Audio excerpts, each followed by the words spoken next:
birthday to you.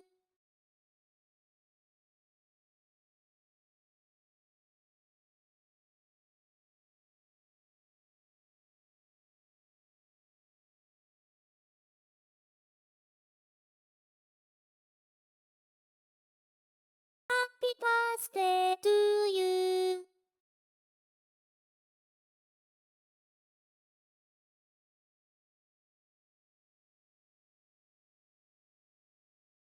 Happy birthday to you.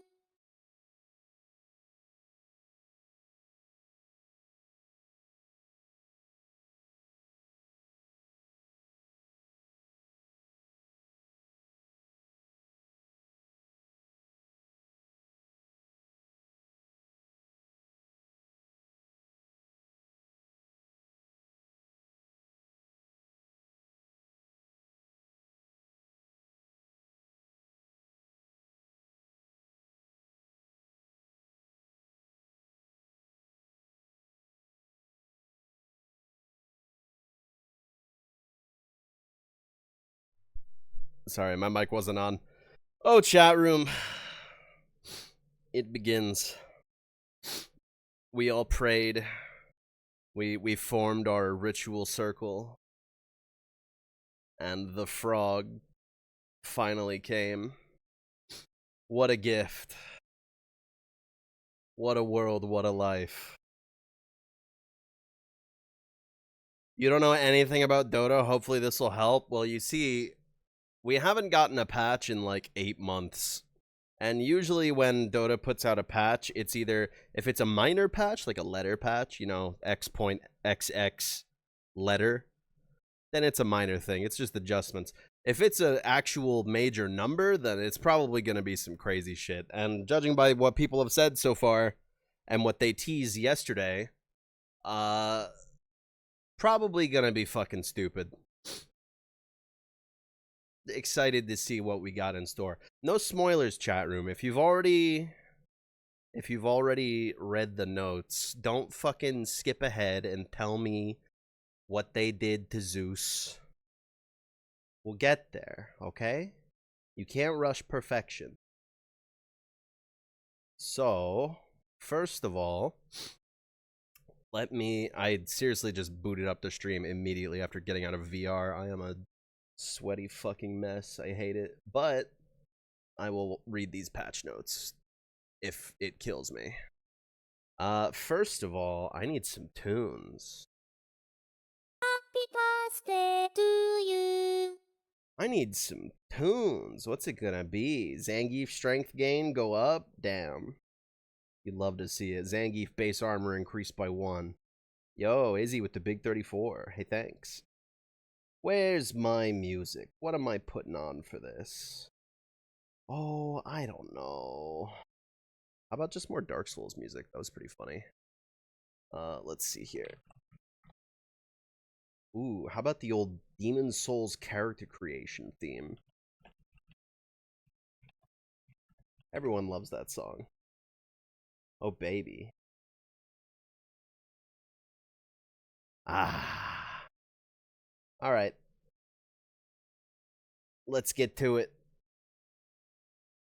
First, I got to add an old window capture here for my here we are. Nope, wrong one, idiot. Happy There we birthday go. to you. Perfect. Alrighty. I'm gonna want to open it up in game. What the fuck? What do you mean? I always do it in browser. Fine, I'll fucking do it in game. They have nice features. I see. Dude, the splash screen for Ringmaster is gonna spoil me that he's in the patch. He's not in the patch, I know. I know it in my heart of hearts already that he's not in the patch. Oh, dude, it's taking forever to download. Hello? Steam? Can you do it? Just Oracle buffed equals true. That's all you gotta download. Come on. Figure it out. Bro, it's stuck at 0%. How could Ice Frog do this to me? Hang on, I'm restarting Steam. I'm not taking this sitting down. Have I seen any of it? Of course not. Hence me, you know, trying to avoid spoilers. Oh, okay, it's installing now. We're good. We're good. Billion-dollar platform struggling to download 800 megabytes. Oh. The patch just flashed for a moment showing like 3.6 gigs. Okay, there it goes. Yep. Damn, 5 gig patch. What's going on? Almost there. Come on. Yo, why? Never mind. There it goes. Delayed. Okay, game's a launching. I'll just look at the patch notes in game.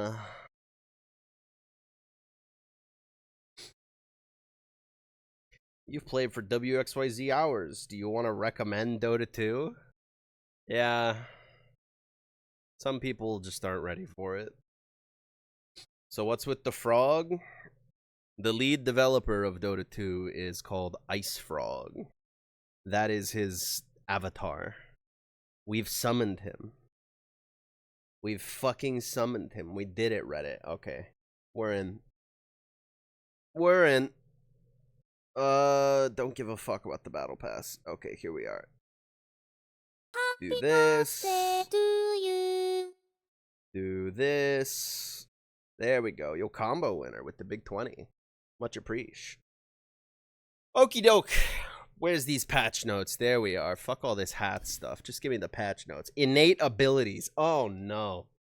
Okay. Okay. Okay. Let's slow down. I haven't even read past that yet. Hang on. I'm changing the music.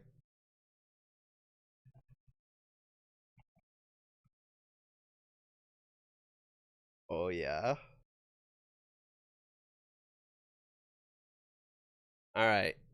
Innates are abilities that are present on the hero for the entire game from the very beginning of every match. Every hero has a unique innate. So every hero's getting a built-in passive now, huh? We truly League of Legends. The Doomers are right for once. Yo, Drillbot with the big, oh, it was a gift sub. Hey, thanks. Alright, slow it down, chat room. I gotta read this shit or we're gonna be here all night. Thank you, though. You're too kind. Innate for each hero can be viewed on the hero page or in-game by hovering a new icon between the hero talents and abilities. We League of Legends.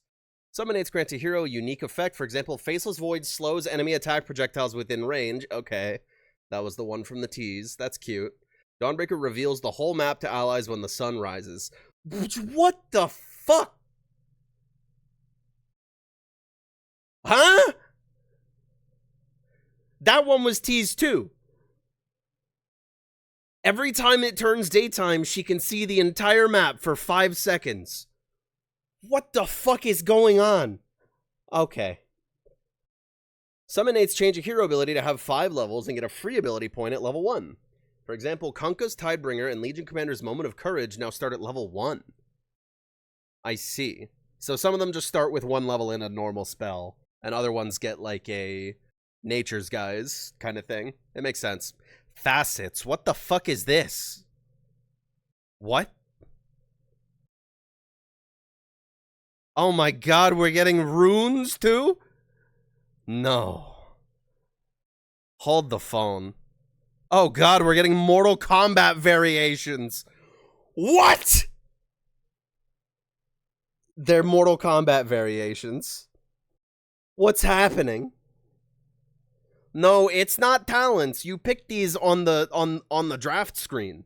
You draft a hero and then you're drafting a variation. That's fucked up. Okay, blah blah blah blah blah blah blah. Set for all players after the strategy time. Cannot be changed during a match. Facet choices aren't revealed to the enemy team until after the game begins. That's so fucked up. Facets can have a variety of effects. For example, Viper can choose between adding an AoE damage burst to poison attack or increasing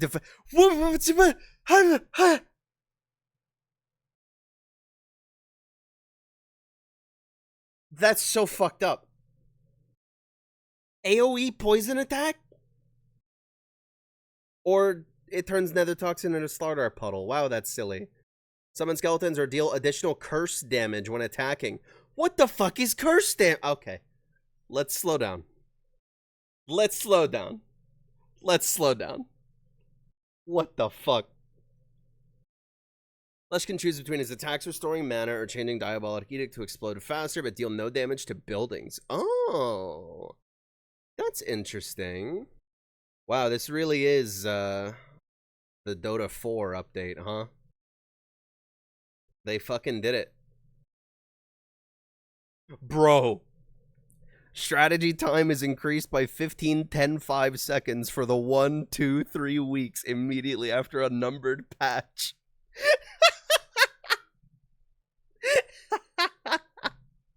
That's so good. Hang on, we need more music. Get out of here.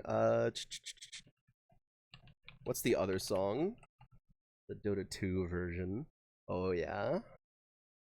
There it is. Okie doke. Jesus Christ.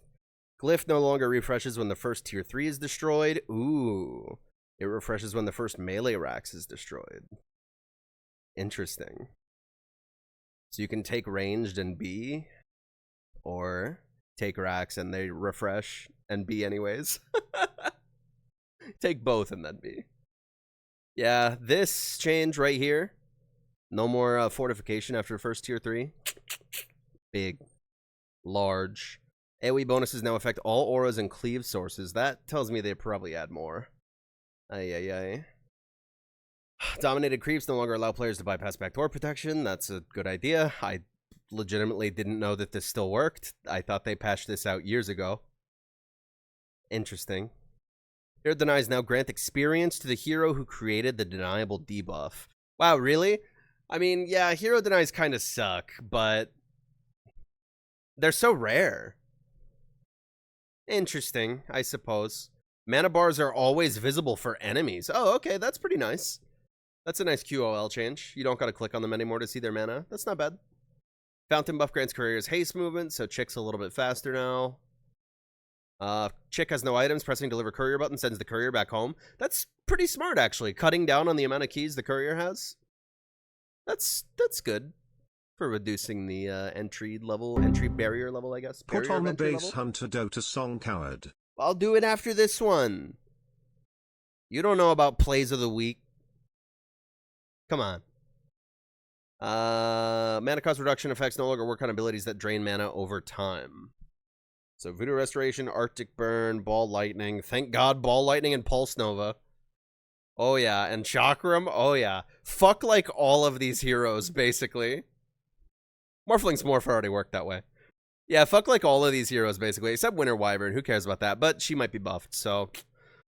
Attack speed display is no longer normalized to 1.7 bat. This means heroes' max attack speed is always 700, and a buff that grants 20 attack speed will display as plus 20 always, instead of a different number based on the hero's bat. Yeah, okay, that makes sense.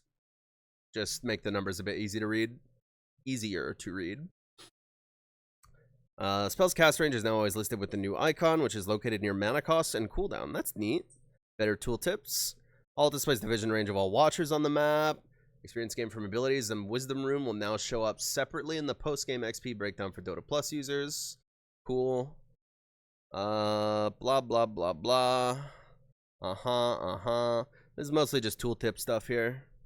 Spectator controls are better. Yeah,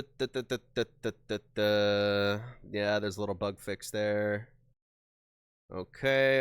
Ooh, persistent range indicators. Hey, what the fuck? You used to be able to do this shit with a console command. If you hold Alt while right-clicking on either your experience indicator, attack range indicator, or an ability or item, the game will draw a persistent range indicator in the world for it. So you now have the option to enable rendering a ring around your hero for like XP range, attack range, etc. You used to be able to do that with a console command way back in my day, but they got rid of it. Yo, Galboy with the big 4 months. What up? Are we winning? Well, we're just reading patch notes right now, and so far, yeah, we're fucking Look at the size of this scroll bar! Purge is going. He's not gonna sleep. He's not gonna sleep. He's gonna die! Jesus Christ! Yeah, we're gonna be here for a minute. Buckle up. 8-hour purge video? I think 8 hours is a little... Yeah, that's a low ball, I think. Okay, cool. Health bar of any hovered unit will always draw on top of other health bars. That's interesting. Should make it easier to see where you're hovering as well. Blah, blah, blah, blah, blah, blah. Added the ability to type in a hero name to jump to that hero when viewing patch notes in the client. They wrote this down specifically for Purge.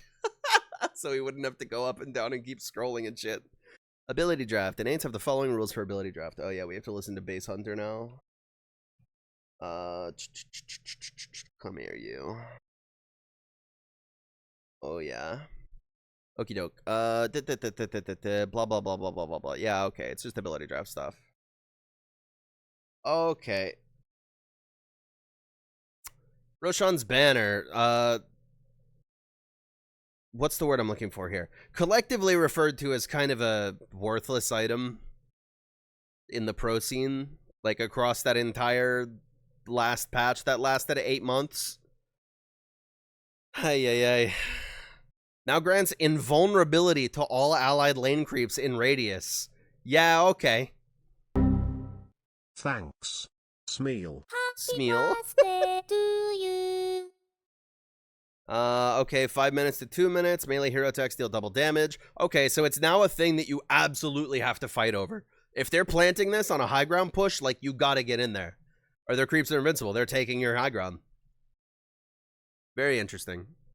Dragon Lance no longer disassembled. That's fine. Eternal Shroud a little bit more expensive. That seems good.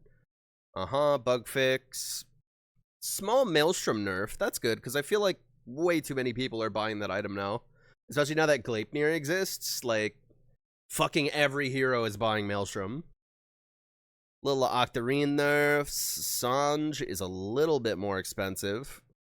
No more status resistance. Are we moving away from status resistance? Was the introduction of slow resistance the heralding the arrival of, or I guess, the departure of status resistance? Interesting. Slow resistance now. I mean, yeah, I guess. Yeah, I guess. Yasha more expensive. Kaya more expensive. Halberd gives slow resist. Yep. Manta's a little more spenso. Meme Hammer, little cheaper. Oh, never mind. It must be a part of it was made more expensive. And the recipe change was just to change that. Yeah. Cast speed bonus on Yasha and Kaya. Hello? Yucca Pucka. Oh, right. Meme Hammer builds out of Kaya now. I forgot about that. Wig. Cast speed bonus on Yasha and Kaya, huh? Little Shadow Fiend item. Yucca Pucka. And then mana cost, mana loss reduction is on Kaya and Sange. Yeah, okay. 25%. That's goddamn. Fucking A. And the slow resist? Wait, it's just like strictly better than Sange and Yasha. What the fuck? You've been missing cast speed increases. Arcane Blink was pretty stupid. I really didn't like Arcane Blink Shadow Fiend. That shit was annoying. And then Wind Waker nerf, deserved. Wow, great neutral item changes.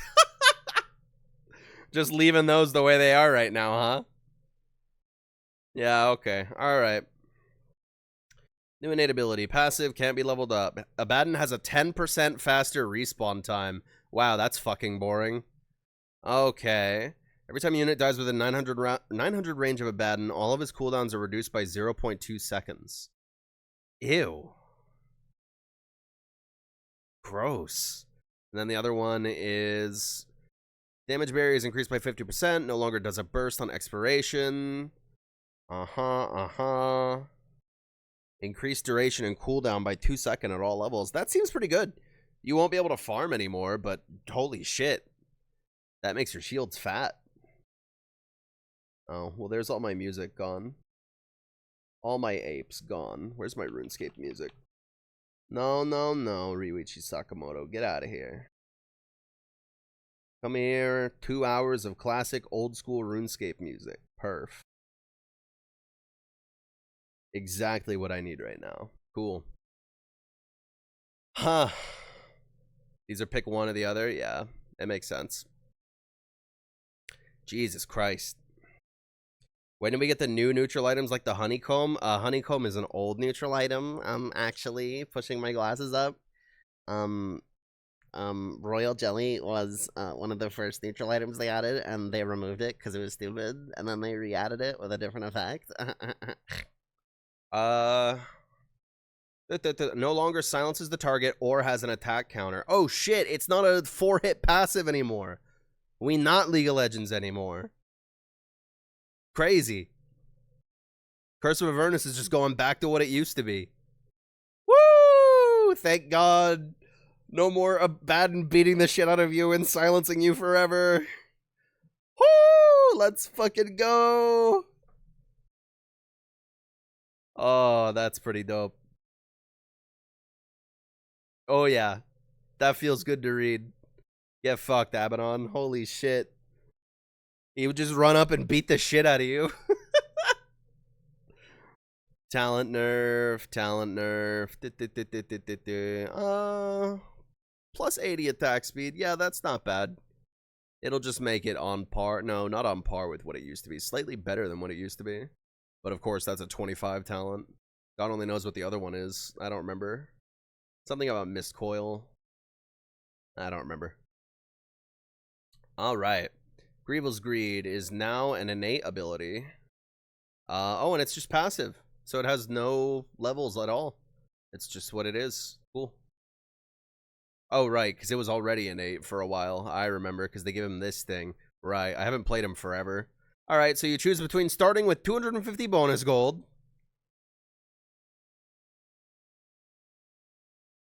Or a weird little chemical rage buff. Huh. Berserk Potion cooldown by 50%. That's a hard dispel, isn't it? Plus it gives like a mini chemical rage. That might be kind of rad. And you can use it on yourself, can't you? And then 30% cooldown reduction on Unstable Concoction. That's kind of freaky. Demo starting with more gold. Yeah, that sounds great. Check it out. May as well. May as well. Woman jump scare. I'm the brains. Oh, it spawns you over here now. That's funny. Or has it spawned you over here now? I'm used to it spawning over there. Okie doke. You. Prepare for battle. You. I need a shard. Oh, that's so weird, dude. So weird having a new little passive section. Okay. Oh, 18-second cooldown on Berserk Potion? That's not that crazy. And then 10-second cooldown on Concoction? That's kind of large. That's quite large. With the more max damage? Mamma mia. It's pretty fucked. Hey, alright. Yeah, what up, Juliet? Interesting change. No longer reduces status resistance. Now reduces base attack damage. Oh, nice! By 6% per stack? Interesting. So he's an anti-carry. Cool. It looks like they're getting rid of status resistance. So far, it looks like it's been getting phased out. Interesting. And Chemical Rage made slightly better. That's nice. AA's abilities now apply frost stacks that deal 10 DPS and 1.5% move slow for each stack on the enemy. Huh. Right. Uh-huh. And now Ice Vortex just... Oh, and it still does the increased magic damage thing. And it puts stacks on him. Huh. Damn. What was status resistance? It's a stat that if you have 30% status resistance, then debuffs applied to you last 30% less time, right? Like, you get stunned. with 30% status resistance, you get stunned for 30% less of that time. You know? Can't he be a support still, please? What are you talking about? This lets him farm. Thumbs up. Every fucking hero needs that, no matter what role you're on. And the move speed slow is good. Percentage-based move speed slow. Yum, yum, yum. No longer deals damage on its own. Now applies stacks. Dispel when leaving the break area. Interesting. Oh, wait, I didn't even read these. Each stack also reduces target strength by 0.5. Oh my god. Improves with Ice Blast level. Okay. Yeah, okay, see, there you go. How's that for a support?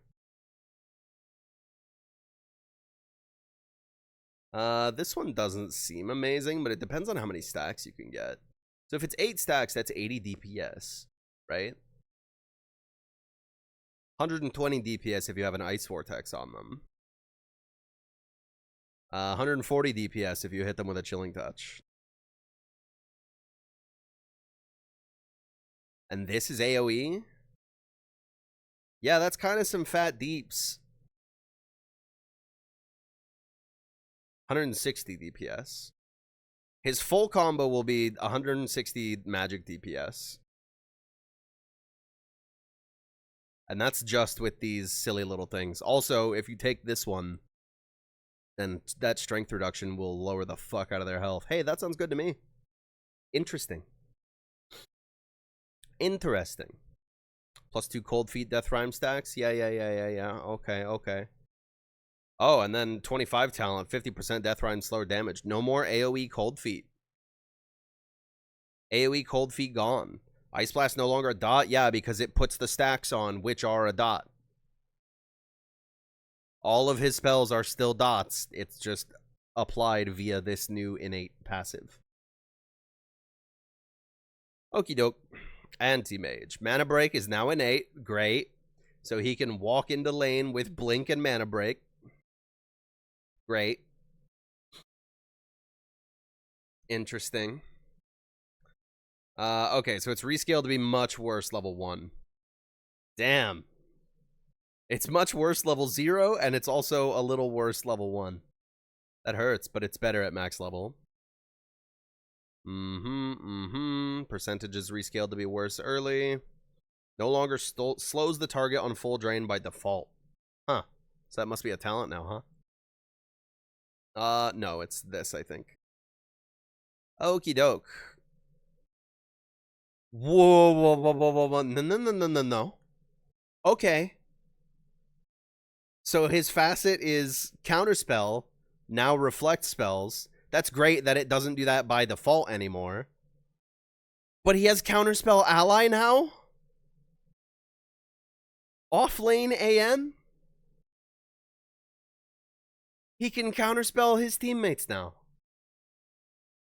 That's fucked up. And then what is this shit? This is probably for if you're playing core. An enemy hero within 2,500 range has less than 60% mana, increasing as their mana is depleted further. He gets bonus attack damage. Oh, it's Thirst. It's Thirst, but for mana. That's all. That's cute. But it's only 2,500 range. I smell mana. Yeah, okay.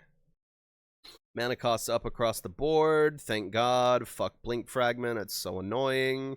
2 charges. Thank God. Slightly lower charge restore time. That's all fine and dandy.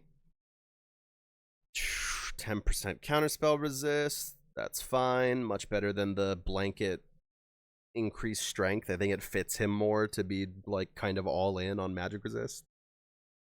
40% slow on fully mana drained targets. Woofers. Blink cooldown talent up there. Yep. Okay. Yeah. Interesting changes. If AM gets True Sight, does his team also get True Sight? Yeah, they see. Vision is shared. The only vision that isn't shared is, I think, Doesn't Bounty Hunter get vision around track targets, but his teammates don't, or something like that these days? I don't fucking remember. Ability effects no longer depend on the side Arc Warden plays for. They had that shit in for like one patch, and everyone was like, dude, this is fucking stupid. Why did you do this to him? And now they're like, okay, sorry. Ay. Upon activating any rune, gain the regeneration rune buff for 4 seconds.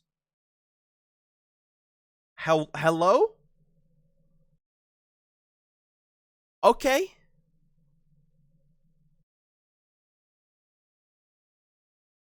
No matter what power rune you get, it's also a regen rune. Does nothing for regen runes, notably. Wow. And then, yeah, Order or Disorder are his facets. You just choose which abilities you want on the main hero and which abilities you want on the Tempest Double. That's curious. Magnetic Field is now a no-target ability, creating the field centered around its caster. Nice. No more making your buildings invincible from another fucking zip code. Sounds great. No longer affects buildings and creeps by default.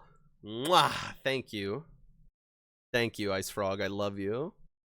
Pushes away all enemies from the bubble when created, even without shard. No longer provides magic resist. Now increases radius by 75 and changes speed of attack projectiles that are inside the bubble. Enemy ones are slowed by 75% and allied ones are sped up by 75%. Okay. That's cute. This new... They're very excited about this attack projectile speed mechanic. Interesting. Okay. Tempest Double. Duration increased to... What?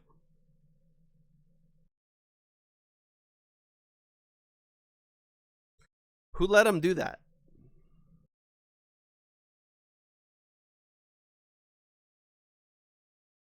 Now restarts the ability cooldown if the Tempest Double is killed by enemies. I'm fine with this change. Now he's a lot riskier. You don't just send the Tempest Double out to go suicide and, you know. Very nice. Very nice. Good change. I accept. This is a bit crazy. But this is good. No more. God, that one patch back in the day when Arc Warden could buy Divine Rapier and his Spark Double would also get it. So he would just buy Boots of Travel, rush Rapiers, and then just bots out his Spark Double and just rat your buildings. And it's like, what the fuck do you do? He's scratching his balls in base. Like, how are you going to jump him and steal the Rapier? You can't. What are you going to do? Ay. Whenever Axe kills an enemy, he gains +1 permanent armor. Kills with Culling Blade give double the amount. Let's go. Interesting. Is there anything new that matters? Every hero now has an innate ability, and then they also have 2 variations that you pick from at the start of the game. Fucked up.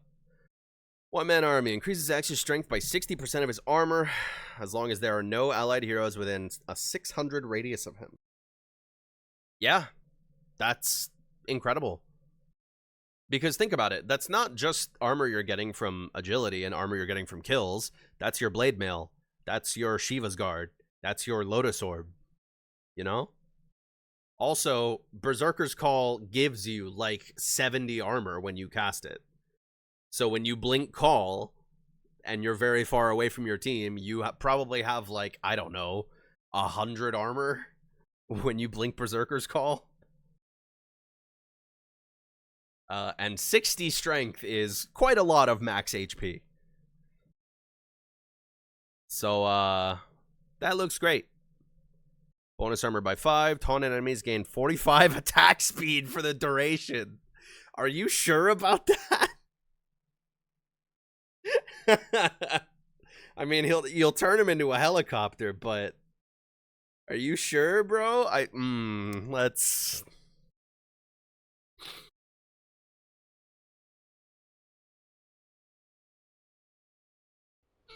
There is no team in Axe. Let's test some things out. Heart of Taras. Prepare for battle. Let's test some things out real quick. What last item do I want? How about Crimson Guard? Sure. Enemies need killing. Whoa. Oh. Mid Oracle. 5 Oracle.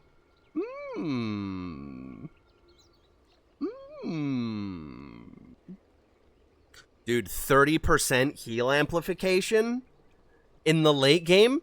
30% heal amp? 6. Will there be axes? Spawn this little fucker. Oh, there we are. Alright. Yes. How big is this spell? Okay. Once again and again. Let's just, Okay, great. That is how that works. Where are you going? Okay, you stand right there. You stand... Actually, I need to make sure they're in counter helix range. Oh, yeah. One would hope so. Oh, yeah. Oh, yeah. Once again. Oh, yeah. Just get right up in that counter helix range. Perfect. Perfect. And what if I do?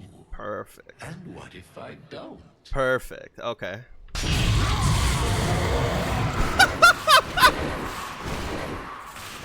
Oh, that's so dumb.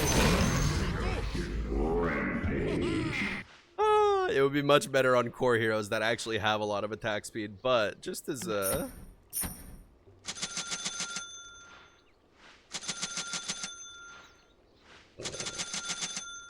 Just for funsies.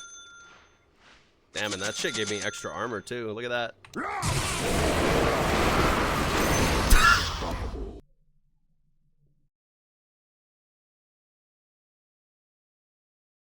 Yeah, it's pretty good. Did that range display thing work for abilities or just XP and stuff? I think it worked for abilities as well, yeah. Bonus armor. Okay, the bonus armor on Berserker's Call decreased a little bit because of one man's army. One man's army? One man army. And then call out brings it back to what it used to be. Makes it way better at early levels as well. But I feel like early the taunted enemies getting attack speed thing would hurt a lot more. I don't know, hard to say. Battle Hunger now applies immediately after applying and every 0.5 seconds after. Yeah, okay. 1 extra tick of half damage. Woo! Interesting. No longer provides armor for axe. Now makes multiple Battle Hunger debuffs stackable. Oh. Interesting. Whereas axe is axe, I have a shirt for him that makes it so he don't have an axe. He is the axe. It makes him do lariats and he karate chops people when you calling blade. It's fucking stupid. Aghanim Shard upgrade move to Aghanim Scepter. Damage reduction per stack increased from 15% to 20%. Max stacks decreased from 6 to 5. Okay. So that's his Scepter now. So what's his Shard now? Oh, the Shard is the Berserker's Call thing. It applies Battle Hunger to all affected units. Okay. I see. No more cooldown reduction. Got it. And then this got moved to the innate. Ooh. Extra 12 Berserker's Call armor talent. Holy fuck, dude. 32 armor on Berserker's Call at level 20. Gives you a shit ton of extra strength. Oh, baby. Disgusting. Okay, Bane, what are you up to? Nice. Stat gain increased across the board. That's cute. Bane's attribute gains are always evenly distributed across all 3 attributes. That's not an innate. That's just his stat growth. Okay. Oh, never mind. Never mind. I see. Okay, that's very curious. Any stat item he buys, instead of going towards a particular stat, is spread across all stats. Weird. That's fucked up. Interesting. Buy bracers on this, man.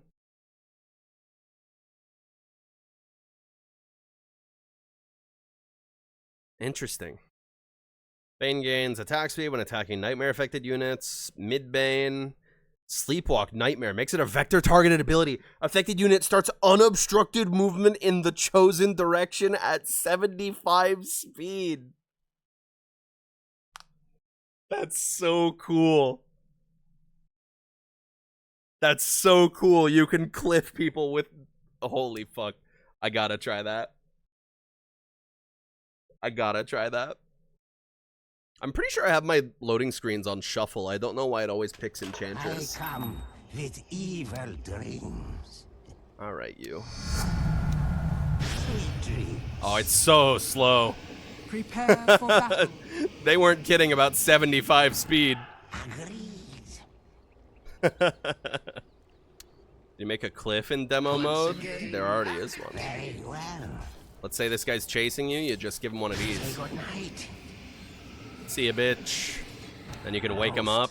Ah, fuck, I'm downstairs. That kind of thing. Interesting. I wonder if it also... Evil Hang on. dreams await. Go to sleep. Skirt, skirt.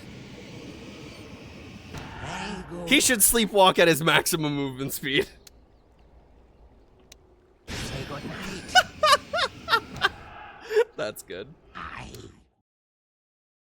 That's good. Unobstructed, too? Yeah, the jukes. Holy fuck, he can go up into a cliff and just TP out. That's so fucked up. That's so funny. God bless Ice Frog. Okay, interesting. Bat Rider. He's smoking resin. Debuff that deals 15% of the attack damage every 1 second for 2 seconds. Oh, shit. Ew. He just has deeps on his fucking right clicks. The hell? And it'll work with Napalm. After using an ability or item on an enemy hero that applies a forced movement effect, gain 10% movement speed and 8% spell amp for 7 seconds. Holy shit. Dude. Does that mean... Okay. Does not stack. Okay. Never mind. I was like, if you get a 5-man Molotov, that's 50% movement speed? No. That would be fucking absurd, but no. Sticky napalm applies to buildings. Ew.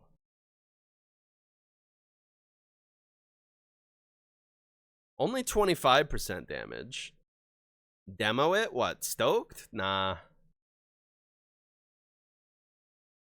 Damage per stack increased. Damage to creeps decreased from 50% to 20%. Ooh. Rough. Creep penalty now also applies to application damage. Rough. Rough. That's going to make laning a little harder. I mean, you can still harass the fuck out of them, but you just don't get CS for free, you know? Flame breaks a lot faster. That's good. Firefly nerf, probably because of Stoked. And Lasso, total damage. Oh, beefed up, actually, across the board. Pretty nice. Hey, all right.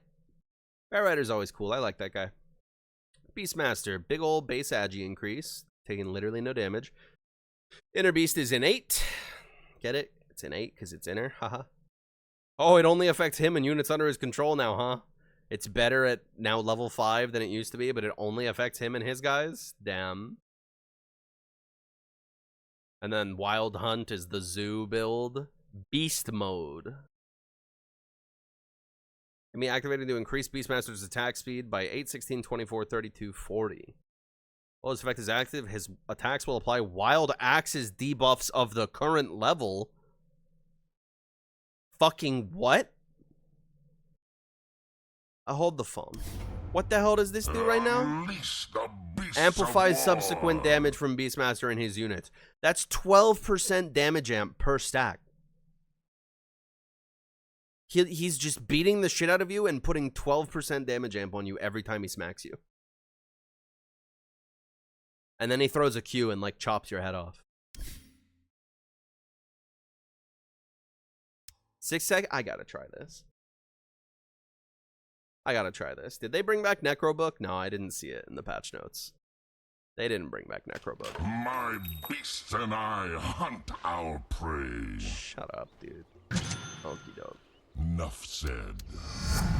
Indeed. Prepare for battle. No Wild Axe's cooldown. I forgot he still gets that shit at level 30. Agreed. Okie doke. Let's see here. These are totally normal. totally normal items that you would definitely purchase on this hero. Oh yeah. Oh yeah. Uh-huh. Completely normal items that you would purchase on this hero. Alright, you. Come here. Consider the possibility. Let's, so I do this. He didn't have any items, to be fair. It also gives you another spell for Drums of Sloam, right? Oh no, okay, those are attacks. Okay, never mind, never mind. Yeah, let's give you a little heart there, Oracle. There you go.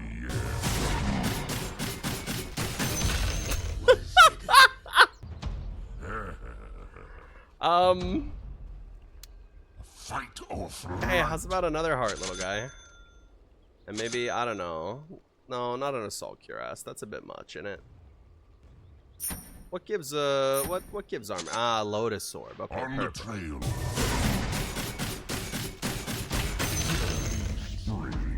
That fucking hurts, dude.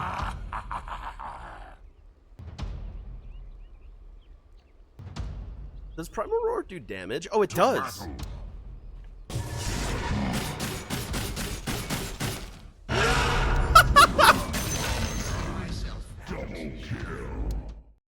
Oh, that's so dumb. Okie doke. Interesting. So yeah, this is the zoo build. This is the I guess beat the shit out of him. Pause 3 Beastmaster. Interesting. Game audio is so fucking loud, is it? It doesn't seem that loud on my end. Yeah, damage amp per stack decreased from 2.5% to 2%. Change the talent because they did this shit. Inner Beast Aura Magic Resist. Ooh. 30 damage to Beastmaster and his units. Oh, nice. Damage talent applies to him now. And then we're back to no Wild Axes cooldown. Yeah, okay. So they did get rid of that. Okay. Louder than my voice. What? I doubt that. Nothing's louder. This game's at 25% volume. Okay. Blood Sniffer. Okay, so Bloodbath is now his... They should have named it Bloodbath. What's this gay shit? This vocab word. Come on. 25 health plus 1% of the unit's max health per Bloodseeker's level. Ugh. Half values when denying, or if an ally kills an enemy hero within 300 range. Healing is classified as lifesteal and is amplified by lifesteal amp. Lifesteal from creeps is reduced by 40%. Okay. Fair. Interesting. When attacking a ruptured target, Bloodseeker and the target get pushed 50 units in the direction Bloodseeker is facing. You're coming with me.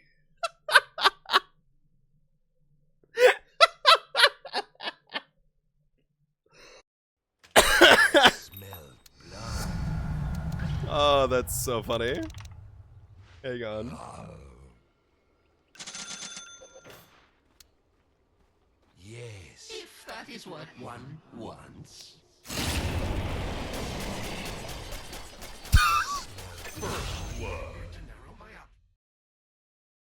That's so dumb.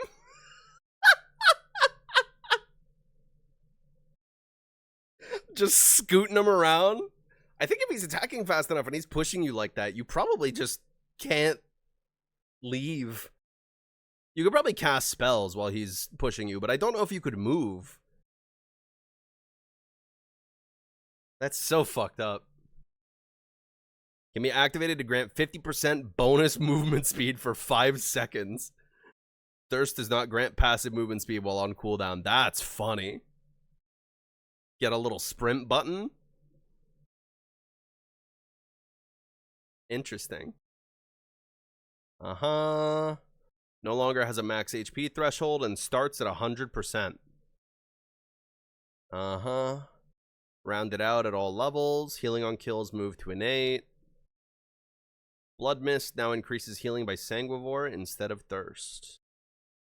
I thirst. Yeah, cool. Interesting. That do kind of be sprint purse. He do kind of be sprint bursting with it though. Arterial spray just looks too funny though. All right, bounty hunter. When getting a kill or assist on an enemy with a kill streak, bounty hunter gains 10% extra gold. Ooh. Ooh. I like it. Thematic. Thematic and gives, like, think about it. It's an enemy with a kill streak. If they have a kill streak, they're worth a ton of money. 10% money on top of a ton of money, plus track money, is a lot of money. Does Bounty Hunter need any more money? Well, if you hit power spikes faster, then you can, you know, torque on them faster. Shuriken damages and slows all units it passes through. What do you mean?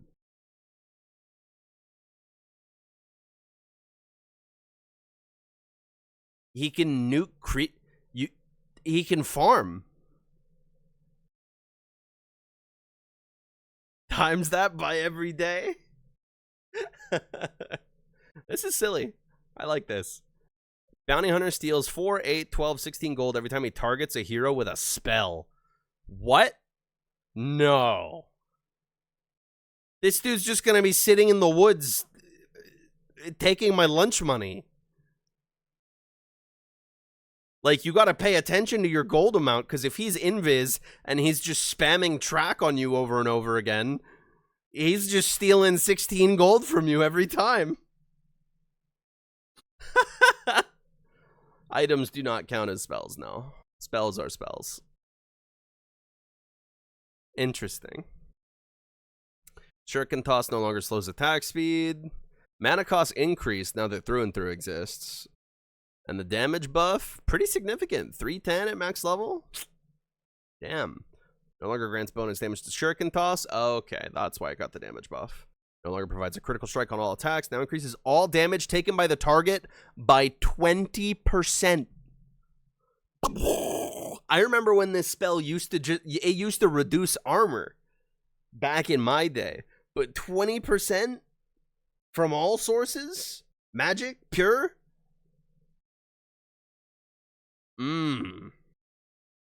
Sex. Wow. And then Friendly Shadow mana cost slightly tweaked. And then no more Shuriken Toss charges, because that shit was annoying as hell. As someone who loved to play it, annoying as hell. Now Shuriken Toss damage. That's fine. Jesus, it'll become like fucking Laguna Blade. Bro. 585 damage at 25 talent? Jesus Christ. Dude, 20%? Who the fuck is Brewmaster? Look. You'd love him, Meat Man. He's a big furry guy and he drinks. Everyone loves Brewmaster. Anyways, Drunken Brawler is now the innate. Huh. That's cool. It looks like it's basically the same at level 1 as it used to be for level 1, and now it's mostly getting made better at the higher end. Not for this one. But this was. Okay, no, maybe not. This higher end is a little bit better. Okay, just kind of retuning the numbers around because it has an extra skill point now. Roll out the barrel. When casting Cinder Brew, Brewmaster rolls the whole barrel in the targeted direction, dealing damage and drenching enemies with Cinder Brew along the way within 350 radius from the barrel. Enemies hit by the 75 range wide barrel take 125 physical damage. Barrel always rolls for a distance of 950 and then explodes, drenching all enemies within 400 radius. Interesting. And then the movement speed thing on Drunken Brawler is the other one. Let's try this barrel shit.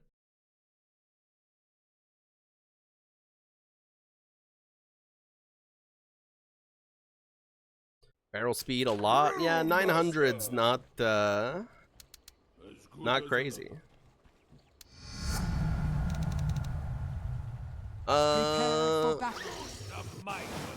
Wow. That's just a whole different spell. Yes. Hello?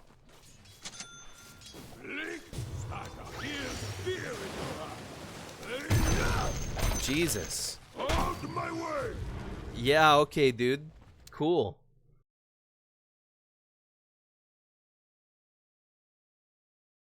Hey, all right. Thunderclap, lowered a little. Movement speed slow. Worse earlier, better later. Worse earlier, better later. Cool. Now be ignited only for magical damage and pure damage. Physical damage spells will not ignite the target. Please understand. It's better than when they first added this spell, it was you had to use a fire ability to light the brew. And everyone was like, no, no, no, we're not going to start doing this Pokemon shit. You take that back, Ice Frog. And they took it back. They took it back.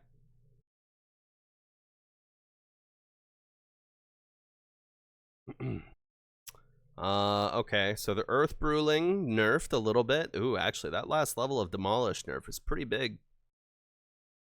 Cyclone Hero duration decreased from 5 seconds to 345. Yeah, him having a 5-second Cyclone at the first level of Zulti, kind of insane. And then Windwalk has been given a real cooldown. That's wild. It's funny how long Storm Bruling has, like, existed. And because, like, only 3 people play Brewmaster, it's just, like, never been a problem. Brewlings no longer have any movement, cooldown, or casting penalties. Oh, for Primal Companion. Okay, so that's why they're nerfing the individual Brewlings, is because they're making Primal Companion more OD. Interesting. That's fucked up. Okay, cool. Bristleback, fuck this guy. Let's hope this dude got nerfed to shit. Base damage decreased by 8, thank God.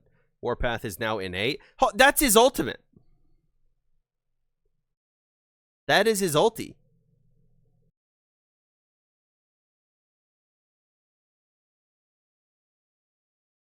Hold the phone. Okay, okay, okay. Less damage early. No movement speed early. Duration is 20 seconds at max level. Okay, and less stacks early. Berserk, attack speed per stack, damage per stack decreased to 5 at all levels. Okay. So that's an attack speed build. Otherwise, you get a damage build, and then you get Snot Rocket.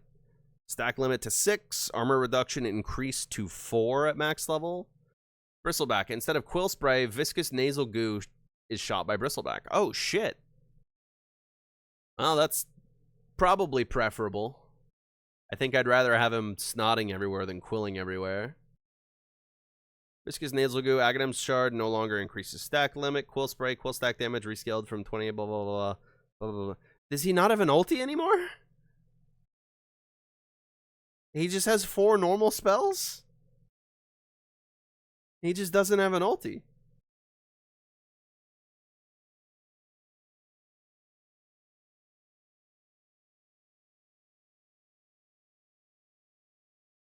Warpath is his ult still. Oh, okay. Warpath is still his ult. You just start off with a minor baby version of it, and you still have to level it at ult levels. Okay. Okay. Fair. Understood. I understood it as because it's an innate ability and it can be leveled up with skill points. I was like, okay, well, that means it's not an ulti. You know? It doesn't say anything about it being limited to the ulti levels. Weird. League has a couple champs like that. That's the last thing I want to hear when we're looking at Dota patch notes. Aghanim Shard no longer increases stack limit. Rescaled from 28, 30, 32, 34 to 30. Dude. Why did this guy not get nerfed into the floor? Okay, well, that's fun. He's still going to be around. Excellent. Silken Bola replaced with Incapacitating Bite. Ooh. Spider's Milk. Whenever Broodmother kills a unit, she and all units under her control in a 600 radius receive a fully stackable buff that heals them for 4% of the victim's health each second. Oh my god. She has built-in sustain. She has just built-in sustain now. Hey, alright. Wig. Enemies within the web have their health regen reduced by 25%. Huh. Wig. Insatiable Hunger applies bonuses to all spiderlings under Broodmother's control in an 800 radius. Yeah, okay. Nobody's picking Necrotic Webs. Feeding Frenzy is fucking stupid. Hello? Spin Web, move speed no longer decrease with the unit's current health. No longer provides health regen. Ooh. I mean, you get Spider's Milk now, but that requires you to actually get CS. Huh. Plus a debuff that slows and... Oh! Happy birthday to you. Yo, Vixie with the 4 years? Fuck yeah. That's a long time. Shouts out. They gave her back her passive and it has Mischance. Remember Mischance? I remember Mischance. Holy shit. And increases all attack damage received by 2468. Ew. Ew. Troll still has it? Yeah, he was the only one. I guess Coddle as well. But like Brewmaster Mischance, Brewmaster Mischance, Brewmother Mischance, they were both gone for a long time. Spiderlings now create similar Spiderlings instead of Spiderites. Holy shit. Now also slow target by 45%. They're putting the slow back onto spawn Spiderlings. Oh, right, because they're getting rid of Silken Bolas. Yeah, okay, that makes sense. Scary, dude. Spiderling health is getting nerfed pretty big, though. 10 incapacitating bite attack damage bonus. So it'll be 18 at max level. You're taking 18 extra damage for every single attack that hits you. So if she has a giant cloud of Spiderlings, you're getting fucking melted. Yeah, okay. And then she has a 25 talent that puts incapacitating bite up to a 90% mischance. Come on now. They're just gonna buy an MKB at that rate. Centaur HP regen nerfed, move speed slightly nerfed.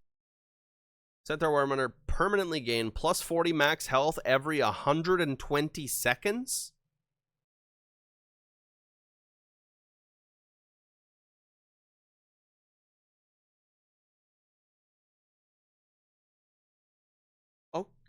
Okay.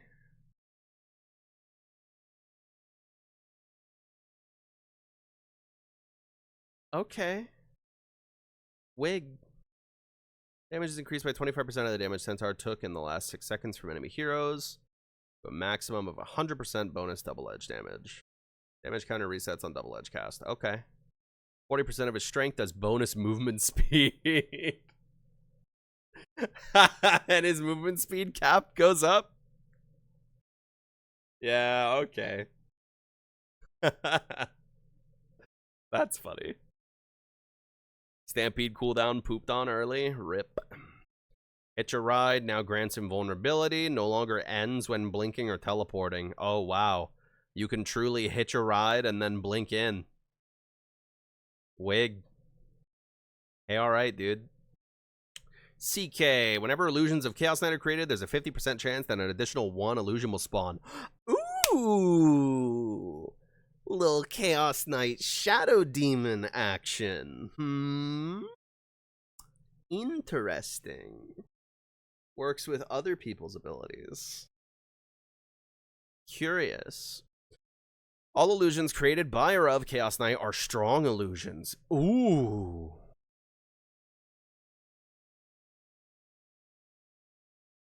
Chaos Knight's illusions within 1200 radius have 20% damage reduction. Ooh. That's fucked up.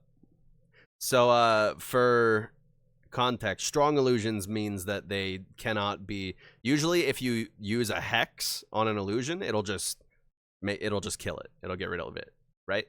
Strong illusion means that if it gets hexed, it just gets hexed. It doesn't get deleted.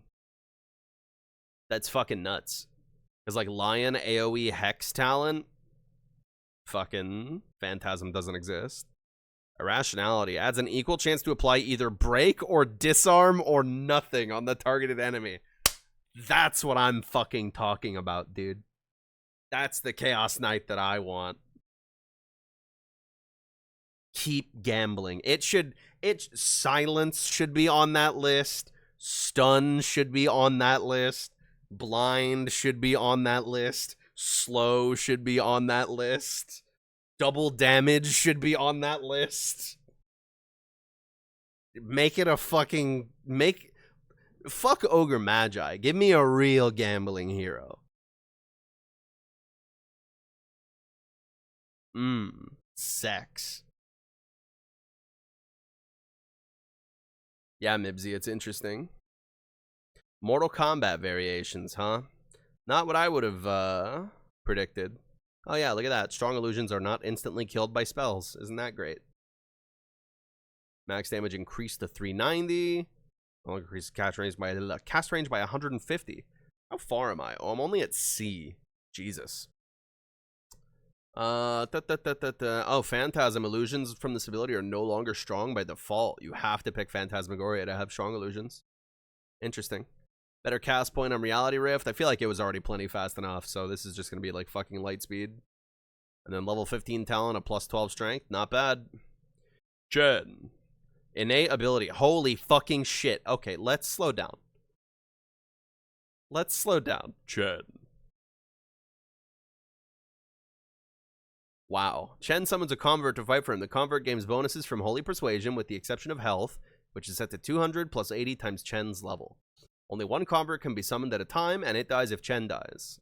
Mana cost 50, cooldown 30. Which creature is summoned is dependent on the chosen facet. Yeah, okay, dude. Yeah, okay, dude. You get a Centaur Courser early, and then you get a Centaur Conqueror late. Giant Wolf to Alpha Wolf. Potato and Tomato. Hill Troll, Dark Troll Summoner. Jesus.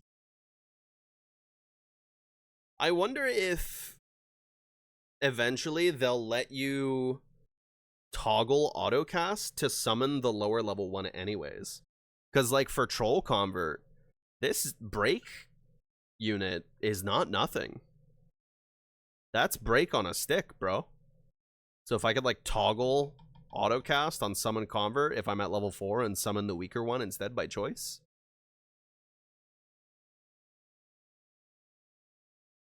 Because like, let's be real. I think break is a lot better than guy who makes skeletons. I mean, I don't know. It depends if you're pushing a shit ton. And then you get the Hadouken guy. I mean, it's got to be Centaur Convert like almost every time, right? Yeah, the skeletons are decent, but it's got to be Centaur Convert like every time, right? Come on now. That's an extra stun.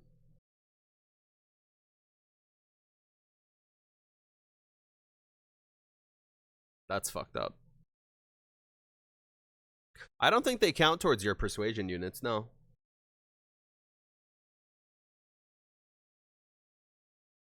No longer has a minimum health threshold. Now dominated creep's health is set to 400 plus 50 times Chen's level. Bonus damage decreased. Move speed bonus decreased. Gold bounty decreased. Huh. Oh, okay. So you don't get the full gold bounty for dominating a creep now. Until level 4. That's interesting. Hand of God. Heal over duration, or heal over time duration increased by 2 seconds. Active heal amp now affects health regen. Health regen aura global and affects all allied units.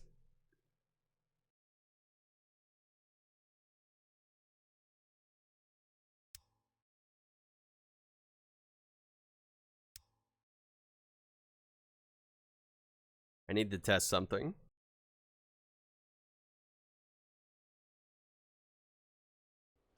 The Inquisitor has arrived. Not on buildings. Prepare for battle. Not on buildings. Oh well. Hallowed ground. That was what I was testing. But it will apply to all creeps on the map. Very interesting. Yeah, okay, dude. Cool.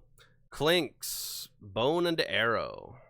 Clinks' death and some of his abilities can summon immobile skeleton archers to attack enemies. Skeletons deal a percentage of Clinks' attack damage and have his attack range. but deal reduced damage to buildings, duration of 15, 20, 25, 30, and die after multiple attacks from heroes. Yep. Strafe. Enemies hit by attacks from Strafe get a debuff that causes them to miss 5% of their attacks. Ooh! Debuff stacks, and when applied from different sources, clinks in each individual skeleton. Stacks expire 1 second after the Strafe duration is concluded. Miss applies to buildings as well. Attack range bonus increase from 200 to 300. Causing death pact makes clinks take the place of the consumed unit while leaving a skeleton archer in his previous position. Also reduces death pact charge restore time by 10 seconds. Okay. So he can death pact to, like, jump. Because you can death pact your own skeletons.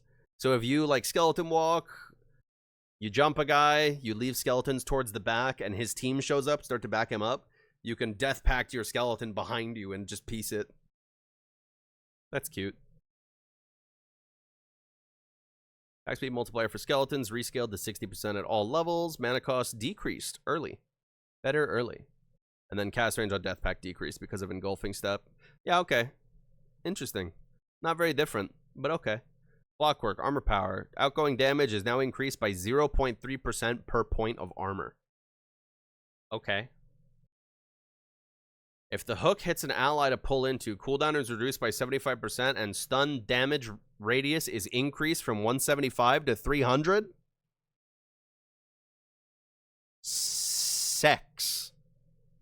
You are now incentivized to let your teammate initiate first and then hook your teammate and use it as a follow-up with a 75% reduced cooldown. Ooh. Ugh. Bigger power cogs AoE. The cogs have a smaller trigger radius, but they can affect people inside power cogs. And just push people back inside. That sounds fucked up. Run that with the Bloodseeker thing that makes him push people who are ruptured. I've a mind like a steel trap. Spring my trap. One would hope so. Okay, Oracle. Let's Prepare Oh wow, it's so big. Yeah, wow, look at that. And it makes power cogs so much bigger too. Holy shit. Ew. It makes it so big. Run, white boy, run. Oh shit, I ran out of the cogs. My bad. Interesting. It makes cogs so big is the thing. Like, that's the thing that I'm looking at more than the cogs can hit people on the inside thing. Longer provided magic damage, not destroyed by Clockwork's attacks, and are pushed instead up to 1,000 distant.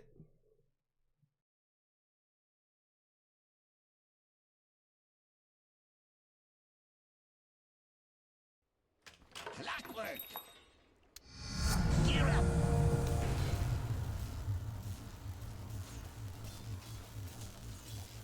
Prepare for battle. What is that? Wins the race. Cozy in here, isn't it? My No. turn.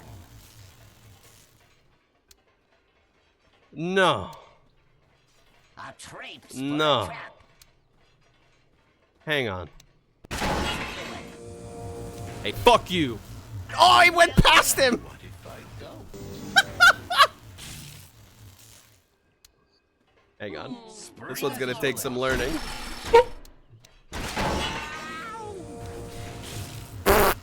Stop! I don't think they can hit while they're moving. Oh, okay, they can, they can. You just have to be fucking accurate with it. You see that shit? That barely missed. He agrees. Wow. That's fucked up, dude.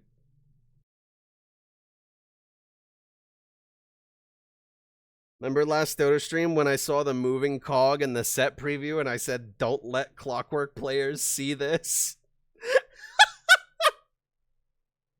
You're right. I did say that. That range is probably going to be buffed. Well, they only had that range because I was using armature. Let's use hook up rather. And the trigger radius on them should be bigger. So it'll be a lot easier to hit. Spring forward.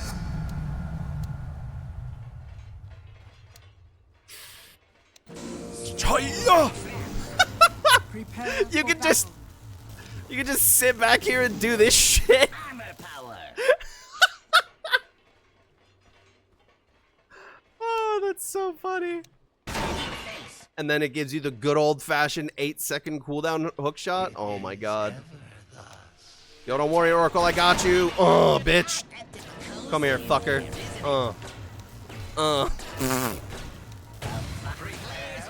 That's so dumb. That's so dumb. That he's just throwing cogs now. That's so funny. Okay. God. Fuck yeah. Clockwork players deserve it. Alright, CM. Base mana regen decreased from 0.5 to 0. Wow. Holy fuck. 50% mana regen amp. Great. That's so rough, dude. Wow. Okay. Cast range by 125 and AoE bonus. Interesting. Whenever CM casts a spell, allied heroes within Aura's close radius receive 10, 15, 20, 25% of mana spent. Ooh. Cool. Dope. No longer has bonus duration on non-ancient creeps. Now deals 4 times damage to non-ancient creeps. That's much better. Very quality of life change. Tick interval increase from 0.2 to 0.25. Yep.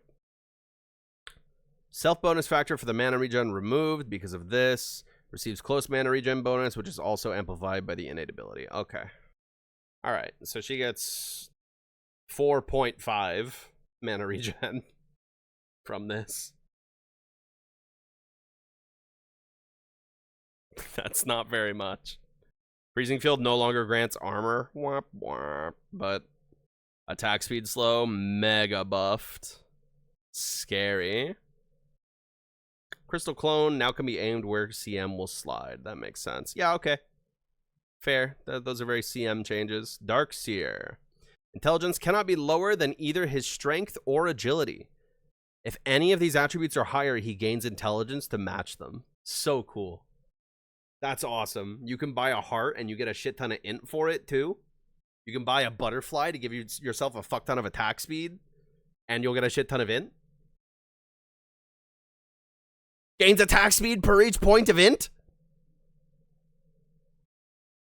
Word? He matches the lower of the two though. Yeah, I know. Those were two separate examples. Silly. Art of Battle. Base movement speed decreased to 275. Gains 8% of the movement speed of all allied heroes within 900 radius. No, not all allied heroes. All heroes. That's funny. Dude, quick wit. Cast point on Ion Shell, way better. This thing is slightly buffed, and this thing is slightly buffed. Yeah, okay. Interesting. Very cool. Cool. Weird passive, cool facets. I'm into it. All right, Willow. Hero ability makes Willow untargetable or hidden. She gains 100% health regen. Why? Why? Why? Why? Why? Why? Why? Why? Why? Exactly? Why? You run OD Shadow Demon on this bitch's team? You just put her in the hyperbolic time chamber. While in Shadow Realm, Dark Willow emits a 600 radius aura that increases damage that she deals to enemies affected by it by up to 25%. Damage scales based on how long she remains under the effects of Shadow Realm. Okay. So, core Willow thing, it actually is incentivizing fighting people up close. Most likely as more of a defensive thing than an offensive thing, right? Because she can still, you know, huck ICBMs down the entire lane. But this will give you more of a fighting chance when someone's in your face. I say more of a fighting chance, like this spell doesn't turn you invincible. Bramble Maze creates 4 additional brambles on the outer ring that last 50% less. Enemies rooted by any bramble take 10% more spell damage. Ooh. Curious. So, support option, core option. Basically. Because this only applies to her own damage. Damage she deals. Yeah. Okay. Backswing on Curse Crown is better. Slightly better cooldown at all levels. Bigger radius on Terrorize. That's cool. Small talent nerf. 500 Terrorize impact damage.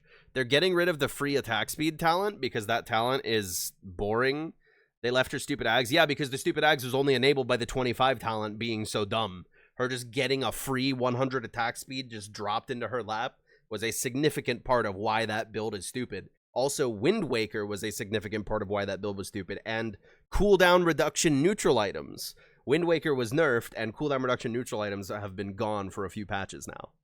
So, Core Willow is not nearly as bad as you're making it out to be. Z-Snap. Anyways, yeah, 500 Terrorize impact damage is way more interesting than the 100 attack speed talent. Very cool. Dude, that is such huge fucking damage. If you hit a bunch of dudes with that. Ouch. Lay off? Hey, listen. You want to talk like you know shit? I'll talk like I know shit. Motherfucker. Dawnbreaker. Whenever the sun rises, she reveals the entire map to allies over 4 seconds. Fog of War returns in 1 second after that. Wow. That's still so funny. Now, I wonder how that plays with Supernova or with Eclipse, for example. When it goes back to daytime or becomes daytime as part of either of those abilities, do I get the full map reveal again? That's so fucking silly. That's so fucking silly. That's so goofy. Jesus Christ. And it's a gradual reveal, so it's probably like the sunlight washing over the land. Very cool. Thematically very funny. Very cool. I like it. It's a target with a powered up luminosity. She decreases the cooldowns of all of her abilities by 1. That is boring. When the hammer's on the ground, it emits a weaker pulsing effect of Solar Guardian and a 200 AoE around it. Its efficiency is reduced by 50%. Increases the duration that the hammer can remain stationary up to 4 seconds. Yeah, okay. That's pretty cool. Still, I don't know. Healing now affects Dawnbreaker herself if she is in the target area of effect. Cast when Celestial Hammer is out, forcing the hammer to return when the spell is cast. I see. Cool. Weave. Ooh, ability returns as an init. Applies weave to both allies and enemies. Blah, blah, blah. Increasing allied armor, reducing enemy armor. Blah, blah, blah. Yep, that's, wait a minute. That is what, okay. Weave is the init, and Bad Juju still is ulti. Yeah. Cool. Whenever Dazzle overheals himself or an ally, it grants that hero a physical damage barrier equal to the amount overhealed for 10 seconds. The target already has a larger barrier from Nothel Boon. It will be refreshed instead of being added onto. Cool. Every 4 times Dazzle attacks a target affected by Poison Touch. I was reading Touch and Target at the same time. Touch, the target takes a burst of 100 additional damage. Prompts additional Poison Touch projectiles to fire at enemies within a 450 AoE. Oh, okay. Okay. That's fucked up. And then a level 20 talent for 160 Poison Touch burst damage. Interesting. And then Bad Juju's armor reduction was removed because it was put onto Weave. And then Weave talent, which is much better than the old one. By twice as good. Cool. I love Dazzle. These are neat abilities. That's all. Cool. Death Prophet, Witchcraft. Oh, Witchcraft is back. Hey. 0.5% movement speed per level and reducing cooldowns of abilities by 0.5. She's going to have just innate 30% cooldown reduction at level 30 and 30% bonus movement speed.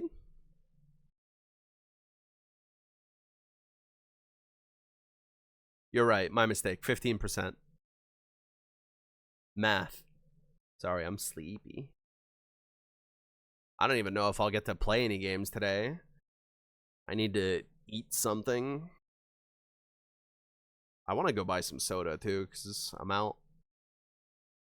Before the stores close. Silence applies movement slow to affected units by 25%. Makes sense. Whenever hero dies, Death Prophet traps their spirit as a charge for later use. Affects both allies and enemies. Exorcism consumes all spirit collector charges to replace one standard spirit for charge with spirits of fallen heroes that deal ridiculous amounts of damage. If any hero is killed during exorcism, their spirit will instantly replace a standard spirit if possible. That's so cool. What the fuck?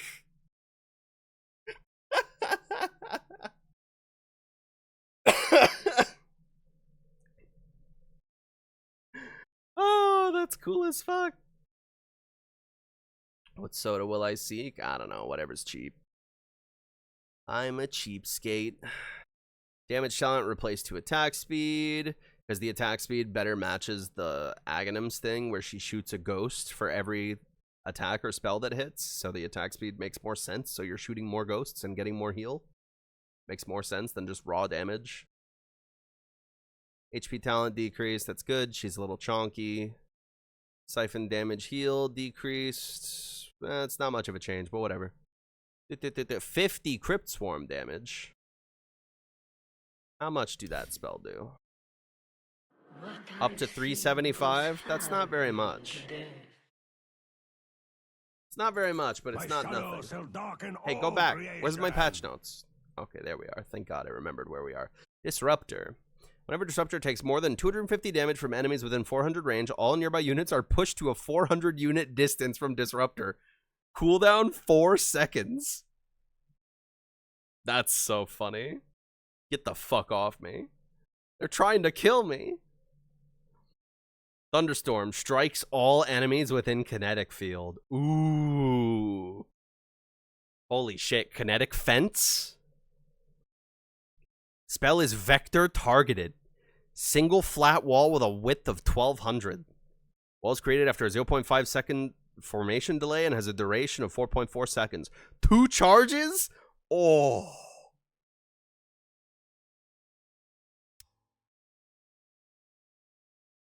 Oh. Happy birthday to you. Yo, Puffy Jackets with the big 8. Hey, thanks. The Dude. Stormcrafter comes.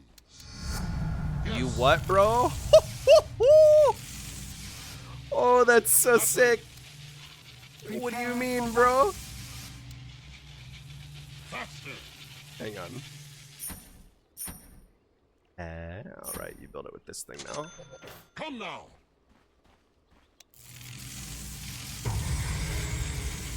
Go. Kinetic Field 2. That's so dumb. Oh, fuck. Yeah, that's cool. That looks like a much more fun spell to play with. It's a bit more situational because it's like it's good at blocking off, like, you know, exits and stuff, but a lot harder to use compared to Kinetic Field. Interesting. I like it. Thunderstrike no longer has any kinetic field interactions by default. I didn't even know that it used to. That's crazy. Shard, shit on completely. Glimpse damage rescaled, worse early, better late. Kinetic field cooldown reduced to kind of compete with kinetic fence a bit better. Or I'm sorry, never mind. Cooldown increased. Never mind. Fuck this. But this has the same rates. Did I test the passive? Oh, you're right. I did not. Let's do this real quick. Would Bloodstone's AoE increase the max distance for kinetic fence? I think it should. Level Death is back. That's a spoiler, my friend. You have to sit in the corner. Come now.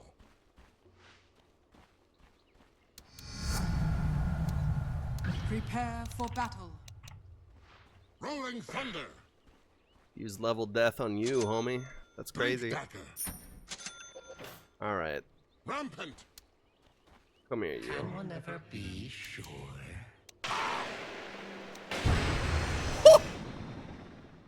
That's cute. Is that wise? It pushes back so far. What the fuck? If you insist. All right. Nope, not looking at that. Like that Probably idea. shouldn't have spawned these all as separate heroes, but oh well. Eh?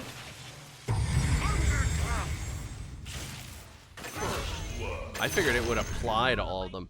Additionally hits all enemies within kinetic field. Huh. So So if I do like this and then like this.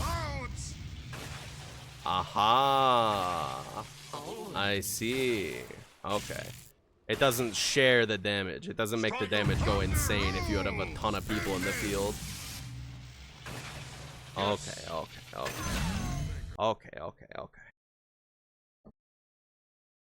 Yo, what up, Mecha? Or Van Cliff, I should say now. How you doing? Yeah, okay. Cool disruptor changes. Oh, okay. It was the next hero. Come back, Briskles. Where are you at? It was the next hero. I'll I'll let you off with a warning. Base damage increased by 2. Base health regen increased to 1.25. Ooh. Level Pain deals 10% bonus attack damage to enemies whose level is lower than his. Okay. That's not quite level death. 70-second cooldown with 2 charges with 90-second restore time. Stolen creep ability levels are upgraded by 1. Neat. Items sell back for 90% of their price? But buyback costs 15% more. Huh. Weird.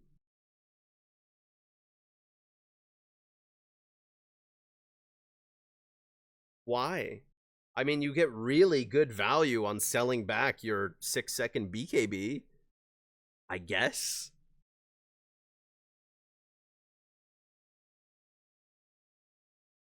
Is selling stuff a part of his character? No. Not quite. Interesting. Braces and such are more valuable. Yeah, those mid-tier stat items will sell back for a lot more money. That's true. You'll be able to use them and basically it's like banking the money, right? It's a way of like putting away your unreliable gold. Sure, you lose 10% of it, but you won't be losing it on death because it's just in your items now. And then you can just sell it back. Interesting. Why are they fucking nerfing him? Because he's been in pro games like constantly, consistently. For like ever. You steal a rapier or gem of true sight, you can't steal a free rapier. I'm sorry. You can't sell a free rapier. Once a rapier is a free rapier, it's in the game. Like, you cannot get rid of it. You also can't sell gem. So, that's another thing that you can't do. Another problem with that. No longer grants armor for the duration. Oh, okay, this hero's dead. Never mind. And then cooldown increased from 35 seconds to plus 6 seconds at level 1. Talent nerf. Talent nerf. Infernal Blade talent buff. Yeah, okay. Whoa. Hold the phone. New ability Worm's Wrath replaces Dragon Blood, providing and upgrading Dragon Knight's attack modifiers set by facet. Dragon Blood is now an innate ability. Passive improves with his level. 4.5 health regen, 2.5 armor. Further increased by 0.5 with every hero level. Okay. So by 30, you're looking at what? An increase of 15 to both? So 19.5 health regen? And 17.5 armor? And the bonuses are multiplied by 1.5 times while in dragon form. Cool. And now you pick which dragon form you get, rather than unlocking them tiered. And you just get cleave. You just get cleave. You just get cleave. Okay.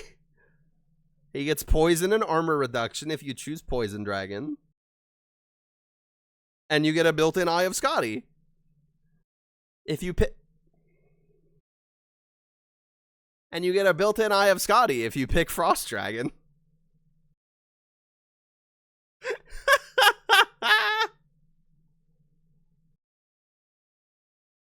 All reductions from Frost are increased by 60%. I'm sorry, what?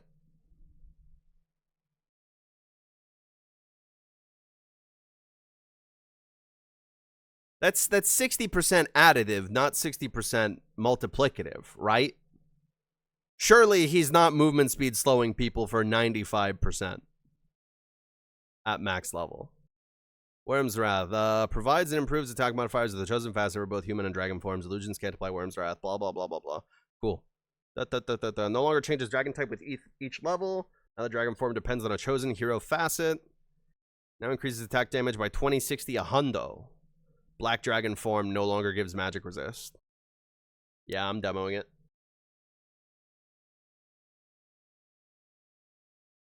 I said I'm demoing it. There we go. Built-in Scotty is very interesting.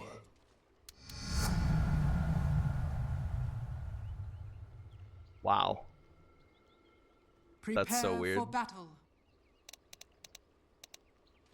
Yeah, okay. Come here, Meepo. Level you to max. Oopsies. Alright, so bonk. 35%. 52%. See? I was right. It's not a 95% movement speed slow. But they are sharing the debuff in an AoE. Interesting. Yeah, cool. 95% would be absolutely insane. Yeah, a little bit. On right clicks, probably pierces BKB. Yeah. Frost doesn't affect buildings, notably. This one doesn't say that it doesn't. So... should still be push master flex with this thing. Oh wait, poison also affects buildings. Says it right there. Did the Axe Dragon form get killed? No. It's still there. It just doesn't increase magic resist anymore. It does other stuff. It gives you free pathing. That's a thing. Anyways, yeah, cool. Great change. Really cool. Precision Aura is back, baby. Bonus agility to Drow Ranger and allied ranged heroes within 1200 range. 1% of Drow Ranger's current agility increases by 1% with each level. She will be sharing 30% of her current agility to herself. Oh, I'm sorry. Okay, never mind. She gets an extra 60% of her own agility. And her teammates get an extra 30% of her agility. Interesting.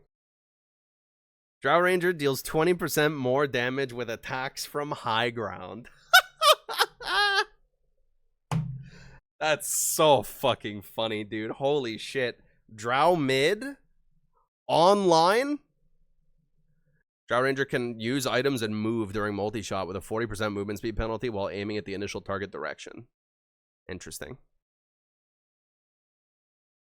Yeah, Vantage Points definitely seems the best. But, like, you're gonna have to get that gay little cliff. Gust no longer grants movement speed. Very nice. Movement speed slow on ice arrows lowered. Thank God. Gust move speed is a talent now. And then marksmanship chance decreased. Cool. Stone Remnant remains as an innate ability. Womp womp. They don't get anything cool. Resonance. Stone Remnants have a duration of 60 seconds, has 7 charges with an additional +1 max charge gained every 5 hero levels. Ooh. Ooh. Each magnetized Stone Remnant gives Earth Spirit 120 bonus attack damage. Does not stack. Oh. Then why is it each if it doesn't stack, you dipshit? What are we doing here, Valve? Pick one. Ding. Come on. And then this one is Stone Remnants have a duration of 20 seconds. They don't use charges and have a 4-second cooldown, 15 mana cost. Boulder no longer destroys Stone Remnants. Interesting. So I assume that means you can't get the upgraded version of Rolling Boulder because it cannot destroy a dildo. No, never mind. It just says if he rolls over one. Yeah, okay. So you place your remnant, you start your roll, you punch the bolt, you punch the remnant with your roll, you roll over it mid-roll, the roll and the remnant will hit the guy at the same time, and then you pull the remnant for the silence. That's cute. Yeah, remnant always being up. This is like the 4D chess Earth Spirit, where you have to like actually take care of your remnants and remember them and shit. And then this is a, fuck that. I'll just carry them with me at all times. Interesting. It does make it so that you can't just shit out remnants during Magnetize, though. 4-second cooldown. Like, how long is the duration? Oh, okay, never mind. It's 6 seconds. You can still keep them out. Okay. Cool. Wow, better cast range on Geomagnetic Grip. Late, huh? Interesting. And then remnant damage increased on Grip. Cool. Whoa, and then another, your cooldown reduction talent for Geomagnetic Grip is getting bigger. Hold the phone. 10-second cooldown Grip. And can he still grab teammates with that shit?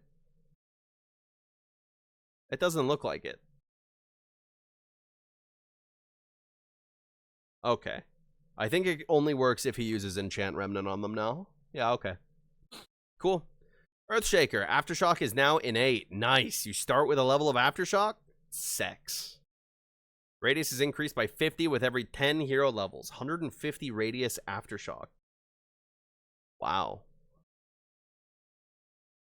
So 500 radius. Jesus.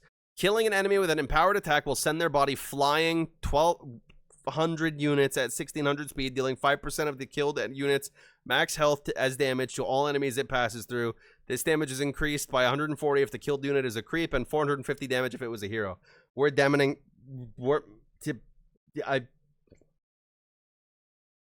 Earthshaker, coolest hero, Dota 2. Feel the earth shake. Oh, yes. All right. Move it. Prepare for battle. Earthshaker, coolest hero, Dota 2. Tell you what, dickhead. Yeah, sure. The earth moves under my feet. Okie doke. Now let's apply a couple of Who dares challenge? useful things to make this a little better. Do a little bit of this. I fear no How's about you beast. come down here, bud? Face and tremble. Okay, so how far did it say they'll fucking fly? 1,200 distance. Yeah, I think that's far enough for this.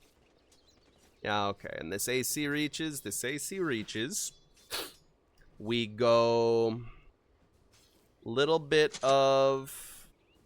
Oh, Book of the Dead is back. Wait, what? How long has this been around again? I thought they removed this shit. Okay, whatever. Anyways, Desolator 2. Crit Stick. Daedalus. Where's my DR? No, that's not how you build DR. DR. Oh, hold the phone. DR. Yeah. Covering ground. And this one. And another one of these. Perfect. Okay. Shake things. First blood spills. Hang on, I missed. Battle favors me. Hang on, I missed. Hang on. Here I come. Hang on, I missed.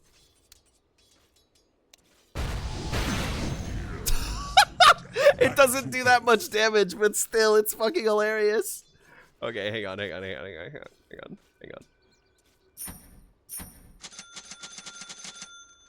Forward. Hang on. Oh, not quite. Hang on. Yes. I know what'll do it.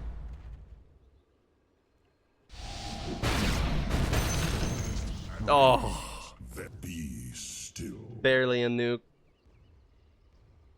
Max health has damage, 5%. Is it of the guy you knocked back's health though, or is it the of the killed unit's max health? Yeah, okay. It didn't look like the damage was increasing that much. Give it yes, Ags, and hit the meepos. Oh, Jesus. Christ, you're right. Yes.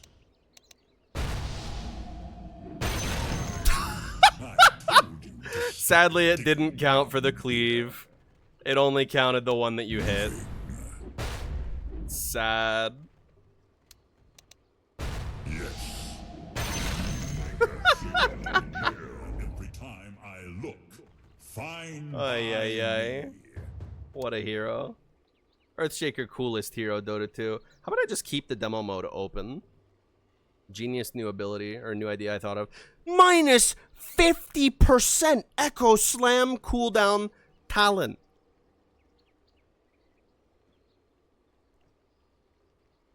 "55-second cooldown Echo Slam." moving. With steel and strength. Guys, go push. Yes, indeed. Guys, go push. It's important. It's imperative that you push now.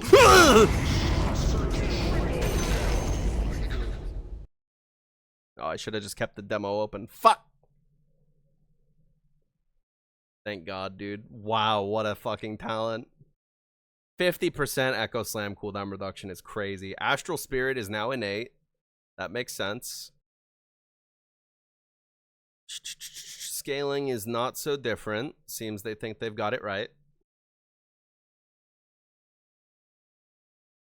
Every second an enemy hero stays under the effect of the aura, they lose an additional 1 armor and 1% magic resistance. Uh-huh. Stacks up to 20 times.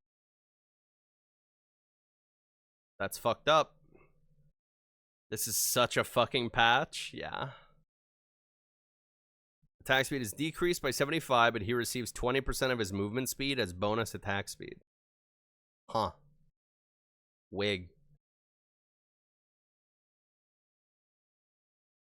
Real good with drums.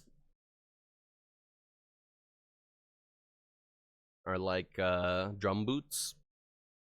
Interesting. Ember Spirit. Flame Guard is now innate. That's funny. Flame Guard passively deals 10, 15, 20, 25, 30 damage in a 150 radius. Okay.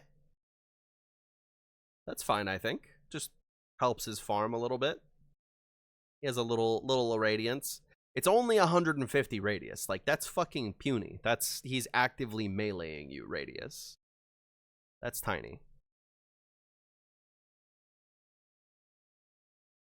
When connecting with 2 or more enemies, the enemy closest to Ember Spirit will be attacked a second time with damage reduced by 40% at the end of the Sleight of Fist. Okay. Chain Gang. When Searing Chains are cast, they are also cast around each Fire Remnant. Oh. Will not be hit by chains from multiple sources at once. Unit count increased from 3 to 4. Damn. That's fucked up. Like, thinking about like a high ground defense, from high ground, you could throw a remnant down the stairs to where the offending team is trying to like position themselves. And now there's just a 4-man Ravage just standing there waiting to happen. If they get close to it, you're going to press Q and get a 4-man. And then remnant in, and the rest of your team's going to come in and twerk on them. Interesting. More chain damage, 100% Flame Guard DPS, affects the passive damage. So he'll have a 60 damage radiance if you take this Flame Guard talent. Interesting. Could throw a remnant up on high ground. Yeah, it works in the other way as well. For his freebie, whenever Enchantress is about to receive a neutral item token from neutral creep, she gets 1 more if available. Okay. Kind of boring, but yeah, fair enough. An advantage is an advantage. Whenever Enchantress takes more than 250 damage from enemy heroes, 1 wisp appears to heal her for 4 seconds. Can't have more than 4 overprotective wisps at a time. Huh. And I assume those are different from your normal max wisps for Nature's Attendants. Interesting. Spellbound. Enchantress gains 50, 100, 150, 200 additional attack range when attacking enchanted enemy heroes. Cast range on enchant increased to 850 at max level. Holy fuck. Jesus Christ. Enchanting a neutral creep is now guaranteed to drop neutral token if available. That's interesting. Enchantress just owns neutral tokens. That's funny. And because of her passive, you will guaranteed get 2. The moment the game hits minute 60, Enchantress has gotten her team 2 tier 5 tokens. That's funny. Okay. So rather than percentile enchanted creeps, it's flat. Interesting. And then the Wisp's talent is moved all the way from 15 to 25. Interesting. Gravity Well. Allies near Enigma have a damage reduction bonus that gradually increases with proximity to Enigma. Effect starts at 0% at 500 distance and increases up to 15% at 200 distance. Huh. Hug Enigma, get damage reduction. That's funny. Enemies in a 600 radius have 15% move speed slow while moving away from Enigma. That's cool. Whenever Enigma takes more than 350 damage from any source, he spawns an Eidolon next to him. That's funny. That's funny. Mana cost increase on Midnight Pulse. Early. Black Hole. Ags buff up by 5%. 0.5% rather. Cool. I can't believe we're only on F. Like, look at this minuscule scroll bar. Birthday to you. Halfway is like here, bro. What are we doing? Enemy attack projectiles are slow when they fly near Faceless Void. Affects projectiles even if Faceless Void isn't the target. So cool. Very cute. That must look awesome. Wait until I see Void. They give him a new fucking ult. Okay, reported, kid. I'm right here. Come on.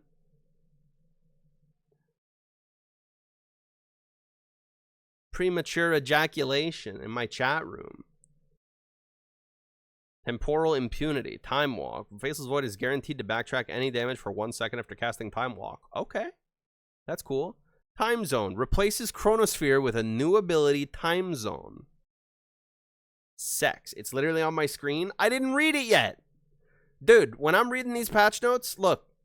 I'm here, right? I'm not looking down here at all. I'm not reading it in the slightest. It's in pure peripheral vision.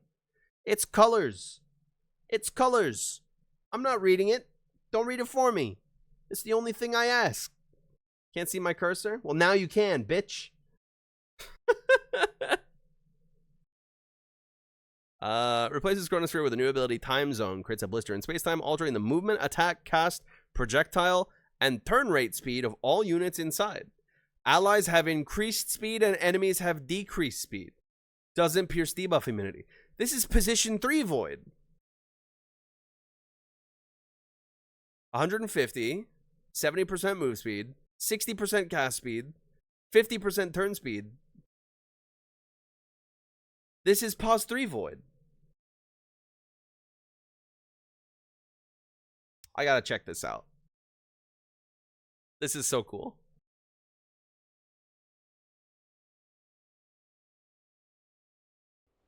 I have seen how this war ends. Dark portents ahead. Oh, it's a cube! Fantasy. That's badass. The march of time. Prepare Okay. for battle.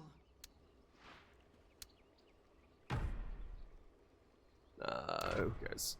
I go. You're Alright. the boss. So, let's just gussy this guy up a little bit. Little items on this guy.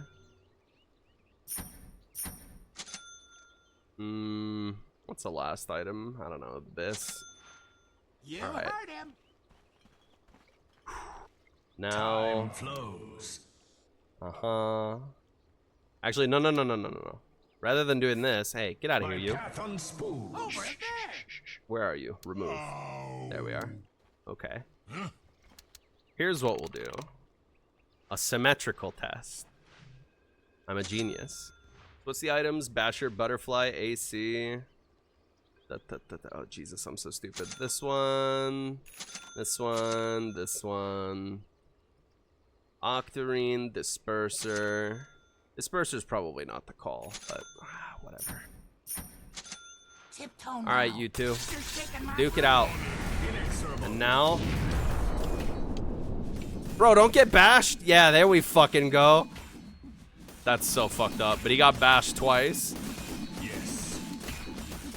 Now wait, I wonder. Face forward. Double the effect? I'm not sure. No, I don't think it stacks. Foresee. I don't think it stacks. Road to oblivion. That's so funny. Holy shit. Okay, really cool ulti. I like that. The projectile slow? Oh yeah, too late. Whatever. Don't matter too much. Wait a minute. No, it does matter. I have to test that right now. Hang on. Remind me not to close demo mode ever again. Oh, I'm so sleepy and I'm hungry too. This war ends. Dude, I gotta get through these notes before food closes. Alright. This is gonna be spoilers. I'm just gonna pick the left one. I didn't really read it. Road Okay, to cool. oblivion. Into Alright. the breach. Foreseen. Oh, I didn't even get that much slower. Hang on, does he need levels for it? Alright, try that shit again. Of course. Inexorable. I'm under attack. Yeah, Sniper was not a good choice for this. I need like, who's got a really slow one? Well, Oracle's is plenty slow, and I already know what he does, so. So it goes. Yes. Look how much slower it is. I wish you could, Faceless Void has the innate ability to distortion field, just so you know. So what was it? Alt right click? Yeah, look at that. AoE indicator. That's how far I can time walk to. Oh, dude. I'm here. So now what happens if I put some move speed on this little stinker? What items give move speed these days? This one? Is under attack. Shall be. Hang on. Yasha, 12%, 12%, 10%. Foreseen.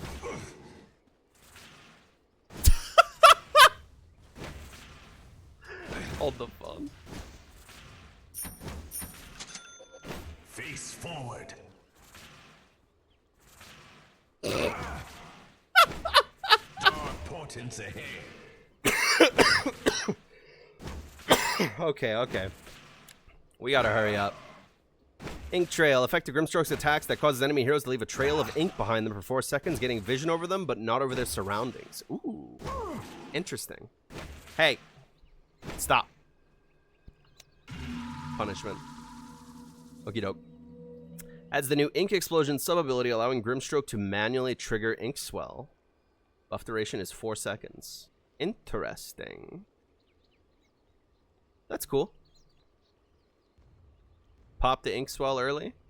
Little combo potential. Not very interesting for an entire facet, but it's neat. Vector targeted to curve ink path's trajectory. I foresaw this end. Master stroke. And your end draws near. What do you mean, bro? The ink's a stroke of fate. Perfection. I paint my way.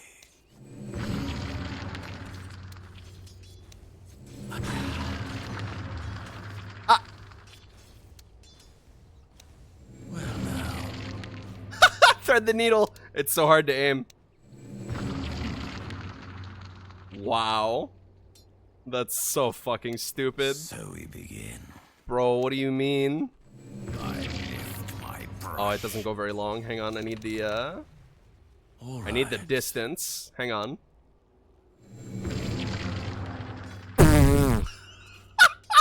Yes. What do you fucking mean? By my hand alone. Bro. With dripping brush. Let the lines take you. Hang on, can I just... See where this can be. Yep. You could just shoot it backwards like this. It was always so. That's funny. I mean, you could also just shoot it in that direction. Ends But wow. as if they That's so fucked, dude. What do you mean? memories. Grimstroke perverts gotta be creaming themselves about that one. That's insane. That's so funny. Increases bonus damage per target from... Okay, not that much. Not that much. Ink trail effect on hit. Phantom is no longer disjointable when returning to Grimstroke. That's good for him. Buff duration decreased from 5 to 3. That makes sense. Can no longer be manually triggered by default. That makes sense. 70% stroke of fate speed and travel range. Yeah, okay. That's why it's so fucking fast. Yeah, okay. Wild. Gyro Chop Shop can disassemble most items at all times, and he sells any recipe he has for a full cost. Whoa.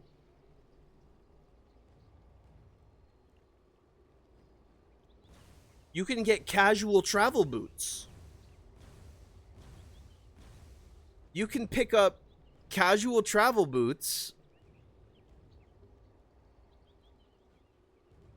and use them to, like, farm the map and then disassemble the travel boots and sell the recipe at full price. Can you test if you can sell rapier with that? Obviously not. It says most items. Cannot disassemble rapier or hand of Midas. Come on. Obviously they're not going to let you disassemble rapier. Come on.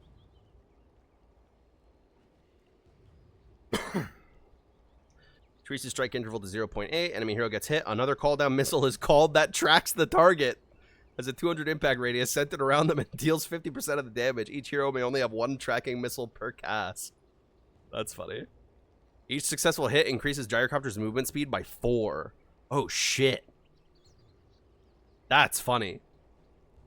Rocket Barrage no longer has slow resist. 25% homing missile damage. That's not nothing. That shit hurts. 30-second cooldown no longer grants global cast range. Damn, rip. Hoodwink. Passively has a 15, 20, 25, 30% chance to redirect attacks into a tree within 275 units, destroying it. Yeah, okay. It's like she's hiding behind the tree. That's cute. And you need trees nearby, and it breaks them. That's not that bad. That's fine. The radius on that shit, 275? That's pretty small. That's not very big. Your middle tower is under attack. I mean, 275 radius, that is a, what? 500 and something diameter? I'm no math wizard. 550? Is it just 550? It might just be 550.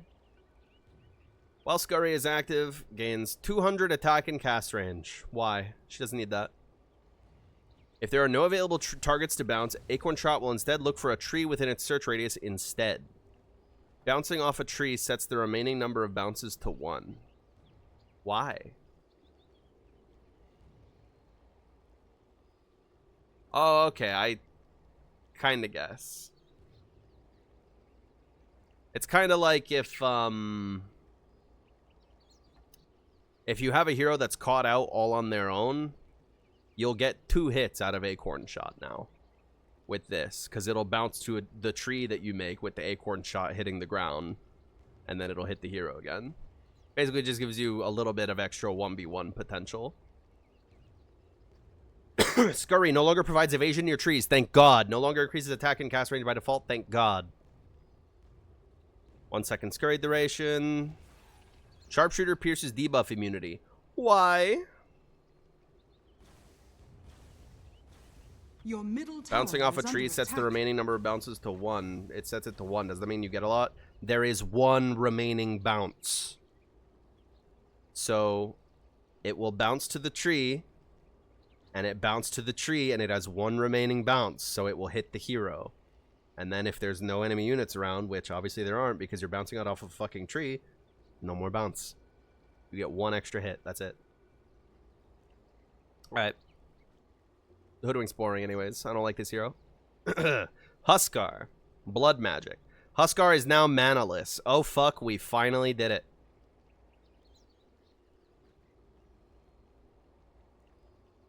We finally did it, Reddit.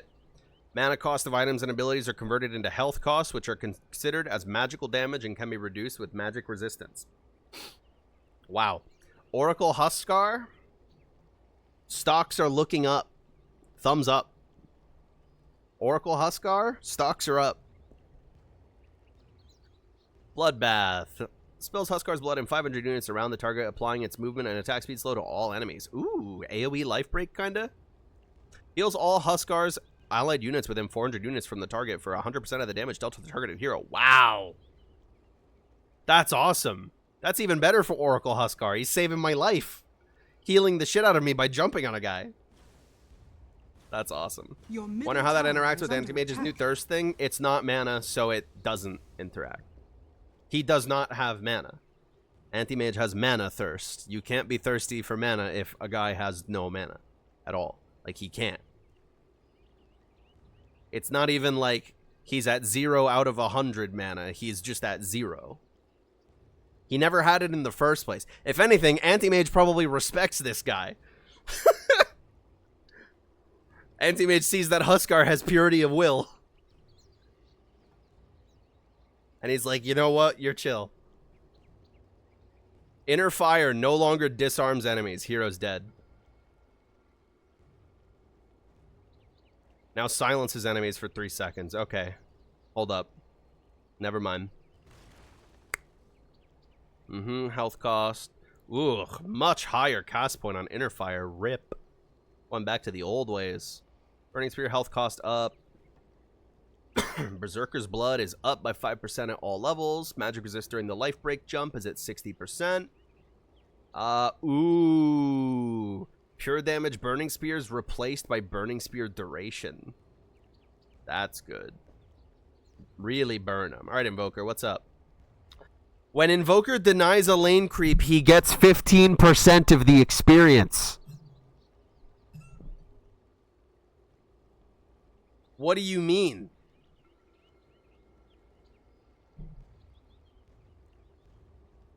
Like, that's not much, but, Jesus Christ. Invoker on the lane, indeed. Alright, what's going on? Agnostic gives a dot on Quas. Oh. These make it so that your active orbs don't matter. And then these are active orbs matter. So Quas gives you lifesteal on your auto attacks in Elitist. Agnostic gives you... Yeah, okay, I see. This gives you half of all. This gives you all of one. By the pictures, you see. Wex passively grants attack speed. No more move speed. That's cool. And then Exhort passively grants damage. Percentage-based movement speed on Wex for Elitist. Ooh, 4-second debuff that increases spell damage the enemy takes by 8% per orb. Damn. 24% increased spell damage? With a max Exhort Elitist Invoker? And then his 25 talent is double effects? So you're looking at 48% increased spell damage? Do denies give enemies XP? Much, much less XP. They still get XP, but only a little bit. That's the whole point of denying, is it reduces the amount of XP they get. Yeah, okay. Oh my god, and all of his spell cooldowns are just getting decreased? All of them? All of them. Okay. It's because he lost the cooldown reduction from Wex. Presumably people were always using max Wex whenever they were doing combo stuff. Yeah, okay. Alright, Wisp. Io's team takes 1 second less to channel Watchers. When Watcher is under their control, its vision radius is increased by 300. Ew. That's pretty fucked up. Hold the phone. Kritzkrieg Overcharge grants attack speed and spell amp. Metagun Overcharge grants armor and magic resist. Huh. Funny that this is what they're splitting up with IO. Wig. Yeah, okay. When's quick fix? IO already is the quick fix. It already matches their attack speed and shares HP regen. Already does that. Damage per second increased to 45, 5 at all levels. And the slow is decreased by 5 at all levels. A little bit better at farming with spirits. A lot of talent number changes.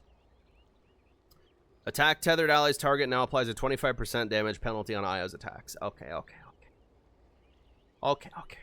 Double trouble. Jakiro's attack launches 2 projectiles at the target with a 0.2 seconds interval, but each deals 50% less damage. One of these attacks ignores melee hero's default damage block. That's good, because otherwise he wouldn't do any damage ever. This penalty affects bonus damage as well. Okay. That's cute. That's cute. He just auto attacks. Both heads get to shoot now. That's cute. Oh, and now you're picking between Liquid Fire and Liquid Frost. Interesting. Attack damage over time and reducing their attack speed. Aghanim Shard now adds 2.5% of target's max HP to each tick of damage. Doesn't affect buildings. Yep. Liquid Frost deals bonus damage. Applies a chilling effect. Chilled enemy has 30% move speed slow. 25% bonus damage from Jakiro's attacks and other abilities. Huh. Core Jakiro real? Wig? Oh. And the 25s are you just get the other one. That losing that ice path cooldown though, that's big. That sucks. Minus 2.5 seconds cooldown on ice path. That is a big loss. But this is whatever. Cast range on dual breath increased. Ice path nerfed, but the formation delay has been made much more reasonable. It's much less of a silly gimmick spell that you have to like set up or cast in advance. Macropyre made a little skinnier, a little more expensive. Shut up. And plus 10 seconds to the cooldown at all levels. Oh, okay, he gets the 15 talent for minus 1.5 seconds ice path cooldown. That's not that bad. Your middle tower is under attack. Yeah, okay. Cool. Jug now deals 10% more damage to targets that are facing him. Your middle tower is under Damage attack. bonus is always applied during Omni Slash. That's cute. That's cute. Blade Fury can deal critical damage with the same stats as of Blade Dance. Get a stack of Blade form every 2 seconds up to a max of... under attack. Bitch! Thank you. Okay. Blade Fury now applies a strong dispel when it ends. Fuck you. He didn't need that. 3% base agility bonus, 1% move speed bonus. Stacks are reset upon taking any damage after a 3-second linger. Okay, so this will juice up your Omni Slash. Yeah, okay, Blade Fury just applies a strong dispel when it ends. Yeah, okay. That's fair. 44% win rate in Immortal? Hey, I'm a turbo player, okay? I'm in my own little pocket universe. I don't give a fuck what the Immortal players are doing. But yeah, the BKB changes definitely hurt him a lot. I could see him needing this. But also, he didn't need this. You know? You feel? Crit chance to 35% at all levels, and now the damage scales. Cool. Probably going to make his laning better. Oy, oy, oy. And then the bonus damage on Omni lowered a little. Cool. Coddle. Allies within 900 range of Coddle have 15% more max mana. Coddle, give me mana. And then you're picking between Solar Bind and Recall. Granted by Spirit Form when the facet is picked. Magic resist reduction rescaled from 35% at all levels to worse earlier, better late. Replaces cooldown with 2 charges. Ooh. And a insanely better backswing. Cool. Recall. Worse earlier. Worse earlier. Increases the target's movement speed by 20%. If the teleportation was successful, both Coddle and the target will receive this buff once again. Move speed buff isn't removed if the teleportation was interrupted by taking player-based damage. Okay, cool. Can now be alt cast to teleport Coddle to the selected target.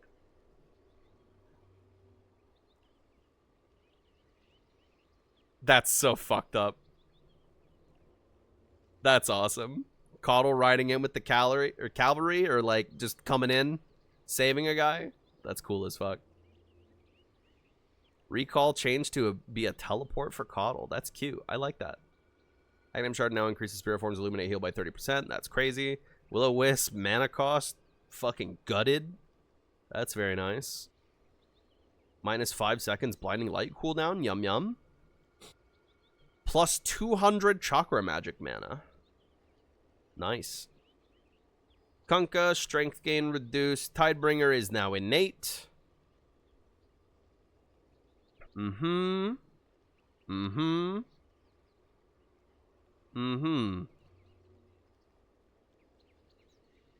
Oh, High Tide. Cooldown is reduced by 0.8 seconds per hero hit. Oh, baby. You know we gotta test it. You know we gotta test it, right? Bitch, I said demo. Revenants of my people. You, Meepo. Not reading that. Of course. Did that just say he gets 1 extra Meepo, or you pick between that or Pack Rat? Okay. Okay. A new course. Okay. Where's the main Meepo? Good thinking. I don't know which one's the main Meepo. God damn it. Okay. Whatever.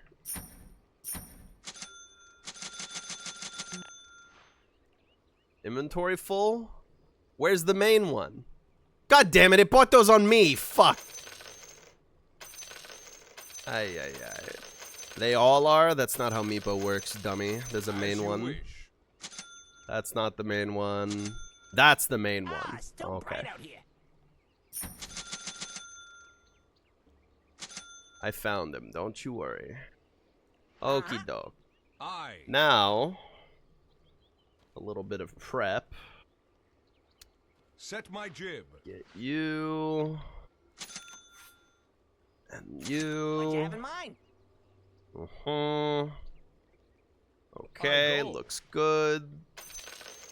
Grab a little bit of this. A little bit of that. A little bit of... Ooh, where's that little Echo Saber guy? There he is. You have an upgrade now, don't you? Oh, Harpoon. Right. Yes. Let me get this. Let me get this. So he still has all this stupid caster shit. Silver Edge, and how about, I don't know, one more DR? One more DR. By your compass.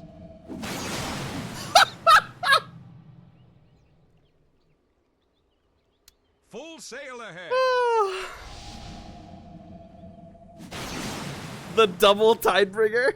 Attack. That's so good. If you hit multiple heroes with it, it just doesn't go on cooldown. And here come the sharks. That's so fucked. So you say.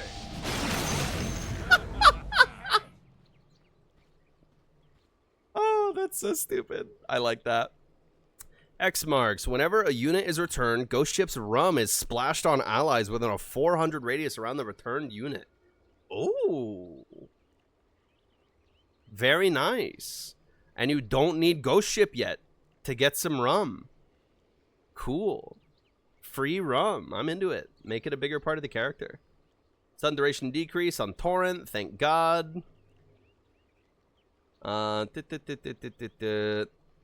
delay decreased from 4 to 3. Allied delay decreased from 8 to 6. Okay. So X marks is just generally less crazy.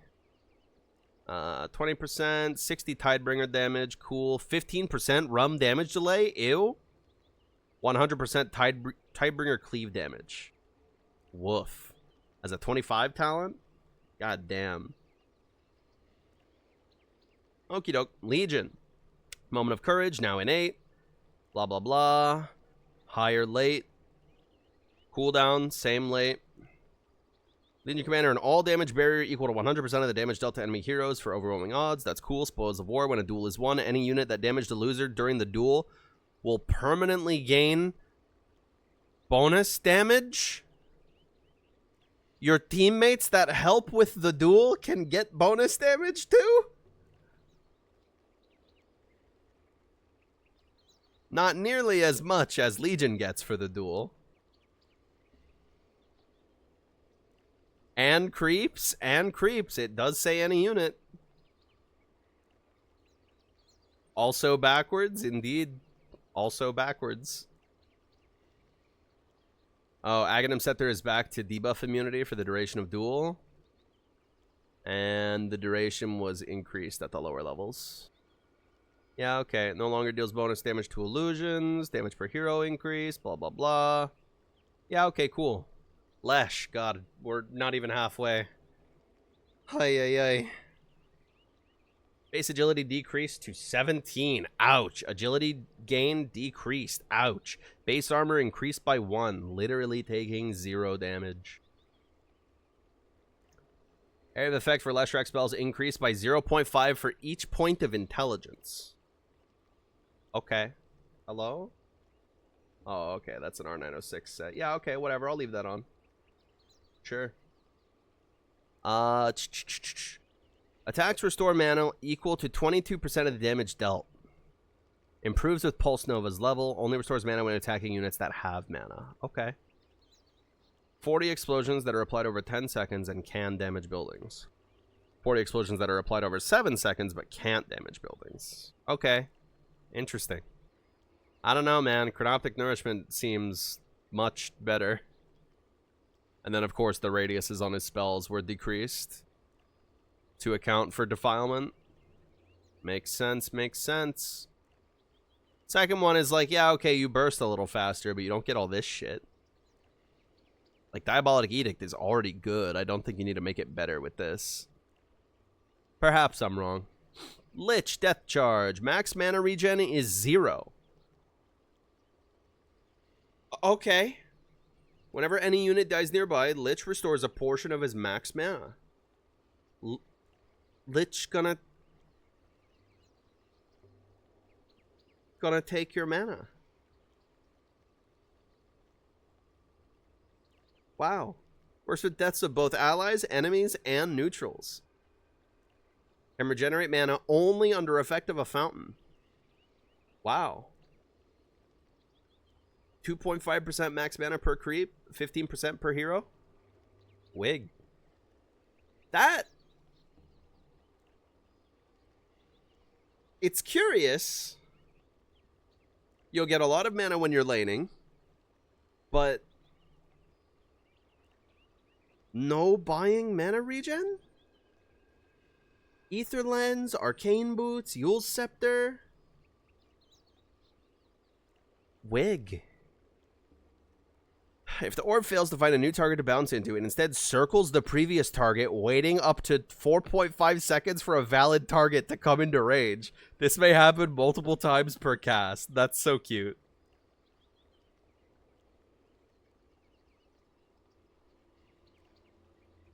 Do boots even not do anything? Well, Arcane Boots are built out of Bassi Ring now, so they have built-in mana regen rather than increasing your max mana.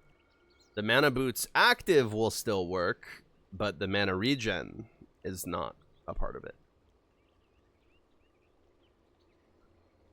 Growing Cold. Additional bounces to Chain Frost and extends the duration of Frost Shield when these abilities kill enemies. Killing a creep extends the duration by 1 second, while killing a hero extends it by 4 seconds. I see. Killing a creep adds 1 bounce, while killing a hero adds 3 bounces. Interesting. Backswing on his spells made better. No longer requires Aghanim Scepter to use other abilities while channeling Sinister Gaze. There's a Lich spammer in my Turbo games that's going to love that. They were a very much buy Aghanim Scepter, buy BKB, buy Blink Dagger, Blink, Gaze, Chain Frost the entire team to death. No more of that.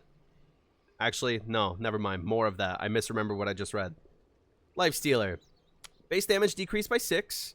Attack speed decreased from 120 to 100. Ouch.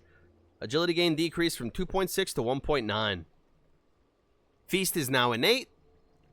Allows hitting allied creeps at 75% health compared to the default 50. Whoa. He can control the lane equilibrium really hard by just beating the shit out of his own creeps at 75% health. And he lifesteals off of it. Lifestealer permanently gains +2 max health per unit killed. That's funny. Replaces Rage with Unfettered. 50% magic resist, 50% status resist. Strong Dispel and can be cast while disabled. Whoa. So it's not full debuff immunity like Rage, and you don't get the attack speed. But that's not bad. You can do it when you're disabled. It's pretty fucked. Rage no longer grants movement speed, blah, blah, blah. Open Wounds is a basic ability now. Interesting. No longer spreads. Thank God. That was so weird. Oh,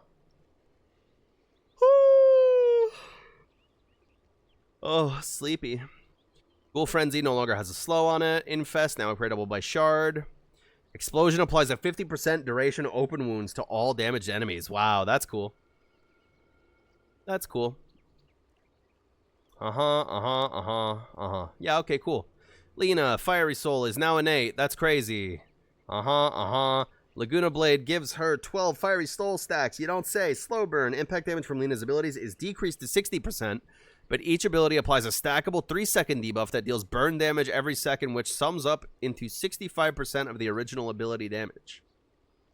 I see. Wig.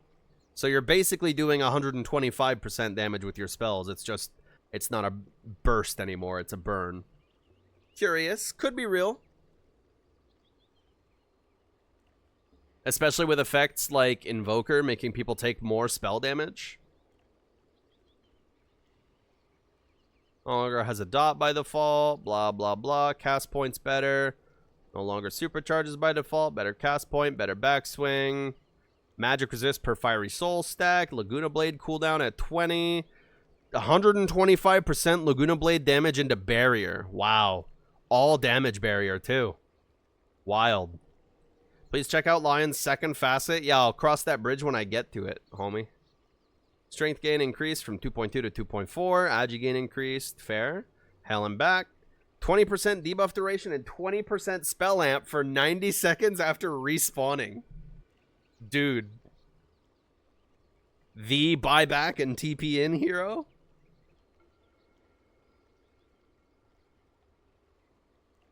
That's silly.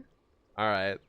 Mana drain deals damage equal to 100% of the mana stolen. Gross. Fist of Death. After casting Finger of Death, Lion switches from range to melee attacks with a fixed 250 range and gains 40 plus 30 damage per stack for 20 seconds. Enemies killed within 3 seconds of being punched will add Finger of Death stacks. Attacks during melee buff also have a 50% cleave damage with 650... Suck on with the tide. Yes.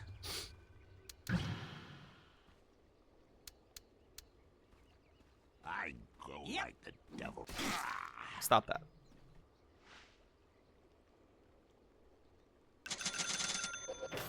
Yes.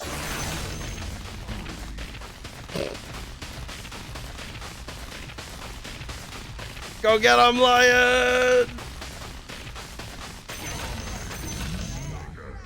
Wow. What the fuck do you mean? He just...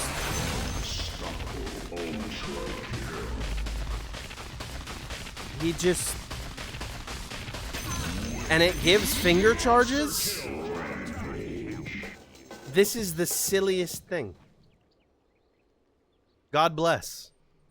Mana Drain no longer deals damage. Earth Spike, cast range, travel distance. That's pretty cool. Alright, Lone Druid. Bear is now an 8. That makes sense. Blah, blah, blah, blah, blah, blah. Spirit Bear now has a minimap icon. Wow, that's crazy. Cooldown rescaled. Harder early. Same late. Got it. Bear with me. Spirit Link. Shared armor is increased by 24%. Lone Druid's attacks. I don't give a fuck about Lone Druid, bro. I want to read all this. Oh, okay. True form works for LD. True form works for Spirit Bear. Interesting. This hero just does shit? Yeah, correct. 50% cooldown reduction on Entangling Claws? Wow, it's like... It already felt like that. Yeah, okay. More Savage Roar radius. Spirit Link attack speed. Yeah. Okay, that's Lone Druid, alright. Luna has 20% bonus cast range at night. That's pretty cute. Moonglaves, while active, reduces all incoming damage by 25%. Ability can now be activated. Interesting. Moonstorm, Lucent Beam. Now gains 14 attack damage bonus every time enemy hero is hit by Lucent Beam. This includes Lucent Beams created by Eclipse, but those provide 50% less damage. Yeah, okay. Now can be activated without Aghanim Shard. Damage on collision is 20% of Luna's attack. Glaives count decreased from 4 to 3. Duration is unchanged. Blah, blah, blah. Cooldown increased. Okie doke. Yep. Got it. So that's just a part of the spell now. Shard just makes it better. Makes sense. Lunar Blessing. More Night Vision. Lucent Beam hits additional target within 500 radius. That's fucked up. Apex Predator. Lycan deals 2% extra damage to neutral creeps per hero level. Uh-oh. The Jongler.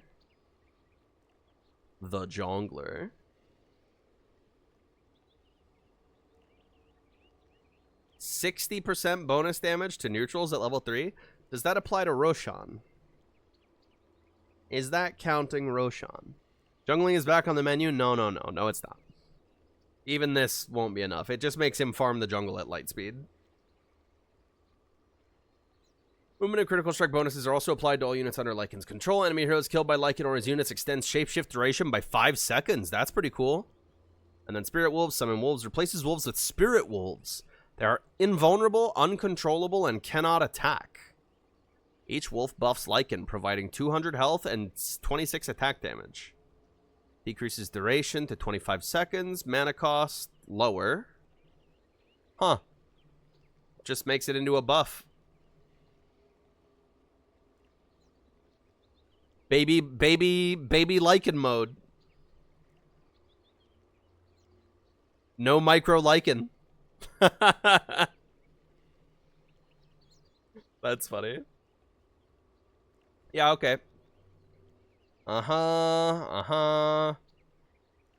Yeah. Okay. Magnus. 50% less forced movement from enemies' abilities or items. That's a little annoying. Like a telekinesis, a force staff. 50% less. Wow. Wig. Deal bonus damage when pushing enemies through trees and cliffs. Each tree deals 25 damage and cliffs deal 100 damage. That's funny. Reverse polarity. Pushes enemies in a 600 AoE around Magnus away from him to a maximum distance of 700, stunning and damaging them. So wait, he gets 2? Okay, no. It just becomes a push instead of a pull.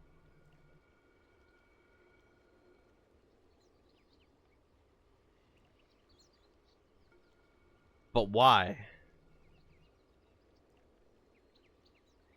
Why would you ever pick this?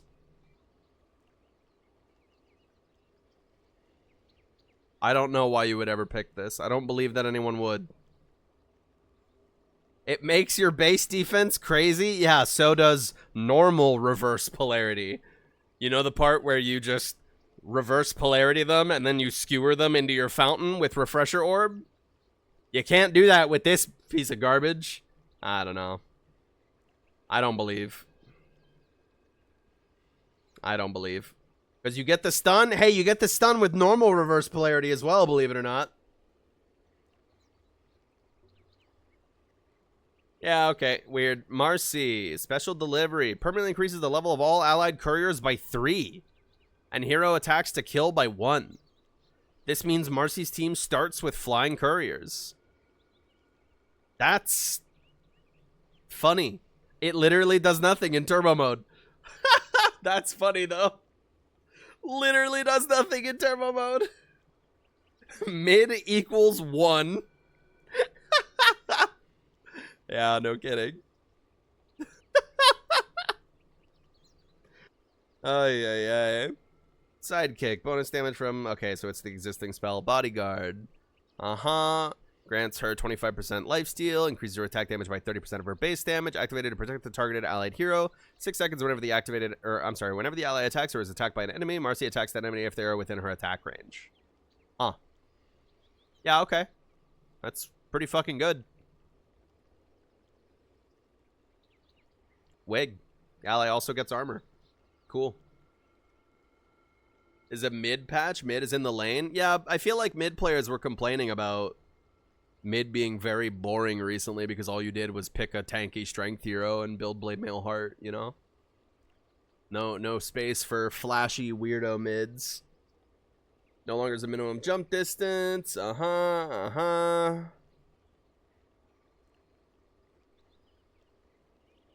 Unleash duration extended by 6 seconds on kill. That's fucked up. Mars. Allied heroes within 2,000 radius gain increased health regen when they are outnumbered by the enemy in the same area. Thumbs up. That's cool. Each extra enemy hero provides 25% bonus health regen. Wow.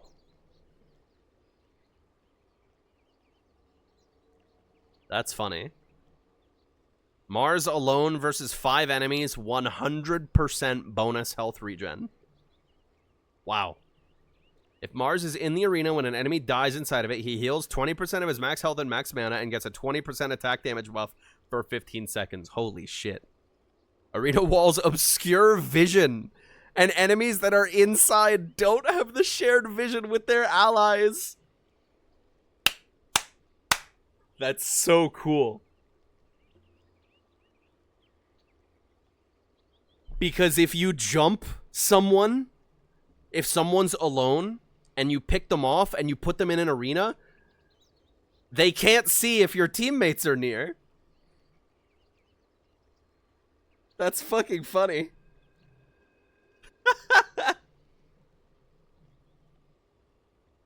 So the other group of players on their team has to worry about, oh shit, are his teammates with them? Or are they near us? That's so funny. Soldiers can no longer knock enemies out of leashes. Dusa, mana shield is innate. No longer bonus mana on leveling. Whenever a Mystic Snake returns to Dusa, her next 3 attacks deal an additional 1 physical damage per 6 mana restored by the snake. Ugh. Yucca pucka.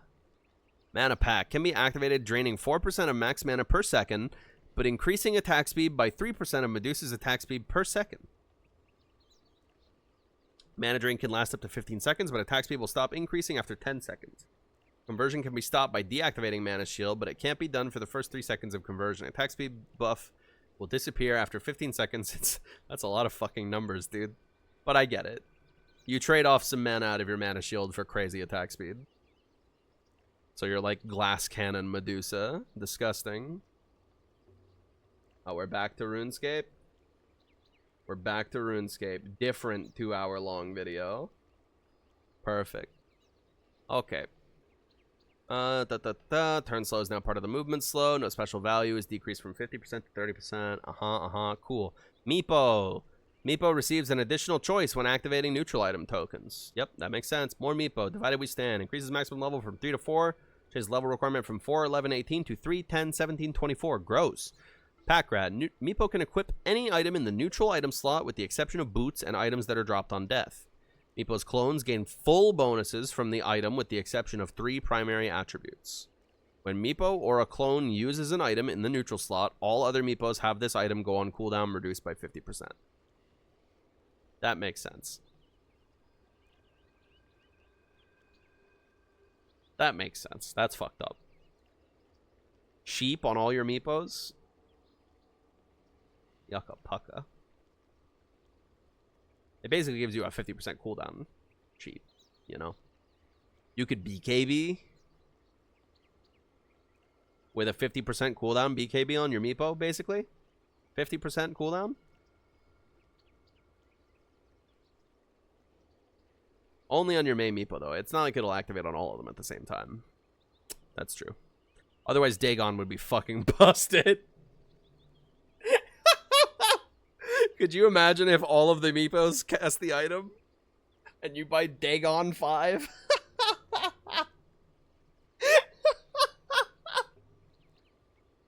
Poof!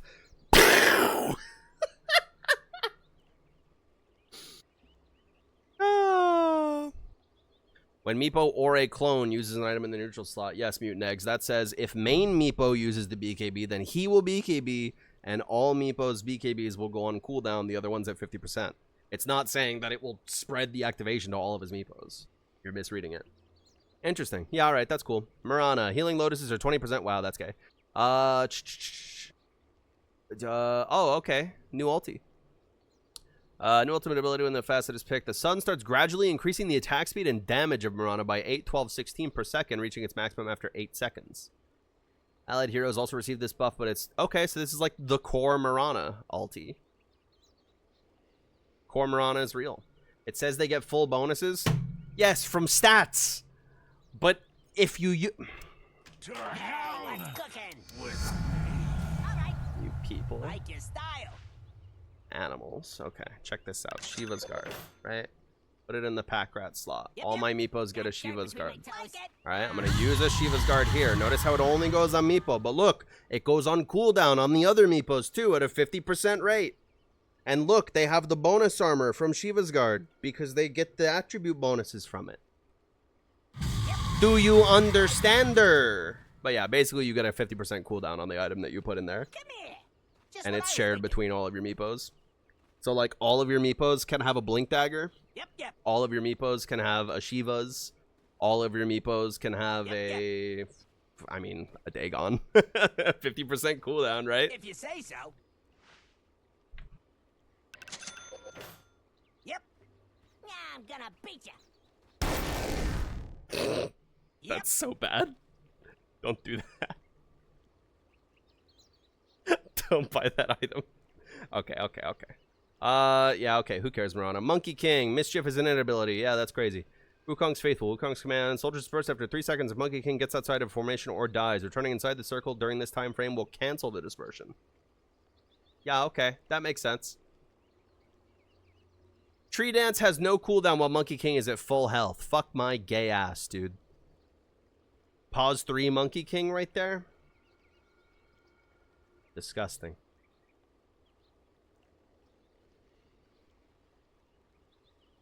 Actually disgusting. Yeah, pause 3, pause 4 MK, yeah. That shit is so annoying. If you've never played against the pause 4 Monkey King where they just keep tree dancing and primal springing on you, sometimes it just feels like what the fuck do I do? This dickhead's just jerking off in the trees and then just jumping on me every so often. What are we doing? Cut the tree, forehead? Yeah. I would simply cut the tree. Yeah, alright, Morphling. 50% of attribute gain bonuses every half level instead of full bonuses at level up.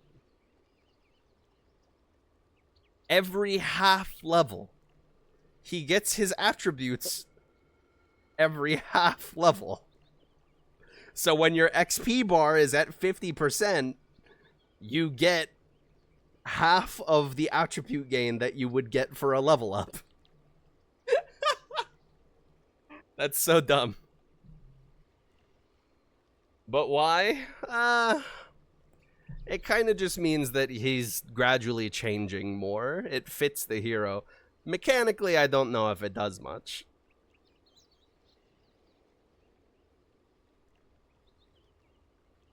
$29 to 29.5 might be sick. Yeah, I mean, well, it's still only whatever his growth is, which is 3.2, 3.9, 1.8. Yeah, that's not amazing. I mean, the agi gain is pretty fucking great, but the other ones. Ebb. Oh, shit. Oh, shit. Support Morphling? You can make him into a strength hero. And he gets cooldown speed for being an agi.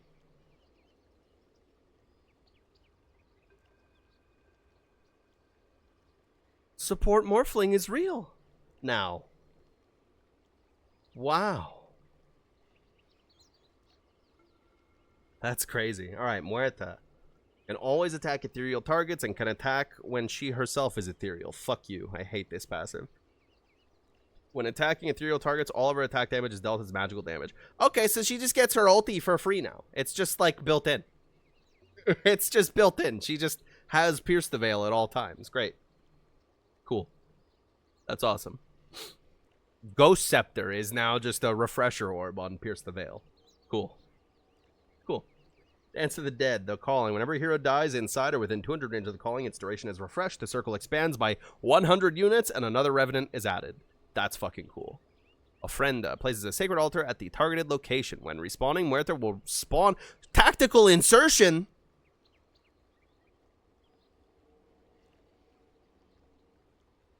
Tactical insertion.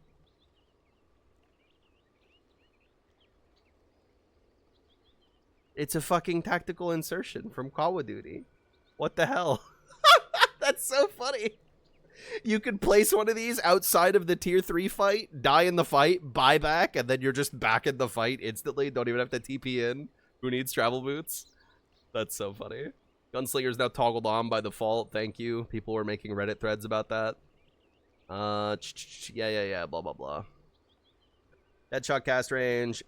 Whoa. HP regen while inside the calling. Percentage-based max HP regen, though. Wow. Gunslinger damage affects both shots. 80 deadshot damage. Calling summons 2 additional revenants. 20% gunslinger chance. Yeah, okay. Naga Siren. 6% evasion for each Naga Siren within 900 radius. Yep. Okay. Riptide. It's the same ability. Every 6 attacks. Blah, blah, blah. They'll all splash. She do a big cum. 55 damage. 8 armor reduction. And a talent. Deluge.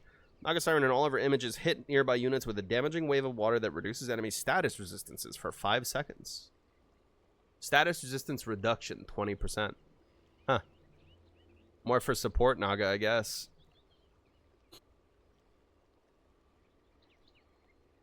Because this is just an active.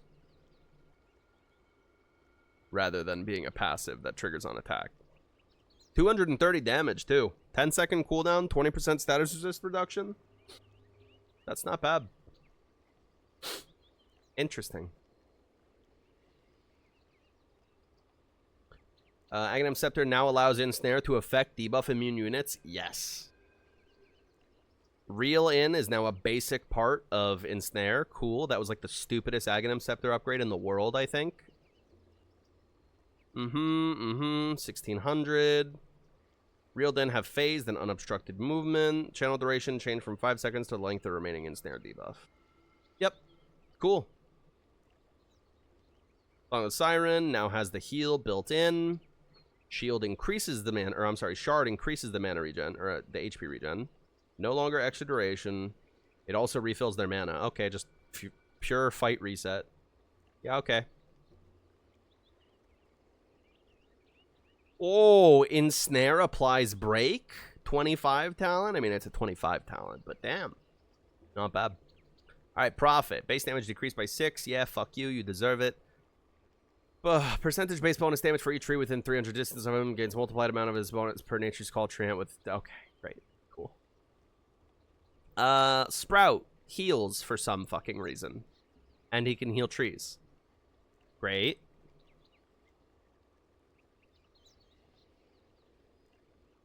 Plus. He gets a Super Trent and a reinforced property, so it takes less damage from stuff. It's like a siege tank, basically. Yeah, okay. Wig. Sprout no longer deals a dot. Thumbs up. Never mind it. Never mind it. Deals a nuke now. Sprout is a fucking nuke. Great. Duration decreased. That's cool. Mana cost decreased. Cooldown decreased. Don't like that. No longer grants damage / armor stacks. Thank you. That was so fucking dumb. Now it grants an HP barrier. Fuck me. And cooldown decreased. Why? Stop buffing him. Yeah, okay. Who gives a fuck about this hero? Necrolite. Sadist is now his innate. Cool. And it levels up with Reaper's Scythe.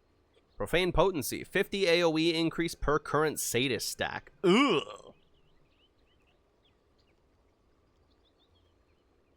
God damn. Ghost Shroud now increases movement speed by 20% of speed lost by enemy heroes. Okay, he's skedaddling. Not very big changes for this little guy, though. At night, Night Stalker's health regen is increased by 40%, but during the day, it's decreased by 20%. This hero's lane is gonna suck balls. This hero's lane is gonna suck pee-pee. Holy fuck, the day-night cycle of the game is reversed.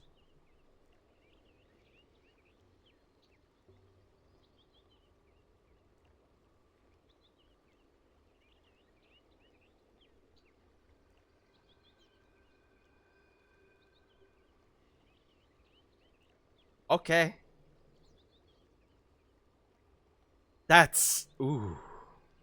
Enemy heroes affected by Void do not share vision with their teammates. So cool.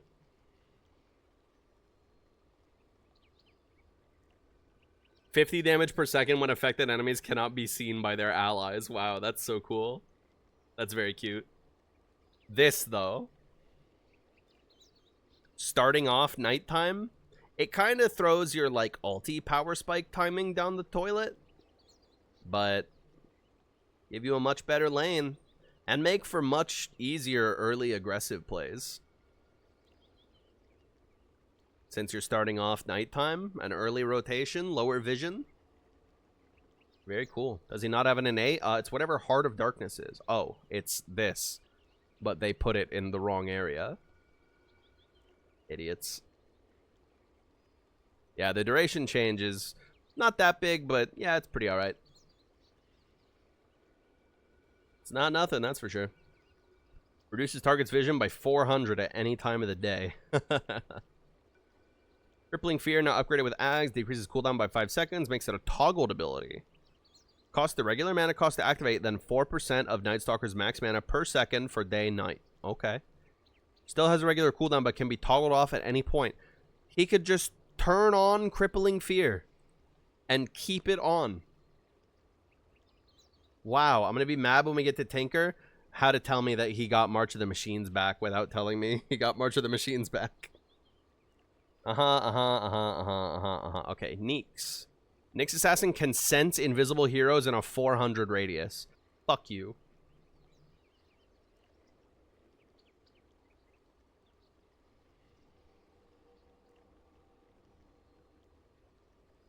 At least it's heroes and not units. If it was units, I would turn the game off.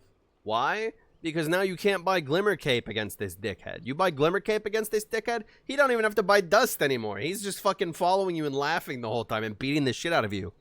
With his pincers or his proboscis or some other bug part. Thorax. Mana burn. Abilities and items burn 30% of the current mana of affected enemies. Current mana. 30%. Woofers. Triggers only on spells that deal 100 damage or more before reductions. Okay. Effect scales with the level of Vendetta. Okay. Scuttle. Vendetta gives free pathing and max movement speed for the first 10 seconds of a Vendetta. Aw, wham, wham. Maybe he has cooler 25 talents now, though. Mind Flare. No longer deals damage equal to their int. Now deals damage to their max mana. Ooh. Target any unit with mana. Ooh. Instantly kills non-ancient creeps? Busted. OD. What? 7-second cooldown? Okay. Nyx is collecting coins now. He is... That's stocks right there. No longer burns mana on its own, blah, blah, blah. Burrow no longer increases your ranges or changes all that shit. Oh, now it just gives him flat increased cast range and cooldown reduction. Okay. So now Burrow works on items. Yeah, okay. Great. Sounds good. Sounds good.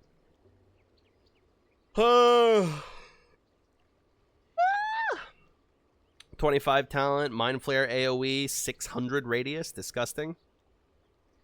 That's a huge radius, dude. Ay. And then Vendetta Break back on 25. Dumb Luck is now an NA. Duh. No longer increases multicast chance. Each point of strength increases the chance to multicast. Haha, get it? It's like funny. Ogre starts the game with 0 ability points, but gains 3 ability points at level 2 and regular ability points for the remainder of the game. Level requirement for all abilities and talents is decreased by 1.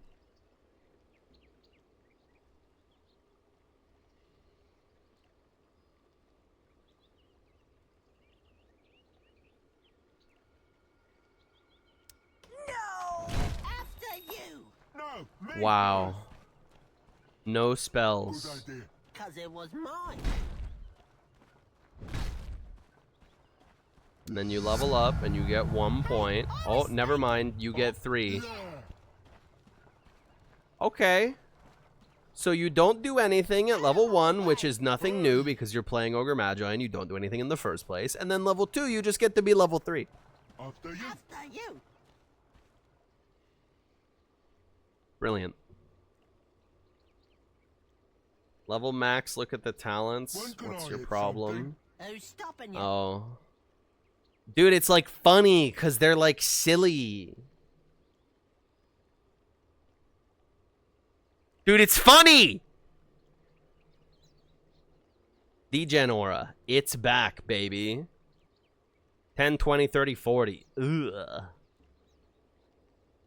Every 0.5 seconds that an enemy was under the continuous effect of Degen Aura, Omni Knight's damage to that enemy is increased by 1% up to a maximum of 20%. Ew. Healing Hammer. Abilities deal damage to an enemy hero. Omni Knight gains a heal over time for 5 seconds equal to 30% of the damage dealt. Ew. Ew to both of these. Yucca pucka.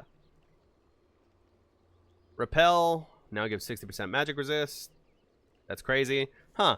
Now upgraded with Aghanim Shard. Aghanim Shard upgrade removed. Okay, well, which is it? No longer slows affected units. Very cool. Now an auto-cast ability with an on-hit effect. Cast range bonuses don't affect it anymore. However, it's still considered as a casted spell. Cool. Whatever. Oracle, my sexy, beautiful buddy. Oracle will predict and announce to allies where the next power rune will spawn. That is so fucking cool. Holy shit. What do you mean? That's so cool. And yeah, it works for support Oracle because you can tell he makes the prediction and then you tell them where the rune's going to be. And then it works for mid Oracle too because you're already mid, you already want to go get the rune. And then because you're playing mid Oracle and the enemy knows that you know where the rune's going to be, you can fake them out by starting to go top and then you go bot.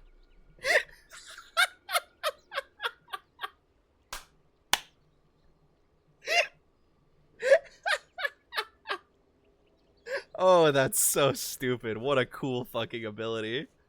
It appears as a modifier that can be alt-clicked to notify team about the current rune, its type, and where the next one will appear. Wow.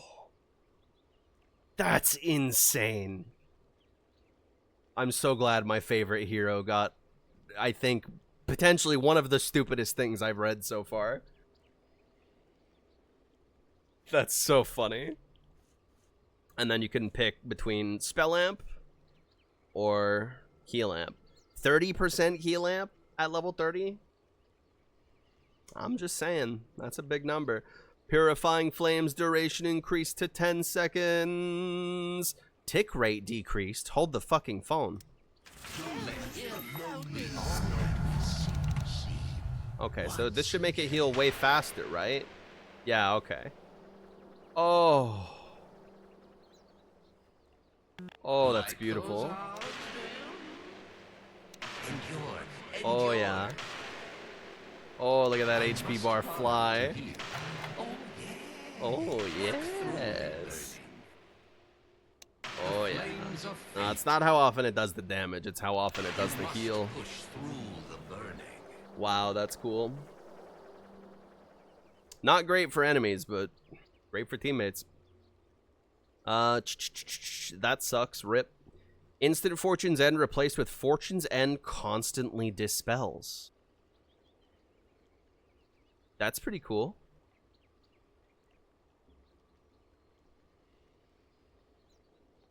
That's pretty cool. Applications, can't think of any at the moment, but it's good to just have a spell that's constantly shitting out, not strong dispels, it's still only weak dispels, but still pretty good. Like a nullifier? Yeah, like a nullifier.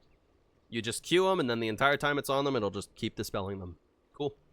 320 to 315, base armor decreased by 0.5. He's literally taking almost double damage. OD gains 2 extra mana per point of intelligence. Wow, you're so smart. Whenever he restores mana, it also increases his max mana by 4% for 7 seconds. Mana allergy debuff, which heals OD every time enemies spend mana. Ooh. Gross. Sanity's Eclipse also applies mana allergy. Interesting.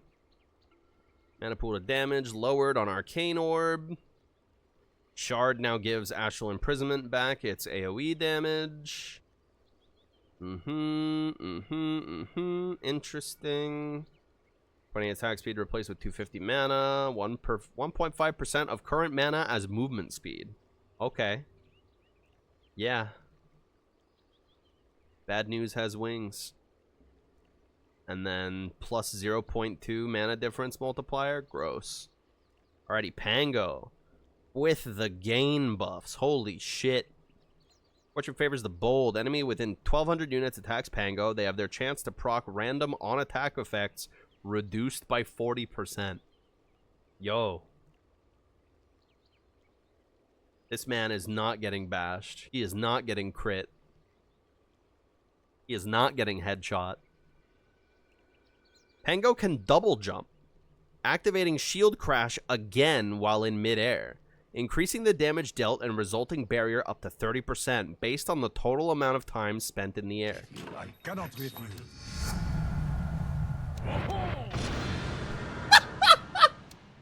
Wait. That's so dumb. Oh, I'm trying to get the just frame timing right before you hit the ground. Oh, that's so dumb. Yeah, and I just get a casual shield of about cool 4,000. You know how it is. You know, just hitting 5 heroes. So yeah, it's only 1,000 without a double jump. Is there any doubt? Come on. Come on. Does that proc his agonyms? That's a good question. It may. At your disposal. It does not. Huge shield though. 1.2. Alright. Rolling Thunder increases roll speed by 115 and improves turn rate. Well, I'm gonna have to try that out, right? You weren't fucking. Huh? What? It's so fast. The danger. She is this way. What do you mean? It can turn on a fucking dime now. It's gonna be so much harder for people to juke the shit out of this ulti now. Wait. Holy shit. Beep beep indeed. Fucking hey, look at that. Yeah, that's gonna be way harder to juke now. Duration decreases though. Make you faster, but duration decrease. I think it's worthwhile though. Because like if you watch pro games with Pango, people are just juking his ball.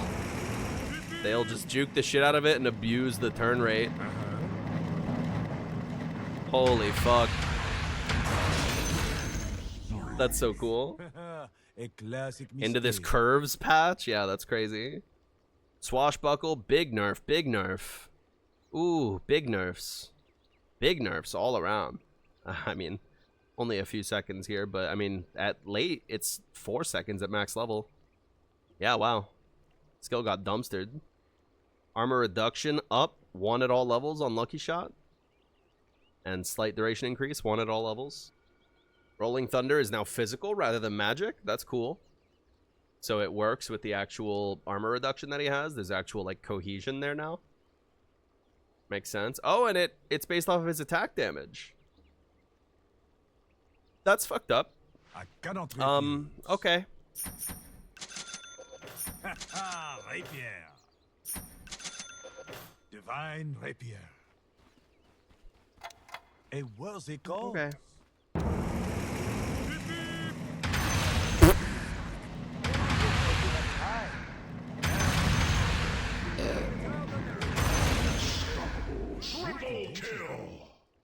Yeah, okay. That's so fucking stupid. Yeah, okay, dude. PA, 15% evasion and gets 1.5% per level. Cool.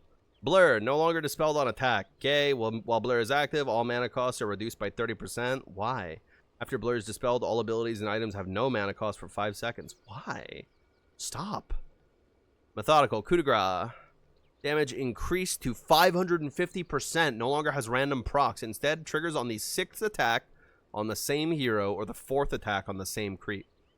So you get much more lethal crits, but you can't just first hit crit. Doesn't seem very good in the long run. It'll make her better at, like, man fighting, I think. 4th attack on the same creep. 6th attack on the same hero. And then 25 minus 1 attack. Blur no longer grants evasion. No longer makes her invisible. Fuck yes, thank you. Okay. So you get the ghostly silhouette. She's still untargetable. Okay, thank God. Because that smoke shit was dumb. Thank God. 12 hits for 2 crits is whack. It's true. At least they're guaranteed. Smile. And they're 550. That ain't nothing. But yeah, I don't know if it'll be better. I don't know. Especially with this like mana cost shit. After Blur is dispelled, all abilities and items have no mana cost for 5 seconds. Like, it's free daggers. PL, base armor increased by 1. Insert meme here. Base attack speed up. Health regen decrease. Phantom Rush is now innate. That makes sense. Kind of boring, but it makes sense. Doppelganger spawns an additional illusion per 25% of health that PL is missing. Fuck yeah, that's cute. Make him even more annoying to catch. Juxtapose. Illusions are uncontrollable and can spawn on any visible enemy unit in the 700 radius of the attack target, prioritizing targets without juxtapose illusions attacking them. They can perform Phantom Rush and change targets once the original one is dead. If there are no valid targets in range, illusions disappear. Illusion outgoing damage increased from 22 to 28%.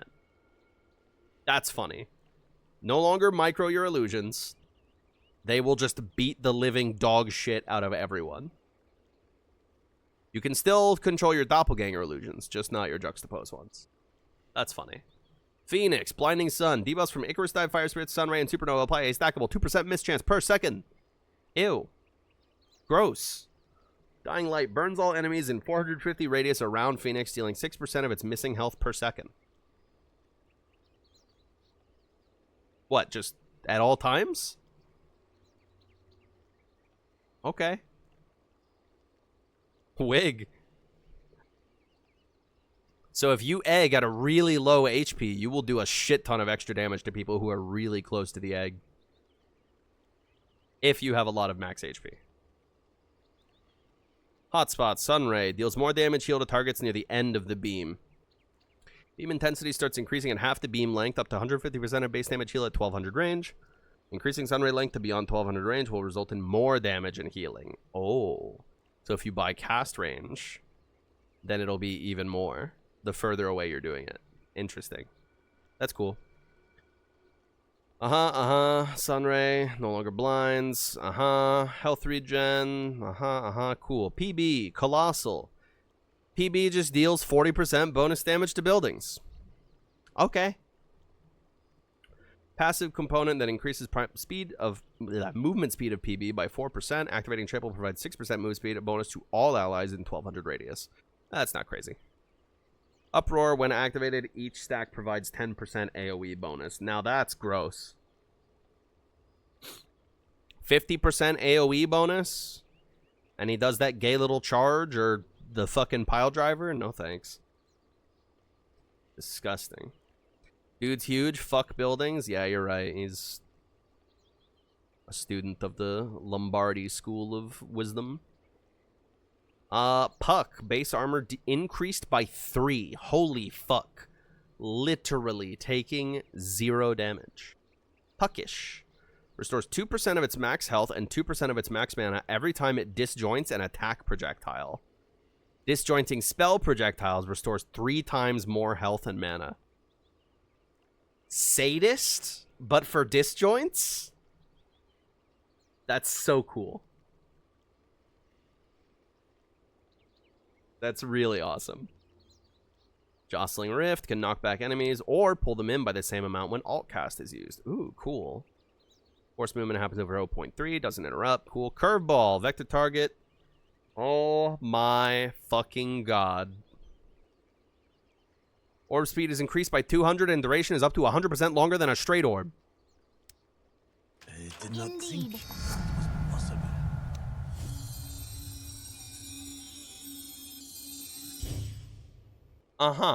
Hey, what's with the red dot, huh? That seems like a bug. Wow. My move. That's crazy. That's Meepo? Is that Meepo's problem? Sure, I believe you. Okay. Eludes reorb. Vision linger duration decreased. Mana cost decreased. Double tap, cast on self behavior gone. Phase shift. Cast point from 0 seconds to 0.01 seconds. Huge change. Huge change. Dream Coil initial damage up at all levels. Stun duration increased by 0.1 at all levels. That's not crazy. Yeah. Ooh, damn. 300 radius max distance increase on Waning Rift. That's fucked up. Pudge. Base armor increased by 1, literally taking 0 damage. Flesh Heap is now innate. Levels up with Dismember. Cool. Okay. Dismember. When targeting heroes, Dismember increases Pudge's strength by 7 per tick per 12 seconds. Gross. Meat Hook. Hook damage decreased by 50%. Enemy units take 25% of the distance traveled as damage while being pulled by Pudge's hook. Fountain Hook is back on the menu, baby.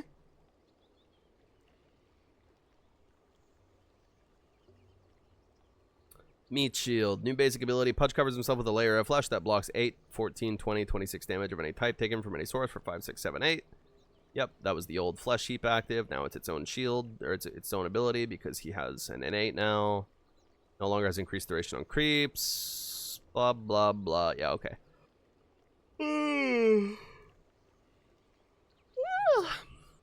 Pugna can use any spells and items while channeling with the exception of ones that also require channeling.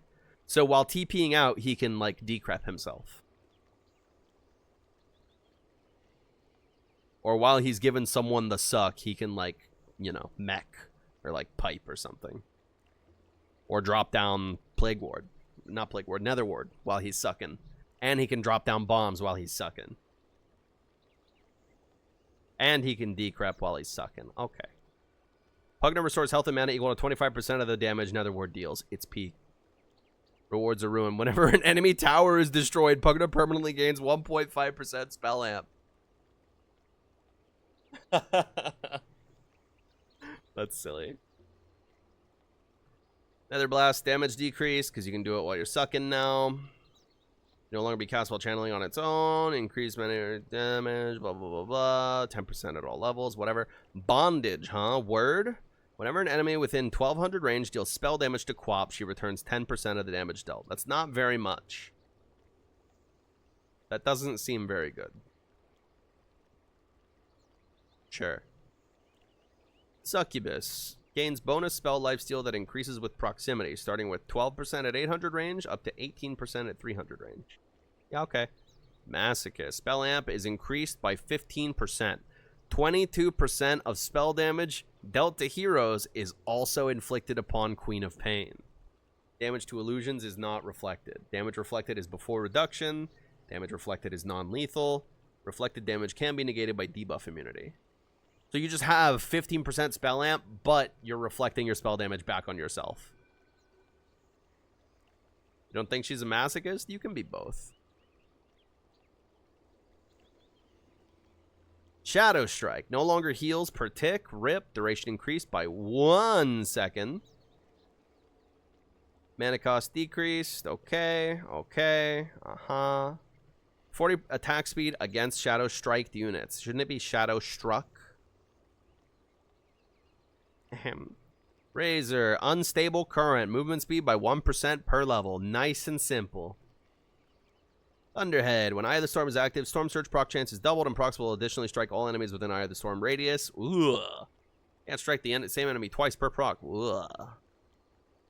Dynamo. Razor gains spell amp per every 20 points of attack damage. Cool. Interesting. Static Link. Shard pull speed decreased from 100 to 75. No longer increases movement speed.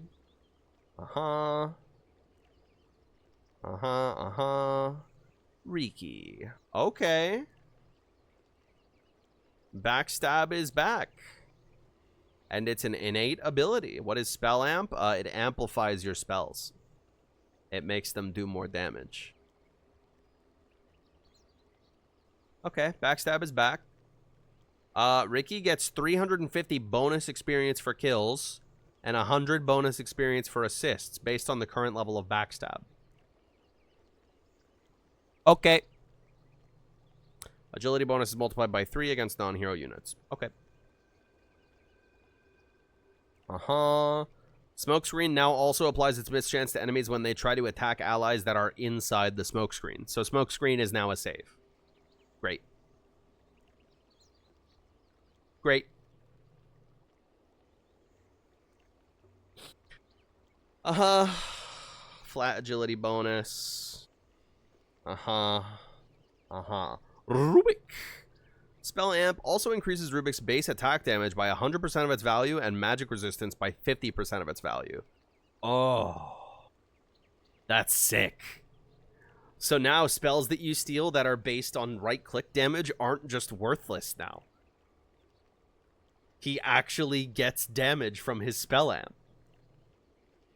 So now you can steal stuff like Berserker's Rage. Or, you know, some other spell like that that enhances your right clicks. Very cool. Decrease the mana cost of stolen spells by 60%.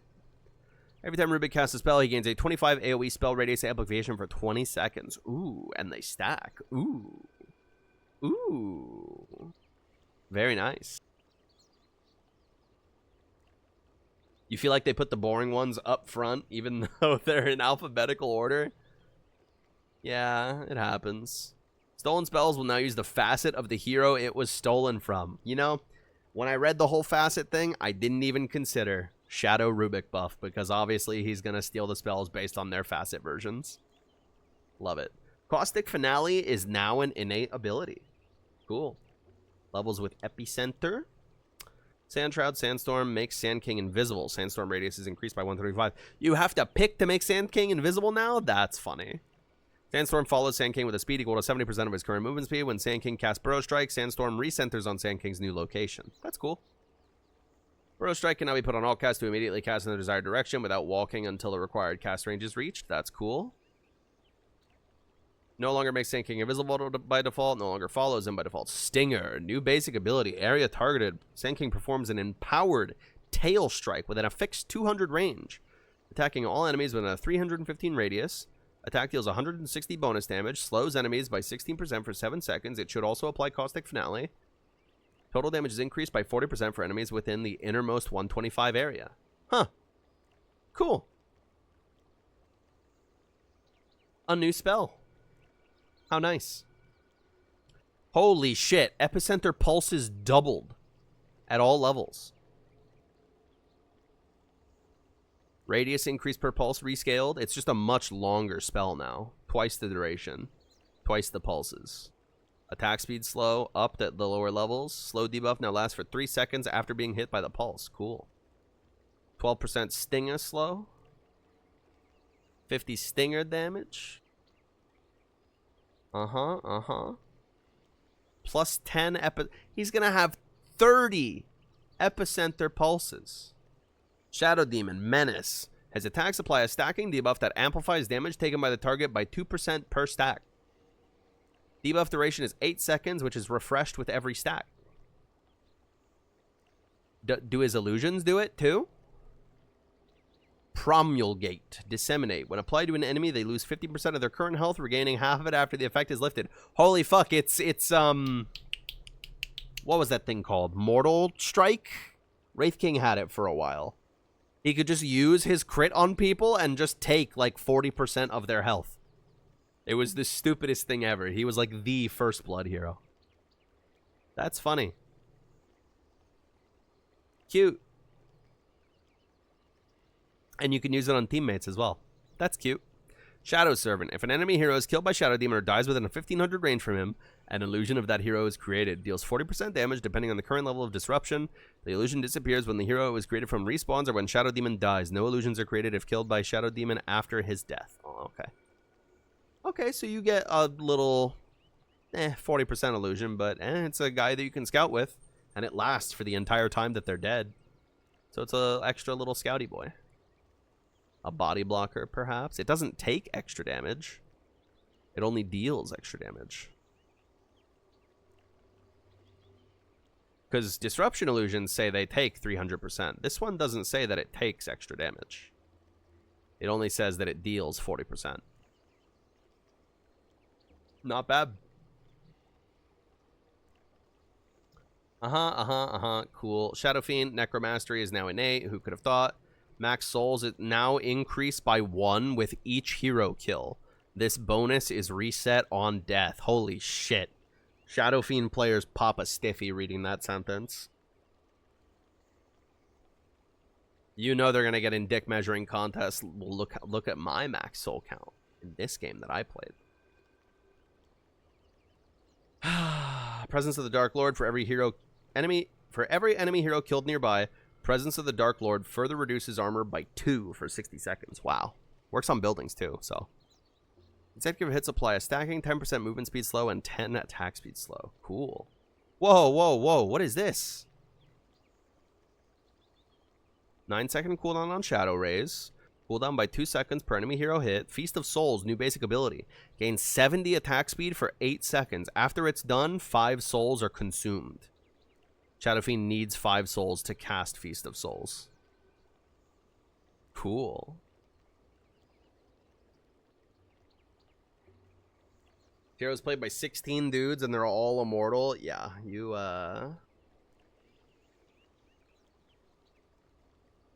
you're forgetting all of the Itachi Uchiha PFP motherfuckers. Kaneki Ken Guts Ass. All muted PMA try, that kind of username. It's just some short succinct thing like fake deep about how they're aware of their flaws and should change them, but they don't. That kind of thing. No longer gets stronger with enemy kills by default. Yeah, okay. Feast of Souls grants 40% cast speed. Oh, there you go. There's your instant ulti. Shadow Shaman, innate ability, Foul Play. New innate ability. It's the only one that gets a fucking icon, apparently. Whenever Shadow Shaman takes lethal damage, he survives as a 1 HP chicken with movement speed increased by 10%. Applies Strong Dispel upon transformation and provides 0.75 seconds protection from all damage. Cooldown 90 seconds. Clustercluck. Hex can be cast on allied heroes. After a 0.1 second invulnerability period, transform them into a chicken with 10% bonus move speed and create 3 chicken images that take 300% damage and provide no bounty. Okay. Chicken images are uncontrollable and try to confuse enemies. One chicken always stands still, one chicken always scatters, and the other chicken will either stand still or scatter. Okay. How does that work with Culling Blade? Culling Blade always kills. Culling Blade does not deal damage. It kills. If they're under the threshold, it kills. It deals damage, yes, but it kills. It applies an effect that kills. It is not dealing damage, it is killing. Separate effect. That's why it ignores stuff like Shallow Grave or Borrowed Time or any other such thing. It kills. It is a Boolean. If you are below the threshold, you die. I assume it interrupts this as well.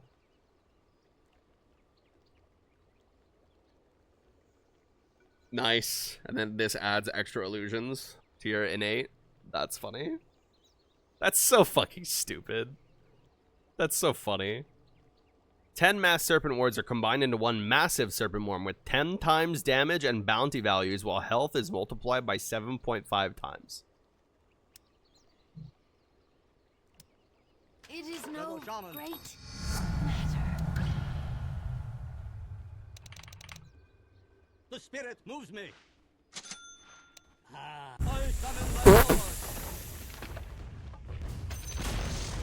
The enemy's middle tower has fallen. 1,200 attack damage.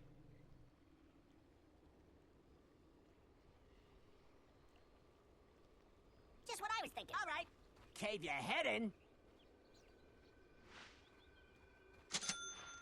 Hey! You are heard. I find you. Bro. True form. Hold up. What was that targeting cone on it? Oh, that's for the... Wait a minute. Whoa, whoa, whoa, whoa, whoa, whoa, whoa, whoa. Okay, okay, okay. That's just the, like, bonus hits cone. Okay. I thought it was, like, ground target for a sec. I was like, what the fuck is going on? Okay, we're good now. Giant snake, huh? That's funny. Silencer. Brain drain. Silencer permanently steals intelligence from enemy heroes that he kills or that die nearby. It's 2 shard. Okay, so that's built in. Facets. Irrepressible. Silencer cannot be silenced. Technically, he can. You can still cast Bloodthorn on him, but that won't stop him from using abilities. Hex, however, will not allow using abilities. So... Silently.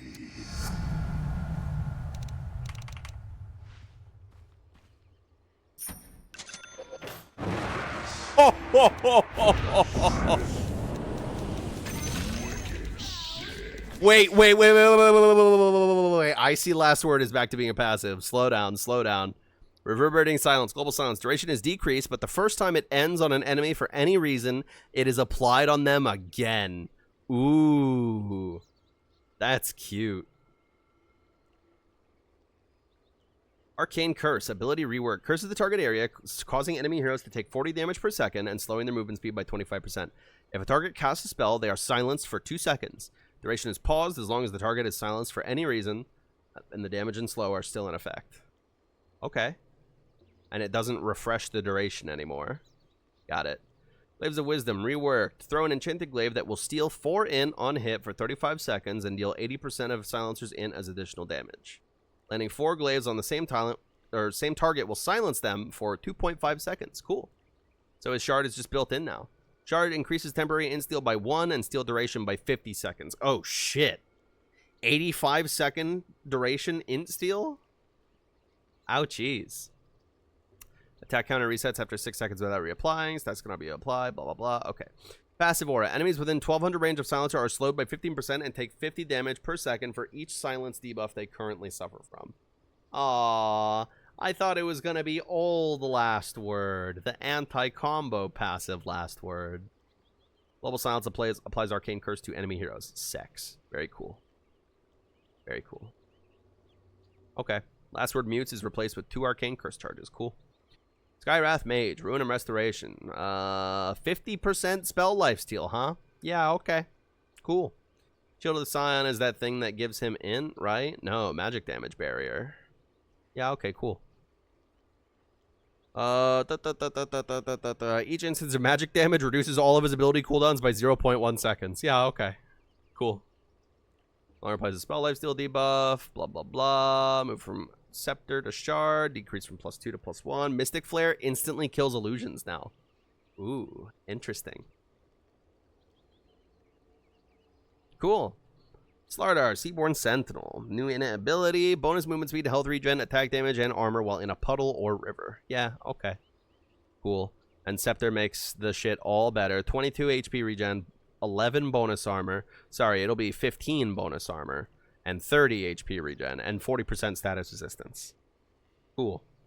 Leg Day. Guardian Sprint. Grants a 2-second speed burst on cast, during which Slardar gains an additional 8% speed bonus and 100% slow resistance, both of which gradually fade out for another 3 seconds, reaching normal ability values. Okay. So Sprint's just a bit better when you first use it. And it has slow resistance. Very cool. Skedaddling. Corrosive Haze. Any active debuff on enemy hero provides 40% of the reduced armor to Slardar. Ew. Okay.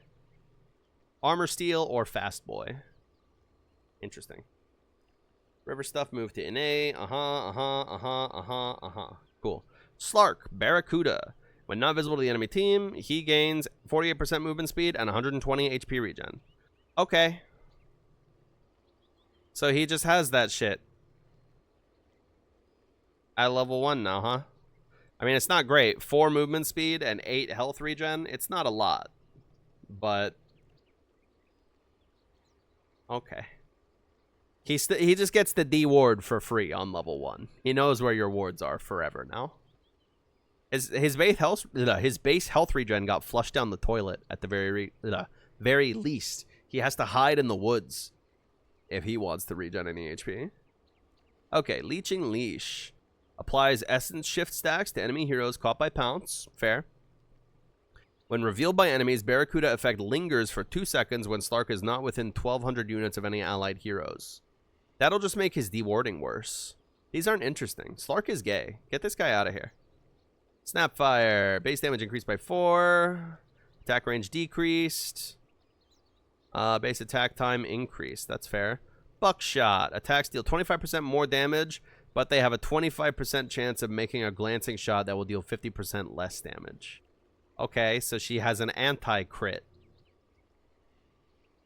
Ricochet 2. We finally did it. Valve has made a Ricochet 2. Whenever Snapfire's attack misses or glances, 2 Ricochet attacks that can't miss and deal 75% of the damage will bounce towards nearby enemies. Okay, that's cool. So basically you have a 25% chance to shoot a double auto attack that deals more damage. Yeah, okay. Full bore. Scatterblast shoots in a more narrow cone with range increased to 1,400. Oh, shit. Is it becoming just a slug? It reverses the point blank rules. Okay. Grandma. Powder ink magic. On the prod. Grandma picked up. Oh, yeah. Oh, yeah. Pickback style. This here's my boomstick. Oh, yeah. That one they call my big iron. Grandma got the blaster That's my now. gun. Very nice. These patch writers think they're so fucking clever. Yeah, I'll give it up. That's pretty good. Fire Snap Cookie no longer increases jump distance and air time. Now heals the target by 200 health. Oh, Lil Shredder just deals his attack damage by default now. Cool.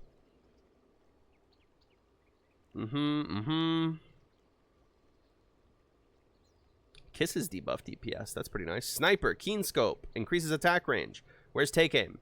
While active, Sniper isn't revealed in Fog of War when attacking enemies. Oh.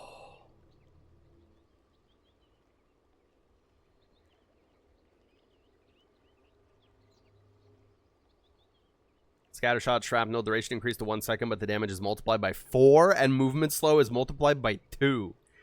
Ew.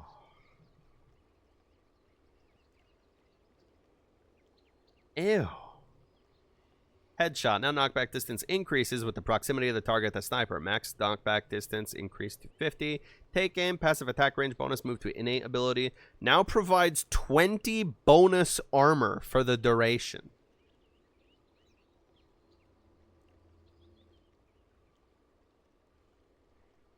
Why?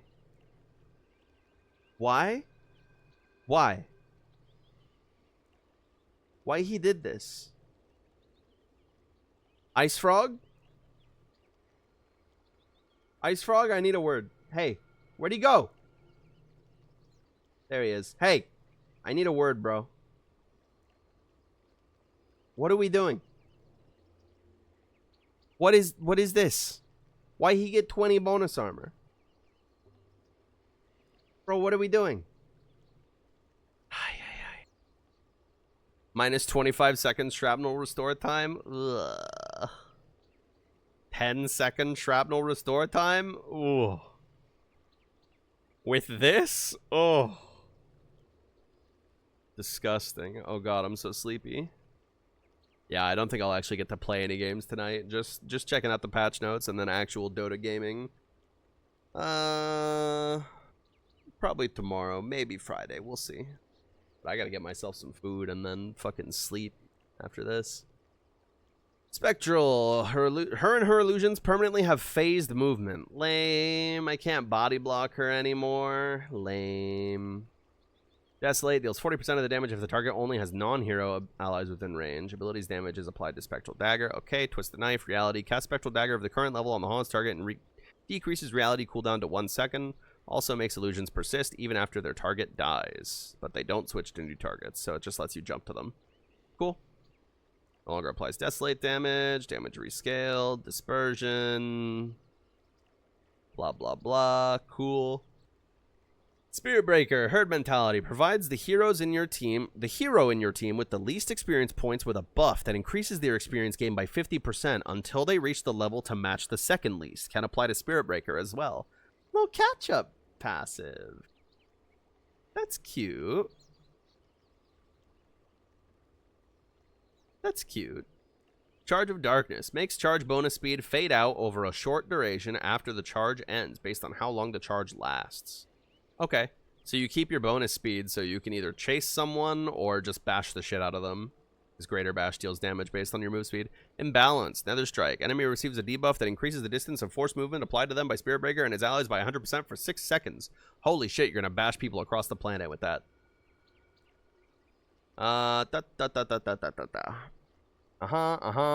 Pocket, now granted by Aghanim Scepter, no longer stops working after blocking one spell. That's crazy. He can just force all targeted spells to go on him for 6 seconds with 75% magic resist. Crazy. Minus 4 seconds Charge of Darkness cooldown. At level 25, 9-second charge cooldown. Yucca Pucka. Storm Spirit, Galvanized. Gains a charge of 0.2 mana regen anytime he kills an enemy hero or whenever an enemy hero dies with... They gave him back Bloodstone.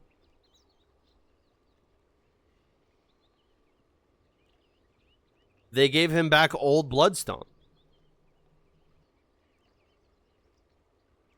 What do you mean? I have to @Wayne right now. Oh my god, it's midnight.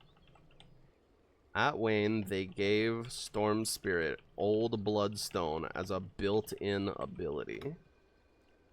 He needs to know.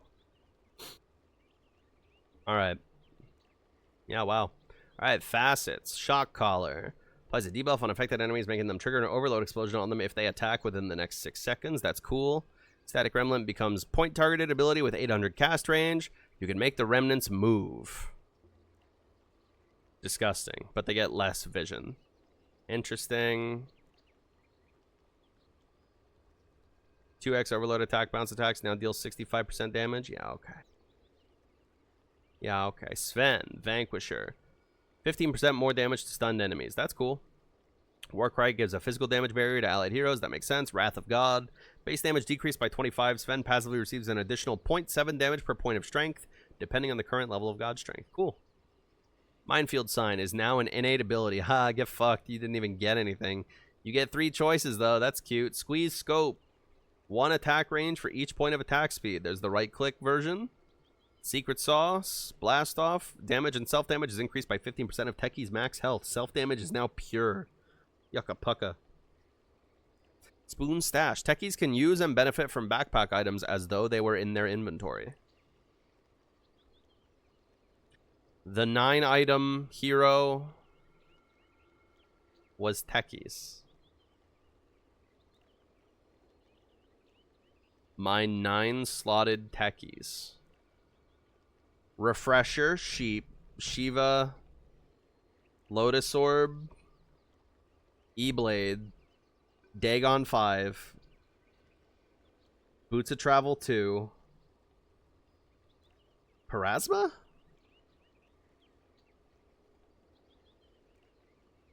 And then Revenant's Brooch? That's 9 items. Jesus, that's a lot. That's so crazy. Okay. Thanks, Techies. Templar Assassin, what's she up to? Attack range increase, that's cool. Projectile speed better, cool. That better, cool. Sideblades is now an 8, makes sense. Whoa. Sideblade spill gives 25% move speed slow, crazy. Grants a damage instance every time a shield instance gets consumed. Fuck that. No longer grants damage block instances. Never mind. Never mind, it's just a health barrier. Never mind. Okay. Cool. That's probably not worse. Okay, never mind. It is definitely worse than what it used to be. Never mind. Can you set macros to backpack slots then? Well, you'll have to be able to. Sonic Trap now increases total trap damage by a hundo. Cool, cool, cool, cool. 5% Psionic Trap slow. Cool, cool, cool. Refraction dispels. Ew. Terrorblade, Dark Unity. Illusions under Terrorblade's control that are within range receive a damage bonus. Illusions outside of the range receive a damage penalty. Ha! Worse ratting. Better ratting if he's there, but worse ratting if he's not there. Condemned, Sunder removes minimum health threshold for enemies. Wig. I see. Soul Fragment, Conjure Image. Illusions always spawn with full health, but the ability also costs 20% of the current health. Wow, that hurts, I think. Wig. Metamorphosis, attack range rescaled. Okay. They have pushed a hotfix. We're gonna have to read more patch notes. I'm joking. Yeah. Cooldown rescaled, worse earlier, better late. Demon Zeal buff, Terrorwave buff, cool, cool, cool. Tidehunter, Blubber. Removes negative status effects if he takes more. Okay, so it's Kraken Shell. So Kraken Shell's getting replaced, or it's just armor block, damage block. Base strength is 27, strength gain is 3.5. Damage block permanently increases by 1, 2, 3, 4 each time an enemy hero dies under the effects of Anchor Smash. Doesn't get stacks if he's dead. Krill Eater. Base strength is 22. Strength gain is 4. Base attack range is decreased by 50. Attack range is increased by 5 every hero level. Anchor Smash radius is increased by 5 every hero level. Mortimer, get away. He gets huge! By the moon. Brother, you know what we have to do. A good path.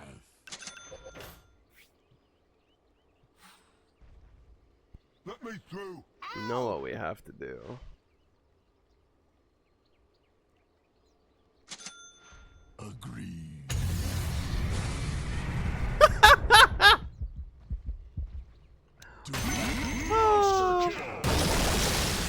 Oh, that's so goofy.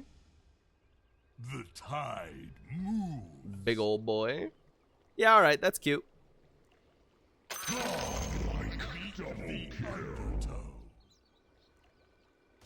That's cute. Forward. Not much, but it's cute. Anchor Smash damage decreased by from 50 to from 50 to 40. Blah blah blah. 4 gush armor reduction. That's pretty sex. Timber Saw no longer universal. That's funny. Rip to that. Yeah, I don't know why they made him universal in the first place. It's not like this dude is right clicking. Now a strength hero. Base damage increase from 4 to 8 to 23 to 27. Agility gain increase from 1.3 to 1.6. Damage on level 1 not changed. 50 to 54. Damage gain per level decreased. Cool. Exposure therapy. He restores 6 mana every time he destroys a tree. Okay.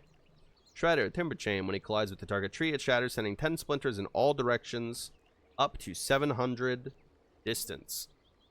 Then it doesn't work. It's broken. Good. If a splinter hits an enemy, they take 80 damage and are slowed by 60%. Why? Give him another slow. Why? Why? Grants twisted chakram ability. Has a smaller, uncontrollable chakram which flies in an infinity sign in the selected direction. 200 pure damage to any enemies on its way, slowing their movement by 5% for each 5% of their missing health. Cool. That's cute. Second chakram replaced with 75 whirling tree bonus damage. Cool. Tinker. Base movement speed increased to 310. Heat-seeking missile replaced by March of the fucking Machines. Oh boy. It's back. Oh, it's fucking back. Tinker gains 1% item cooldown reduction per 4 intelligence, up to 60% item cooldown reduction. Repair bots. March of the Machines applies a non-stacking heal over time when robots pass through allied heroes. 20 heal per second. When the barrier is fully absorbed on Tinker, he blinks in a random direction forward for 300 range. Laser no longer has AoE by default, 600 range. Blind now affects all enemies in the radiance.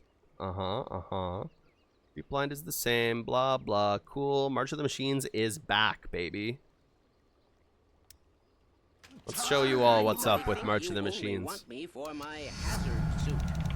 So, Tinker's whole deal is his ulti is called Rearm. What you do is you do a little dance, and now all of your cooldowns are reset. So you just... Right? That's the whole shtick of the hero, right? So, what I'm thinking? If we purchase some items, I can go like, oh yeah, and then March of the Machines. This is March of the Machines. March. Rearm doesn't reset items? Of course it resets items. Wait. Oh!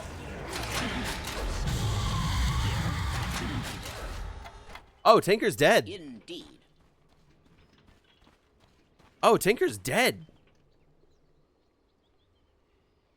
It's literally in the patch notes. I wasn't there yet, bitch. Come here. You are getting so timed out. Ooh, where are you? Where'd you go? You're trying to fucking hide. People are sending messages. Come here. No argument there. Piece of shit. Anyways, this is what Tinker's up to.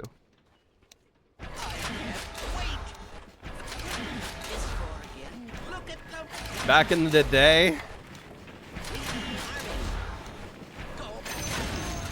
Oh, I got a kill. Back in the day, this shit would like be frying your computer. That ability made you quit Dota. Yeah.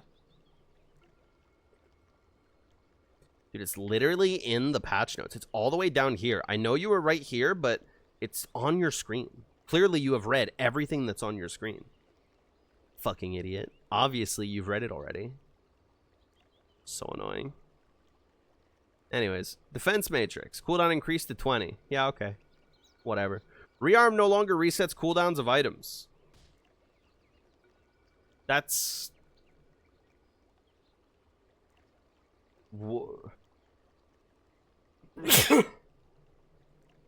They removed Tinker.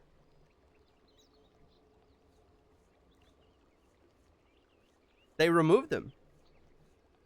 Now there's a weird new hero in his place that looks similar. It's like that episode of Deep Space Nine with O'Brien in it. It's like that one.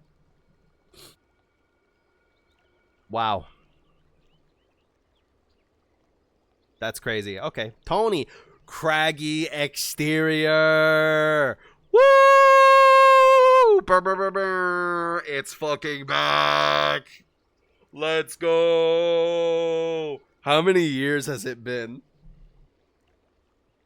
How many years has it been since Craggy Exterior was last in the game? Holy shit.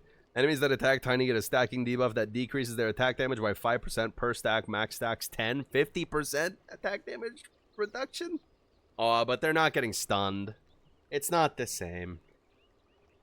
They're not getting stunned when you try to attack him. That was the funniest shit ever. Still, though, really good ability. Helps his tankiness. Crash landing. Toss. Increases landing radius from 275 to 450. Landing deals 40% more damage to enemies in the target area and slows their attack speed by 40 and their movement speed by 30%, or 35% rather. Obviously, it doesn't apply to the tossed unit. Insurmountable. Tony receives 25% of his strength as slow resistance and 10% of his strength as status resistance. Wow. Truly immovable object. Tree grab, bonus damage, worse earlier, better late. Longer provides slow resistance, move speed on grow, bonus damage increased, avalanche cast range, grow attack speed reduction, reduced by 10%. Remains to be seen how much impact that has. 70 tree grab, bonus base damage. Pretty cool. Trent Protector, Nature's Guys. Believe it or not, the guy who already had an innate ability, guess what? He still has an innate ability. Crazy. Trent gains 5 base attack damage per hero level. That is so silly. So very silly. Sapling, Leech Seed can be ground targeted, planting a tree, and damaging and healing all enemies in the effect radius for the duration of the ability. Damage and healing is halved for creeps when the ability is ground targeted. If the tree is cut down, it regrows again with the next pulse. That's funny. That's cute. Berserker's Rage is now an innate. Oh, okay, yeah, that's cool. That makes sense. Numbers are rescaled. Each stack of fervor grants 1 armor to troll when he's in melee form. Okay. Kind of weird that it doesn't do anything when he's in ranged. I mean, it still gives the attack speed, but like, I feel like it should have a alt effect for range form, but whatever. Bad Influence, Battle Trance, grants 30% of its attack speed bonus to all allied heroes globally. Wow, that's crazy. I know that one. Scepter Dispel now always pierces debuff immunity. Wow. Cool. Battle Trance slow resistance on number 20. Ooh, Tusky Dusky. Fuck Troll Warlord. What's Tusk up to? Passively slows the attack speed of all enemies in a 350 radius by 50. Fuck yeah. Cool. Oh my god. Holy shit. Tusk beer emoji. Let's go. Okay. First of all, tag team is still tag team. Bonus physical damage. Yep. Okay, beers emoji. Drinking buddies. Tusk reaches out to tag a targeted allied unit, pulling them closer. Once tagged, both Tusk and his tagged ally gain increased movement speed and bonus attack damage for 5 seconds. Cast range 900, bonus move speed 25%.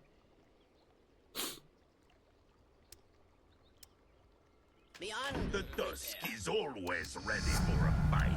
Yeah, sure. Wow. What is that fucking range? Skirt, skirt! Snowstorms are coming. What do you mean? That's pretty nutty because, like, Yes. you know, that sort of thing. You know?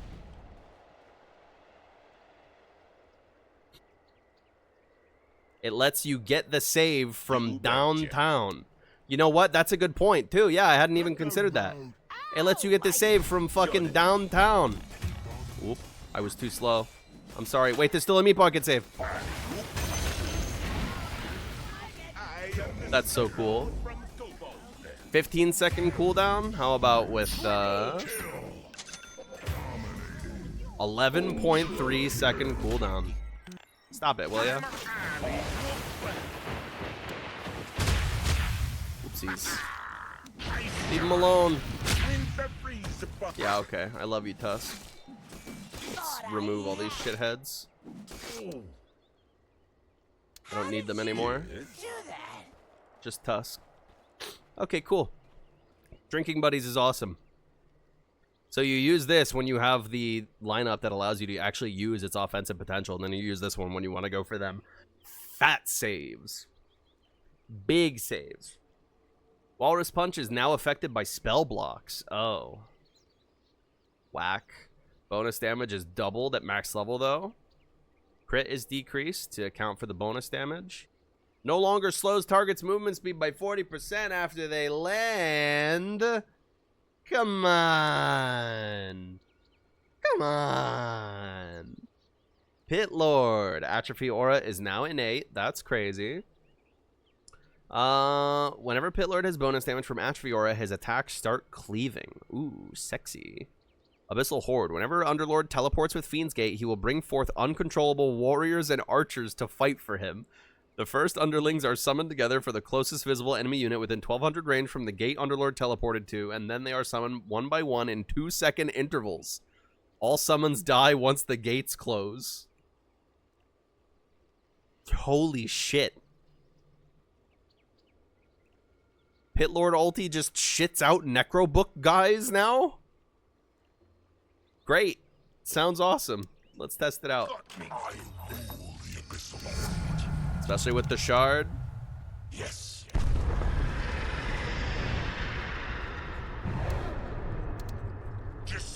Where's my babies? Oh, there they go. It had to see units. Holy shit.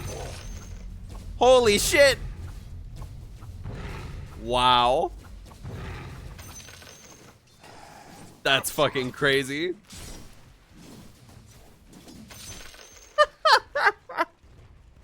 That's pretty fucking cool. Okay. Pit of Malice. Root duration increased at lower levels. Thank God. It'll feel better to take earlier now. Never mind. Mana cost increased. I lied. Cooldown increased. Way higher earlier. RIP. Never mind. I lied. Cast point on Fiend's Gate much lower now. That's cool. Minimum distance decreased. That's cool. Aghanim Scepter now also reduces cooldown by 20 seconds. I love building Ags on this character. Fiend's Gate deal 100 DPS in a 700 radius? Of course. Of course, you say? The hell you say? Give me a moment. What's going on here? You there. in front of the other. You there. Go do your thing. To the dark. Look at that. It sure is doing a little AoE.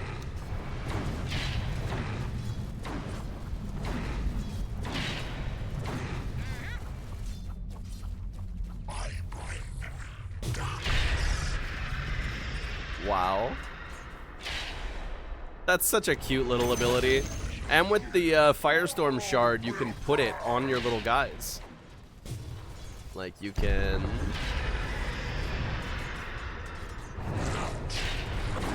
Oh, never mind. Can you not attach it? Oh, never mind. I don't have the shard, dumbass.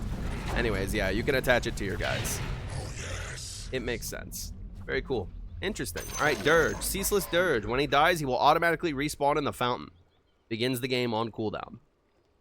Cooldown 480. Yeah, okay. Fair enough. While Flesh Golem is active, Undying's attacks will spawn a zombie chasing the attack target for 15 seconds. Cool. When Soul Rip is cast on an allied hero, they gain 10% of Undying's current strength for 10 seconds. Whoa. Large. Your Crazy. middle tower is under attack. Bitch. Thank you. Tombstone. Zombie vision range decreased to 900. Cool. Mana cost, big time increase late. Shard time restraint to leave or re-enter decreased from 2 seconds to 2 seconds. Slow duration from 4 to 3. Okay. Ursa. Maul. Gains 1.5% of its current health as damage. Okay. Enrage. 5% of damage absorbed during enrage is converted to damage. Okay. Bear down. Duration of all debuffs applied by Ursa is increased by 20%. Okay. Sure. Venge. Retribution. Whenever an enemy hero kills Vengeful Spirit, they get a debuff until their next death, causing Vengeful Spirit to deal 10% bonus damage to them. That's cute. Truly vengeful. That's cute. Damage is increased by 0.75 for every last hit or deny the enemy has. Word?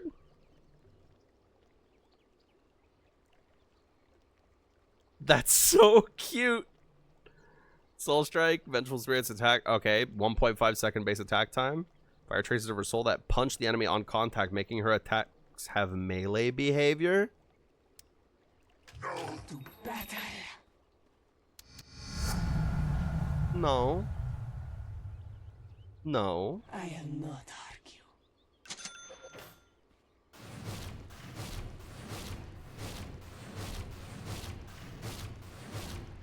Okay.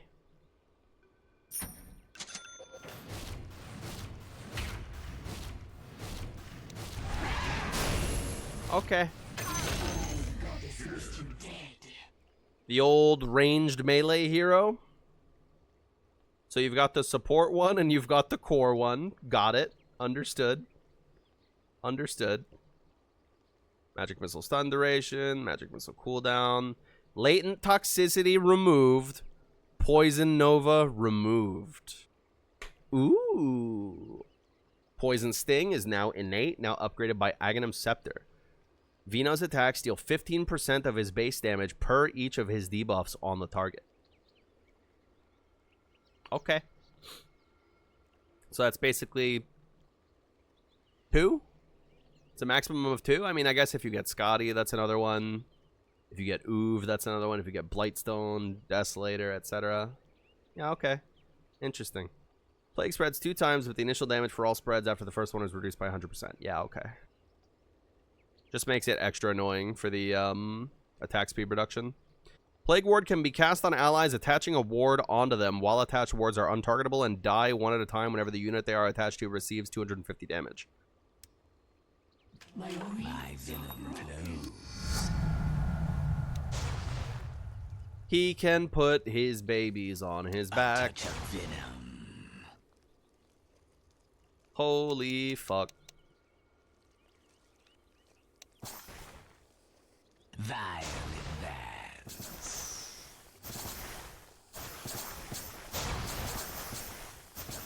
He's like a possum now.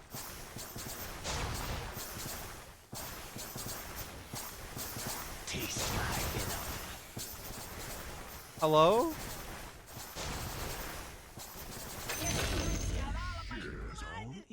He's such a mess. I have 8 plague wards on my head. Okay, they're starting to run out. And venom. That's crazy. That's crazy. That's so cool. Okay. Gale impact damage decrease, damage per tick decrease, now upgraded with shard. Oh!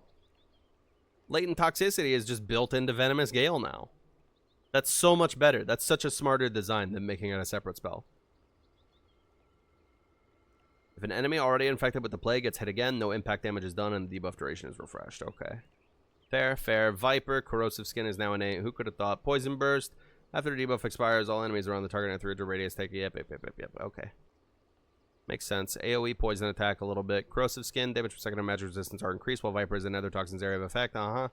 That makes sense. Cast range decreased on poison attack to 600 at all levels. That makes sense. Nosedive no longer disarms. What's the point?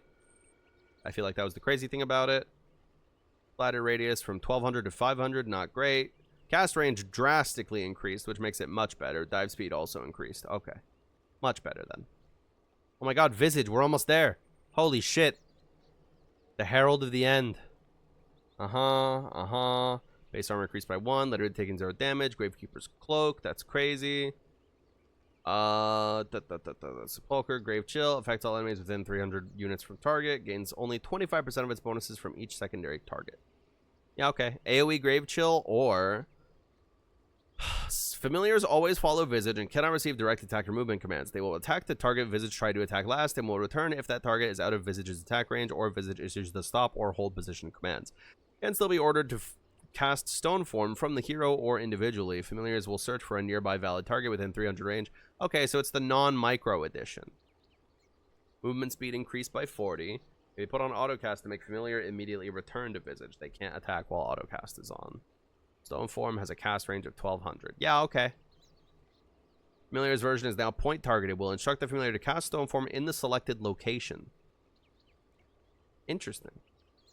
Are they just giving every micro hero a no micro mode? Yeah, I think they are. I mean, I understand it. Right? Like, surely this is never gonna be better than actually playing Visage yourself. You know? But it allows people who aren't crazy micro gods trying to hit tab and have control groups and shit at least mess with the hero. You know? It's modern mode. Modern mode Visage. Yeah, okay. Void Spirit, Intrinsic Edge. Gains 33% more secondary bonuses from primary attributes. Cool. HP regen, armor, mana regen, and magic resist. Cool. Barrier absorbs all damage types. Wow, that's boring. Symmetry. Gains a physical damage shield equal to 40% of magic damage dealt to enemy heroes. Buff duration 20 seconds. Resonant Pulse no longer creates a physical damage barrier of its own. That makes sense. Dissimulate. Mana cost decreased. Cool. Warlock. Eldritch Summoning. New innate ability. Passive. Levels up with Chaotic Offering. Whenever a unit dies under the effect of any of Warlock's abilities, a minor imp is spawned in their place. Blah, blah, blah, blah, blah, blah, blah, blah, blah, blah, blah, blah, blah. Improves values by 1 level. Thanks, Shard. Okay, Champion of Gorath. Chaotic Offering. Permanent immolations damage per second is increased by Warlock's current health and mana regen. That's funny. Thing is, micro heroes aren't big brain. You're an idiot and you play micro heroes. Yeah, but they're different brain. And some people don't have that level of experience and aren't willing to invest the skills necessary to pilot such heroes. Which includes mechanical skill. Maybe they're gated out by mechanics. You know, doing the actual inputs and such, learning how to do all those inputs, control groups, etc.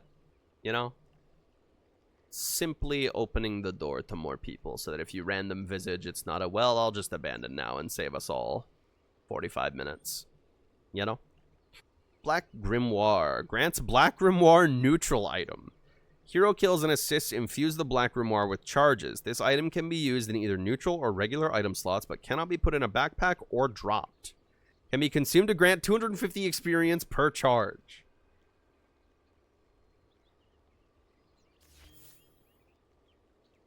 It's XP tomes. He gets comic books, but they're only for him. And he can eat them. Delicious. Cast point on Shadow Word is better. Backswing is better. Now heals all friendly units and damages all enemy units with 300 radius around the target. Oh. Okay, so that's just built in now. Cool. Upheaval, cast range reduced, radius increased, mana cost increased, cooldown rescaled from 35 to oofa doofa. Rip in peace, laning upheaval. Several of these seem like low pressure options. The Chronosphere alt was another. I agree that it's a lower pressure option, but I feel like the Chronosphere alt is also more to allow Void to take a more reasonable, like, pause 3, pause 4 kind of role. Because, you know, it makes him not the all-star. Chronosphere is all about Faceless Void, you know, that's his stage. He's there to twerk on him. But Time Zone is like, yeah, I'm buffing everyone. I'm debuffing them rather than, you know, making them completely helpless, but I'm also buffing my boys. It's interesting, I think.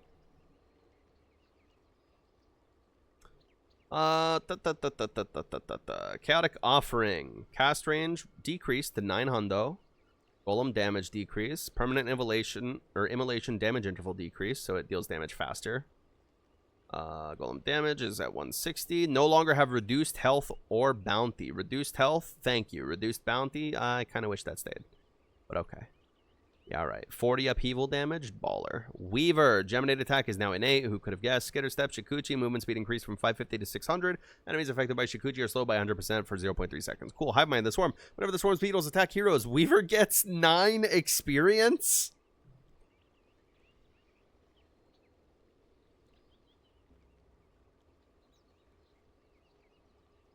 Okay.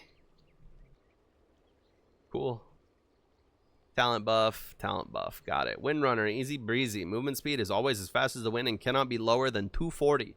Max movement speed increased from 550 to 600. Yeah, okay. So much for slow resistance. She just, great.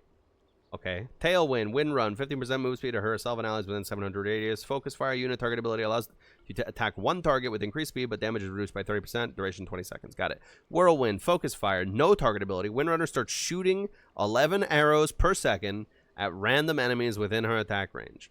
Damage of these arrows is reduced by 30%. When the enemy is hit, they can't be targeted again for the next 3 shots. Prioritizes heroes. So it's like a focus fire that you can only use. It's like a chain frost focus fire. You have to have more than one target there. You can't just use it to burst down one guy. Huh. What's the cooldown on this? 30? Same cooldown as the normal one? But why would you use this? Over the... But why?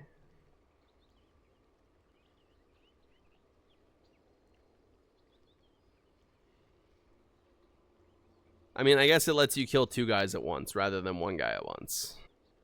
You know? But I don't know. Can you still normal attack? I kind of doubt it. There are no valid targets. The arrow is wasted. For the duration of focus fire, it's replaced with a sub-ability to stop it prematurely. Windrunner can't shoot arrows while she's stunned, disarmed, hexed, hidden, or put to sleep, but continues once the debuff is over. Can't manually attack for the duration. Nope. Needing more than 3 targets? You don't need 3 targets. You only need 2. Right?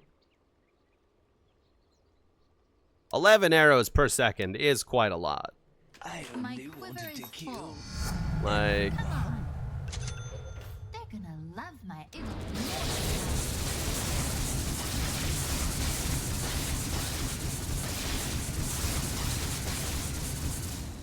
yeah, okay, that's pretty funny. I'll give it up. Throw in a little bit of this one. Monkey King Bar. Little bit of this one. The largest. Little bit of Basher.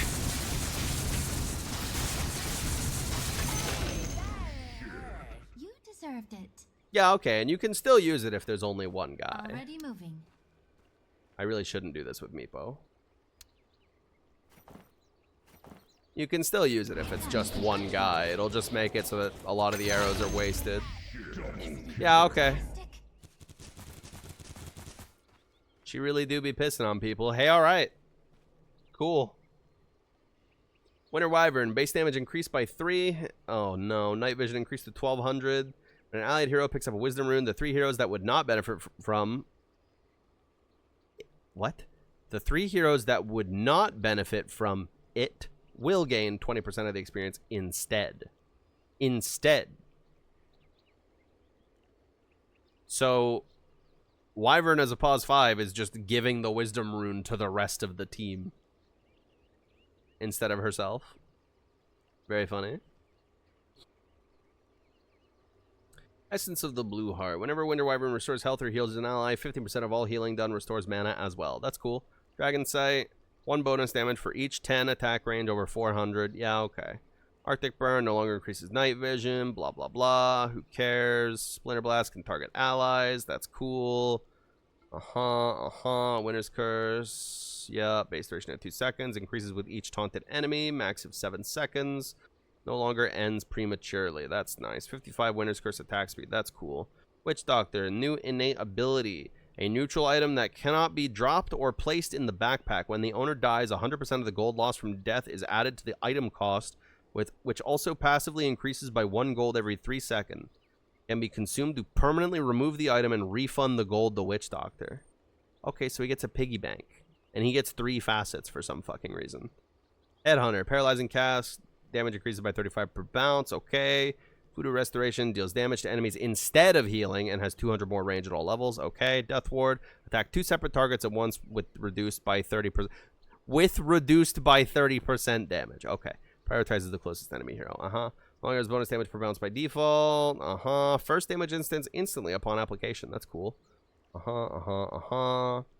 Damage decreased by 5 at all levels. Whoa. Cast range decreased by 100. That's not nothing. Switcheroo nerfed again. Cooldown upped to 50 fucking seconds. Make it a minute, dude. 200 health at 10. 100 Maledict AoE at 15. 30% Maledict burst damage at 20. Wraith King. Vampiric Spirit. 50% lifesteal. When he's killed, Wraith King is transformed into an untargetable Wraith with free pathing, increased attack speed, and movement speed. Only transforms before the actual deaths, not before reincarnation. Can still reincarnate while in Wraith form if reincarnation went off cooldown during it. Wraith duration 6 seconds.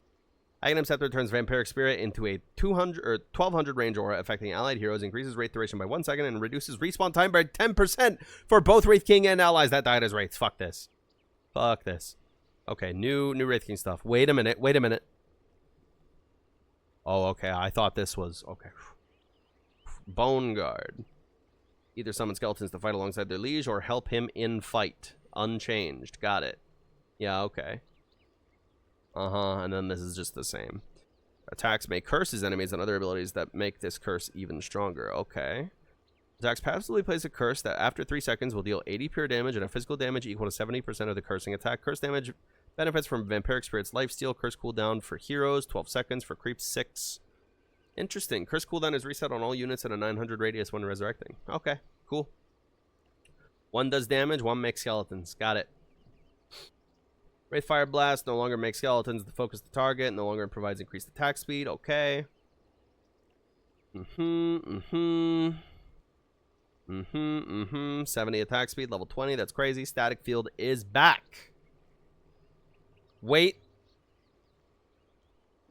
And it's on his right clicks as well. His right clicks do Static Field. That's pretty crazy. Livewire. Makes damage depend on the distance between Zeus and the damaged enemy. Max percentage of 7% is reached at a distance of 200 or closer. Minimum percentage of 2% is dealt at a distance of 1200 or further. Right. Okay. He'd do more damage closer they are. Divine Rampage. Thunder God's Wrath. Hits enemies in ascending order from ones with the lowest current health to the highest with a 0.2 second interval between strikes. Whenever an enemy is killed by Thunder God's Wrath, damage for the remaining strikes is increased by 15%.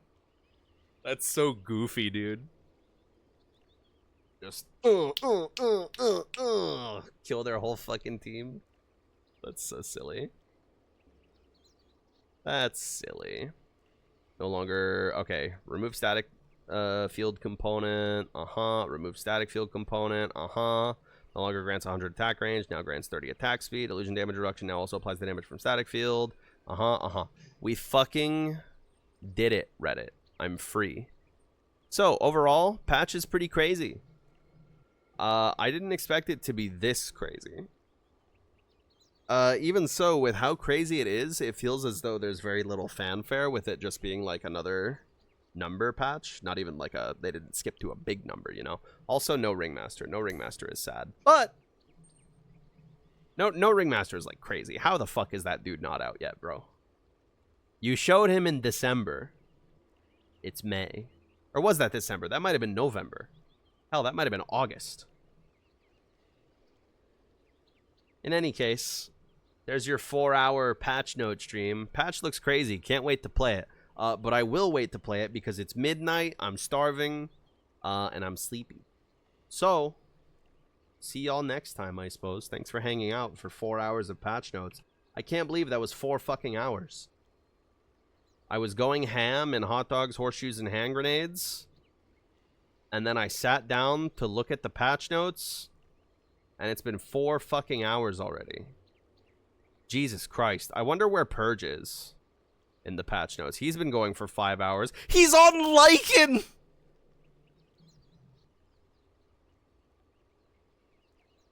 He's here!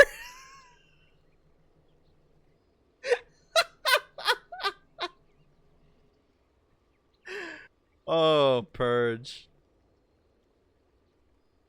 You poor fella. Okay, well, thanks for hanging out, stoners. I'm sending you to the fridge mold dimension. Thanks for hanging. Much appreciated. I love Dota 2. I can't wait to stream this game.